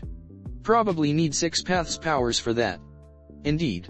I sensed negative emotions, but it felt off, so I didn't mention it. Probably my bad. It's alright, Artemis decided. He's not that significant in the grand scheme of things. Let us continue. They resumed navigating the labyrinth once more. Incredibly enough, it was only a few minutes before Percy and Thalia were bantering again, the interaction with Daedalus seemingly forgotten. ADHD and short demigod attention spans indeed. Zoe was bringing up the rear of the group. Naruto dropped back to walk beside her. You've been pretty quiet this entire time, he said. Everything alright? Zoe blinked before giving him a small smile. I'm fine, thank you. I was just thinking about what Percy said to Daedalus. Oh yeah, Naruto grinned. His speech was beautiful. Yeah. Naruto frowned. Is something wrong? She looked away awkwardly. You know. My father. Oh. Naruto's eyes widened. Oh. Zoe, I'm so sorry, it's fine, Zoe hurriedly said. Don't worry about it. I'm not sad or anything. I'm just thinking. Naruto felt like an idiot. How had he forgotten that Zoe's father was Atlas? The hunt is my family, I know, Zoe murmured. But at the same time. She shook her head. I don't know. I'm probably just being silly. Don't mind me. I see, Naruto waited to see if she would continue, knowing better than to interrupt. Sure enough, after a few seconds, she did. I had a sister, you know, she said. Her name was Calypso. She was kind, far kinder than I ever was. Even though she hated what the Titans were doing, she still remained loyal to our father. She smiled bitterly. And now she's trapped in a prison for the rest of time, doomed to have her heart played with by the gods on a whim. Quite a cruel fate, isn't it? Naruto grimaced. That's not fair. It isn't, Zoe agreed. Meanwhile, I betrayed my father and my duties, yet I'm allowed to roam free, enjoying life with the hunt. She sighed. It feels wrong, in a way. I'm sorry, I don't know where I'm going with this. I just needed to get this off my chest. No, I totally understand, Naruto hurriedly assured. Don't worry about it. For what it's worth, I think you made the right choice. Atlas and the Titans weren't going to change. True. Zoe shook her head. But that's enough angst for now. Any more, and I fear I'll start applying black eyeshadow and become an incarnation of Edge. In other words, you'll become just like Thalia. Zoe smirked. Precisely. They chuckled, drawing attention from the others. What is it? Thalia asked curiously. Nothing, Naruto smiled. Don't worry about it. Thalia gave them an odd look but dropped it. Anyway, Percy and I are betting on what's going to happen next. I've got $100 on the floor suddenly turning into lava, while Percy is stupidly convinced that a titan is going to pop out the walls at any second and attack us. We accept both cash and drachmas. You guys in? Zoe and Naruto exchanged glances. 10 drachmas on a god or goddess attacking us in the next 3 hours, Naruto said confidently. Done. How about you? Percy asked Zoe. Zoe shook her head. I'll pass. Gambling is one of the many vices that I cannot tolerate. Thalia rolled her eyes. Geez, you need to loosen up. Live life a little. I can do that plenty fine without resorting to such barbaric methods. Please, Thalia snorted. Your idea of a fun time is probably sitting under a tree and reading a book. What's wrong with that? Thalia stared at her incredulously. Seriously? Okay, that's it. After this is all over, you and I are going out to see a concert. I would accept, but I'm afraid my ears would never forgive me if I exposed them again to the abomination you like to call music. Thalia gaped at her, offended. You filthy classical music lover. Zoe tilted her head. Yes. Thalia shook her head in mock disgust as Zoe chuckled lightly. I was right. There's no salvaging you. She turned to Bianca. What about you? Wanna bet on something? Bianca looked a bit scandalized. Camp Half-Blood is literally in mortal peril right now, and you guys are placing bets. How are you able to act so carefree? Percy shrugged. I mean, there's no point in acting all serious and stuff. You'll only burn yourself out emotionally and mentally. Yeah, Thalia nodded. Besides, it helps keep up morale, she added. Maintaining positivity is the best thing we can do in a crisis like this.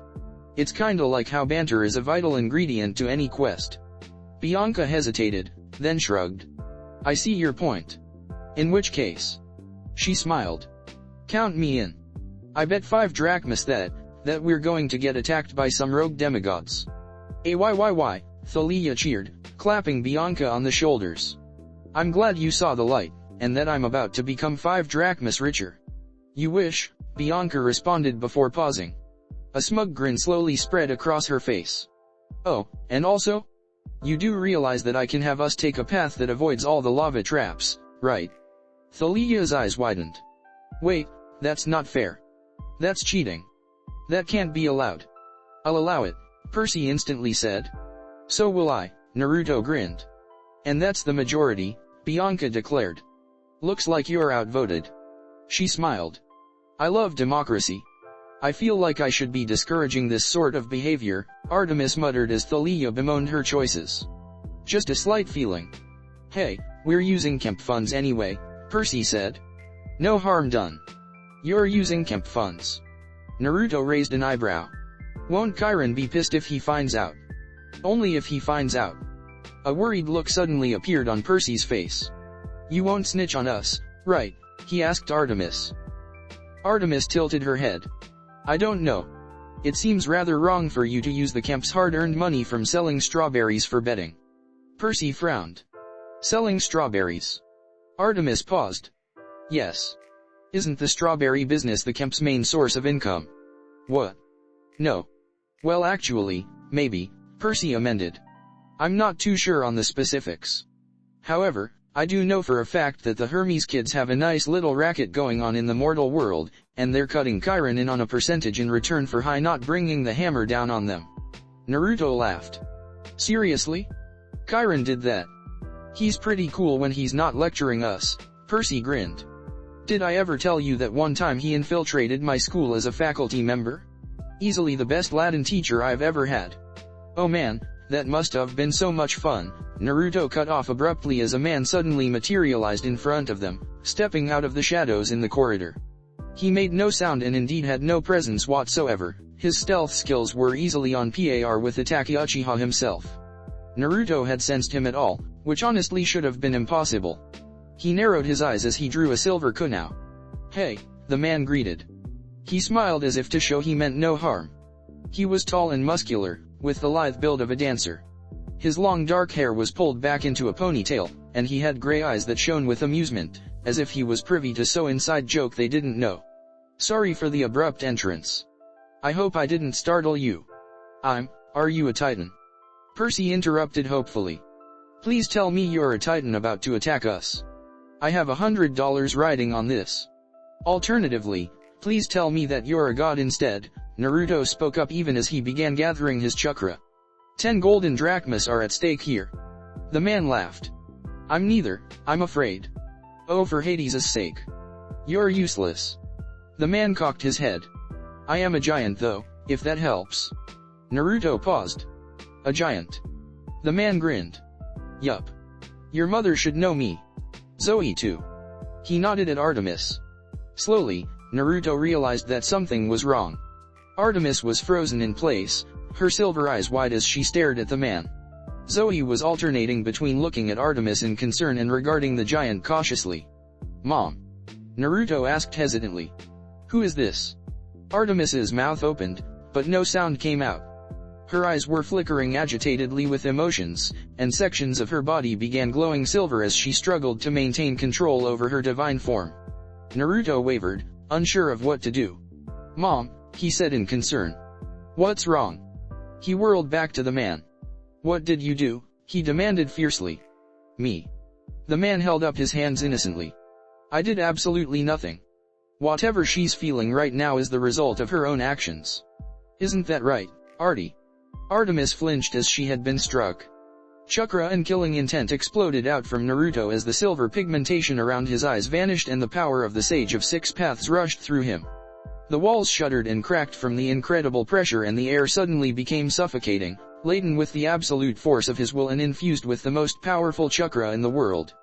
Who are you? Naruto demanded as he mentally prepared the truth-seeking orbs. Me. The man raised an eyebrow, looking seemingly unaffected by Naruto's aura. Artemis never told you about me? Wow. That hurts, but then again, I'm not too surprised. He was silent for a moment, expression inscrutable, before shrugging. But enough of that. My name is Orion. Artemis's voice cut through the air. It was quiet, barely a whisper, but they all heard it. It would be impossible to miss the pain in her tone, nor the sudden shaky quality to her voice. Naruto's eyes widened. Orion? The legendary hunter himself? So you remember me after all, Orion smiled. And here I thought you had forgotten. How? Artemis whispered. She took a step forward but then faltered. Her expression was like glass, unbelievably fragile, as if it could shatter at any moment. Naruto had never seen her look like this before. Unbidden, he stepped next to her and slipped his hand into hers as a silent show of support. She didn't react outwardly, but she gripped his hand so tightly it instantly turned white. Orion didn't miss their small interaction. Ah, that's cute, he grinned. Mother and son, huh? Let me tell you, now that was a real shock when I found out. How are you here? Naruto questioned warily. I reformed a few months ago during the Great Stirring, Orion answered. Naruto's brow furrowed as he took in that bit of information. Reformed. Not resurrected. Implying that the myths which stated Orion was the son of Poseidon were false. Then meant the other versions were true, the myths which told of him being one of the giants created to destroy the gods in the giant war. The son of Gaia and Tartarus. The bane of the twin gods Artemis and Apollo. Reformed. It appeared that Thalia had come to the same conclusion as him. I thought you were a son of Poseidon. Orion cast her an annoyed glance. Do you mind? He clapped his hands, and the space around them warped, the labyrinth shifting and morphing as reality interposed with each other. In a second, it was over. Naruto found himself, Artemis, and Orion in a large room, nearly an arena in size. Percy, Thalia, Bianca, and Zoe had disappeared as if they were never there in the first place. Torches lined the wall, illuminating the room with its flickering flames and casting eerie shadows on the walls. Don't worry, Orion said, forestalling Naruto's question. They're safe. I just moved us to a more private location so we can talk without being interrupted by the peanut gallery. He paused. By the way, has anyone ever told you how scarily similar you look to your mother? He peered at Naruto, undisguised fascination in his gray eyes. I bet you hate being underground too, right? Are you on the side of the Titans? Orion chuckled. Incredibly blunt as well. He looked at Artemis and smiled lopsidedly. He really does take after you. He turned back to Naruto. To answer your question, yes. Yes, I am. Naruto narrowed his eyes as a black shakujo materialized in his hand. Why? Artemis croaked out, and the sheer amount of pain in her voice gave Naruto pause. She was looking at Orion with an expression filled with anguish and distress. You joined the Titans? Why would you betray me? Orion's visage darkened. You're talking about betrayal? You. He laughed bitterly. I can't tell if I should cry or laugh. It appears that after all these years, you've already forgotten. Allow me to refresh your memory a bit. He took a step forward, and as he did, hatred and contempt entered his gaze. Do you not remember that day, Artemis? Because I remember it perfectly. His eyes glazed over slightly as he recalled the memory. It was the day after I had slayed the Gia scorpion Scorpio. I had decided to take a relaxing swim to soothe my muscles, and when my guard was down, an arrow pierced through my heart. A silver arrow. Artemis shook her head weakly. I didn't, don't you dare deny it, Orion snarled. I can recognize your divine signature in my sleep, and the arrow that pierced my heart was filled to the brim with your divine power. And you know the worst part. He sneered. As I took my last breath, I looked around to find you, but you were nowhere to be seen. You didn't even have the courage to look me in the eyes as you betrayed me. I didn't betray you, she objected weakly. You know I would never. Orion held up his hand, silencing her. Stop. Please do not insult me by lying to my face. I've already accepted your choice. And for a second his expression was sad, full of melancholy and longing for a time long past, but it disappeared a moment later. For what it's worth, I wish it didn't have to turn out this way.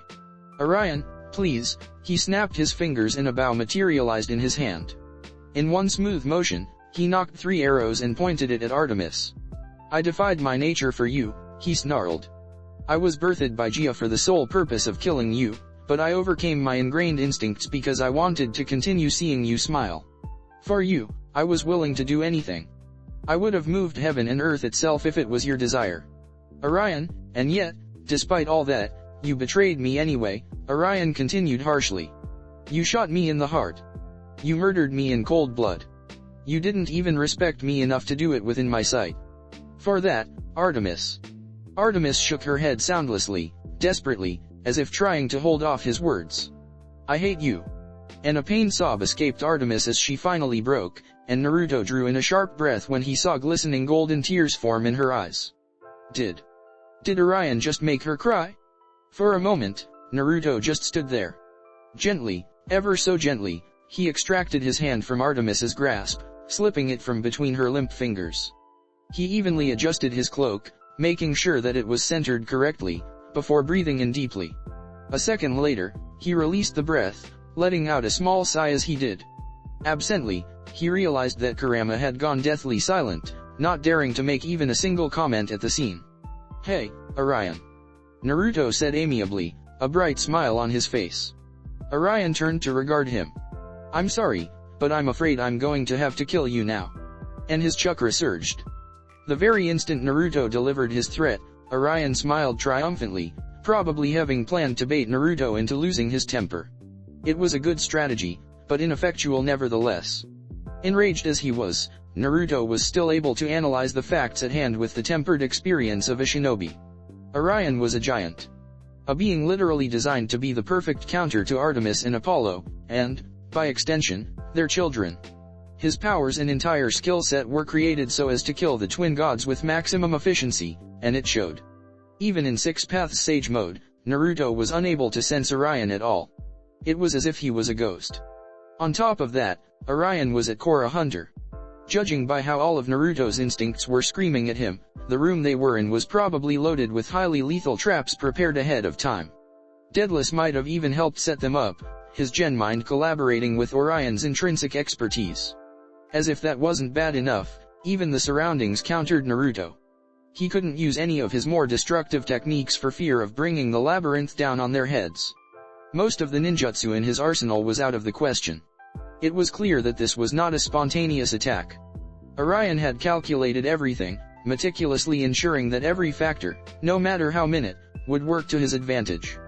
A small part of Naruto's mind admired the colossal amount of preparatio and thought that must have been put into this assault. However, despite all his forethought and planning, Orion had made one crucial mistake. He made his mother cry. Unforgivable. The space-time around Naruto literally distorted from how fast he moved. His speed increased to cosmic levels by the Six Paths chakra coursing through his body. In a split second, no, not even that. In an infinitesimally small fraction of a second, Naruto was in front of Orion, his Shakujo streaking forward. To his credit, Orion tried to dodge. He had begun evading before Naruto even attacked, his godlike intuition having warned him beforehand. However, it was futile. In a contest of speed, Naruto was unparalleled. The Shakujo slammed into Orion's stomach, instantly disintegrating his flesh into nothingness. Behind him, Naruto heard the sound of explosions and metallic ringing, the traps he had triggered going off too late. What? Orion gasped in shock even as he leaped back, trying to disengage.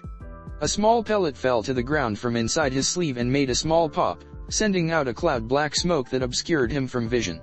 Naruto snarled. No doubt Orion planned to escape back into the shadows of the labyrinth and engage in a battle of guerrilla warfare where he had the upper hand of traps and ambushes, utilizing his superior stealth to take Naruto down. I won't let you. Shadow clones popped into existence and instantly began molding their chakra, finishing the technique a split second later. A crimson barrier formed in the room, a cube of chakra so durable it could contain the 10 tails itself. The 6 red yang formation. A technique that Naruto instinctively knew how to perform due to his complete mastery over chakra gained from Six Paths Sage Mode. Simultaneously, Naruto waved his hand, sending out a forceful gust of wind that blew away all the smoke, revealing Orion desperately trying to break down the barrier to no avail. Golden ichor gushed out from his wound, but even as Naruto watched, it was healing rapidly. A giant could only be killed by a demigod and god working together, Naruto recalled. He smiled viciously. Good. That just meant that Naruto couldn't accidentally kill Orion before he was finished delivering his punishment. It's useless, Naruto called as he ambled forward relaxedly. Orion whirled around and instantly let loose 10 hypersonic arrows that broke the sound barrier with ease, bursting into flames from the sudden compression of air. If Naruto wasn't mistaken, they were traveling at least 30 times the speed of sound, if not more. Rookie numbers. Naruto effortlessly batted them aside with his staff, the arrows crashing into the chakra barrier and collapsing to dust. What the Tartarus? Orion's eyes were wide with panic. Cronus never mentioned you could do any of this. That bastard. Naruto smiled without a trace of humor. You know me. Unpredictability is my finest trait. With that, he blurred forward and unleashed a barrage of blows. No Raisengans. Just good old taijutsu. Orion tried to counterattack, but there were few things in the world that could stand up to the combined might of Kurama's chakra, Artemis's divine energy, the chakra of the Sage of Six Paths, and Naruto's incandescent wrath. Naruto almost felt a little bad as he pummeled him into oblivion. Orion's plan had been excellent, it was obvious that every variable had been carefully considered and accounted for. But it was all for naught. A pity, really. No matter how skilled Orion was, no matter how well he planned everything out, Naruto would win simply because of his inconceivably superior speed and strength. As he drew his fist back for another punch, Orion exploded into action, and in an incredible display of agility and flexibility, deflected Naruto's strike and sent him skidding back with a devastating kick. Immediately, Orion snapped his fingers. Half out of curiosity, half out of wariness, Naruto hung back a bit, waiting to see what would happen. Nothing did. Orion frowned, snapping his fingers again. Still nothing. Why isn't the labyrinth responding to me? He muttered before his eyes widened. Cronus. You traitor. Don't you dare. Naruto understood immediately. Cronus had sent Orion to kill him, and when it was apparent that Orion couldn't accomplish his task, the Titan Lord cut him off without a second thought, revoking his control over the labyrinth. Damn. How ruthless. Well, he wasn't going to look the gift horse in the mouth. Naruto held out his hand and began gathering chakra, shaping and compressing the energy until a Raisin Shuriken formed around the black orb. It screeched angrily, emitting purple and silver light. Sage art, Raisin Shuriken, Artemis style. Orion stared at it uneasily. Hey. You don't want to collapse the labyrinth and bury us all alive, do you? Naruto angled his head at the crimson barrier still surrounding them. Don't worry, the barrier will hold. Oh. And then Naruto threw the Raisin Shuriken at Orion. It streaked through the air at deceptively fast speeds. Orion gritted his teeth and braced for the incoming agony, when reality shifted once more, space-time warping and contorting, a rainbow spectrum of twisting kaleidoscopes, a corridor appearing from nothingness and stretching out so far it approached the vastness of infinity itself. Naruto shuddered as reality reasserted itself, stabilizing once more. Nothing had changed except for the disappearance of the Raisin Shuriken. It had seemingly flown into a passage of the labyrinth that had appeared out of nowhere and vanished immediately after. Naruto tilted his head thoughtfully. The Raisin Shuriken had been redirected into some other area of the labyrinth, then? Well, no matter. Orion was still standing where he was, looking stunned at what just happened. The shock turned to anger quickly. Hecate! Orion roared. Get me out of here too dash. He choked as his liver disintegrated, courtesy of Naruto's Shakujo piercing him in the midsection. Not even dust remained, it was simply gone, having been written out of existence by the concentrated releases of yin and yang. So, Naruto said conversationally. Wanna give up? Never. The son of Artemis smiled. I hoped you would say that. And he rained down blow after blow, an unrelenting assault that had Kurama cheering in his mind as he made sure to make Orion suffer for daring to hurt the one he cared for the most. Stop. Naruto froze. Slowly, he turned to see Artemis walking toward them. Her face was a mask of inscrutable calm, and her tears were gone, though the edges of her eyes were still slightly tinged golden. Her form had changed, she was older now, her height taller and her hair longer. She seemed perhaps a year or so younger than what Orion appeared to be. That's enough, Naruto, she said softly. But, please. And Naruto relented. She stepped past him to regard Orion.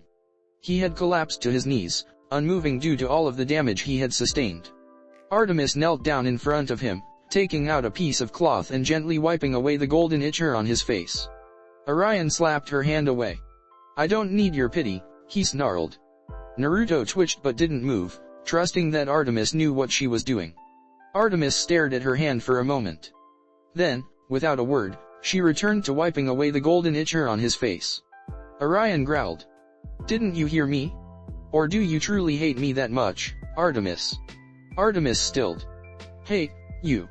I always knew you were cold, as distant as the winter moon, but to think that you're this cold-blooded. What changed, Artemis? Orion spat caustically. Or were you like this the entire time, and I was simply too blind to see? I don't hate you, Artemis said quietly. That only seemed to enrage Orion more. He gripped his shirt over his chest and pulled, the fabric tearing with ease to reveal a scar over his heart. You don't hate me, Artemis, he snarled, ignoring how she had flinched at the sight. Because you have funny way of showing it. Or was murdering me just a pastime for you? I didn't murder you. Artemis cried, her mask cracking to show despair underneath. It was an accident. I didn't mean to kill you. You know I never could have. I was tricked. You know that I. She trailed off. Orion scoffed. Right. A likely story, I swear it on the river Styx. Orion snapped his mouth shut as thunder rumbled overhead. He looked at Artemis with an expectant expression. Slowly, the seconds ticked by. When nothing happened, his gray eyes widened. What? He whispered. Why you retelling the truth? Artemis nodded. Yes. Orion crumpled into himself, as if he was a puppet whose strings had been cut. His entire body sagged and his face seemed to age a decade. No, he muttered. No. That's impossible. It can't be. This can't be right. He continued rambling to himself, the words of a man whose entire worldview had just been shattered. He said that you killed me, that you betrayed me and murdered me. Artemis and Naruto both tensed up. They exchanged a glance, reaching the same conclusion. Who else could Orion be referring to other than the master manipulator himself? Suddenly, everything became a whole lot clearer. Cronus had probably been whispering into his ear the entire time he was reforming, poisoning his mind and turning him against Artemis. Then, Orion looked up in horror. Artemis. Oh gods. I hurt you. I made you cry. I'm sorry. I'm so very sorry. Artemis didn't hesitate. She reached out and pulled him into an embrace, Orion remaining utterly still. It's okay, Orion, she whispered. It's okay. Naruto finally relaxed and exited Six Paths Sage mode, letting the barrier collapse. The fight was over. What in the world just happened? To tell you the truth, I'm not entirely sure myself. There were many conflicting versions of Orion's myth. Some claimed that Orion was the playboy son of Poseidon who was killed by a giant scorpion sent by Gaia after he vowed to hunt all the animals in the world. Others claimed that Orion was the son Gaia who the Council of Gods elected to kill due to his hubris. For some reason, Apollo had always refused to tell him the truth, and whenever Naruto even mentioned Orion, the sun god's eyes would cloud over as if experiencing traumatic flashbacks. Wait. The Dark Ages, Naruto whispered, revelation dawning on his mind. Orion glanced at him while Artemis stiffened. The what? He asked. It's what Apollo called the single absolute worst period of his entire divine life, Naruto explained, mind racing. Mom wouldn't look at him, talk to him, even be in the same room as him. And this lasted for 529 years, 8 months, 25 days, 5 hours, 49 minutes, and 23 seconds. Whenever I asked what he did to her, he would always answer that he made a mistake. Orion frowned. What did he do? I asked myself the very same question countless times. And now I think I know. Naruto looked at Artemis. The mistake was him tricking you into killing Orion, wasn't it? Orion's eyes widened as he whipped his head around to stare at Artemis. What? He choked out. Is this true? Artemis refused to meet his eyes. Yes, she admitted quietly. A strange assortment of emotions flickered over Orion's face. Surprise, incredulity, and something else Naruto couldn't quite decipher. You refused to interact with him for such a long time, for me, he asked in a small voice. Yes. They looked at each other for several seconds, gray eyes meeting silver, and Naruto got the feeling that the two were having a silent conversation. They must have reached an understanding of some kind because Orion finally relaxed, his mental pain and anguish seemingly disappearing completely, his face becoming calm again. I see. Hey, Artemis. Artemis tilted her head. What is it? Forgive me. Artemis furrowed her brow, but before she could ask him what he meant, Orion leaned in and kissed her. It was short, and he pulled back a mere moment later. Naruto blinked. Wait. What just happened? Artemis touched her lips. Did you just? I believe I did. Artemis let out an exasperated sigh, but a flicker of amusement appeared in her eyes. You scoundrel, she murmured fondly. Orion smiled. You know it. Don't worry, I'll subject myself to whatever punishment you deem fit later. Then his expression grew solemn. As much as I want to stay here and catch up, however, the Titans are planning something terrible. Artemis and Naruto instantly grew serious, their silver eyes narrowing in unison. What are they planning? Naruto asked. Orion's face darkened. War. Naruto tensed up. War.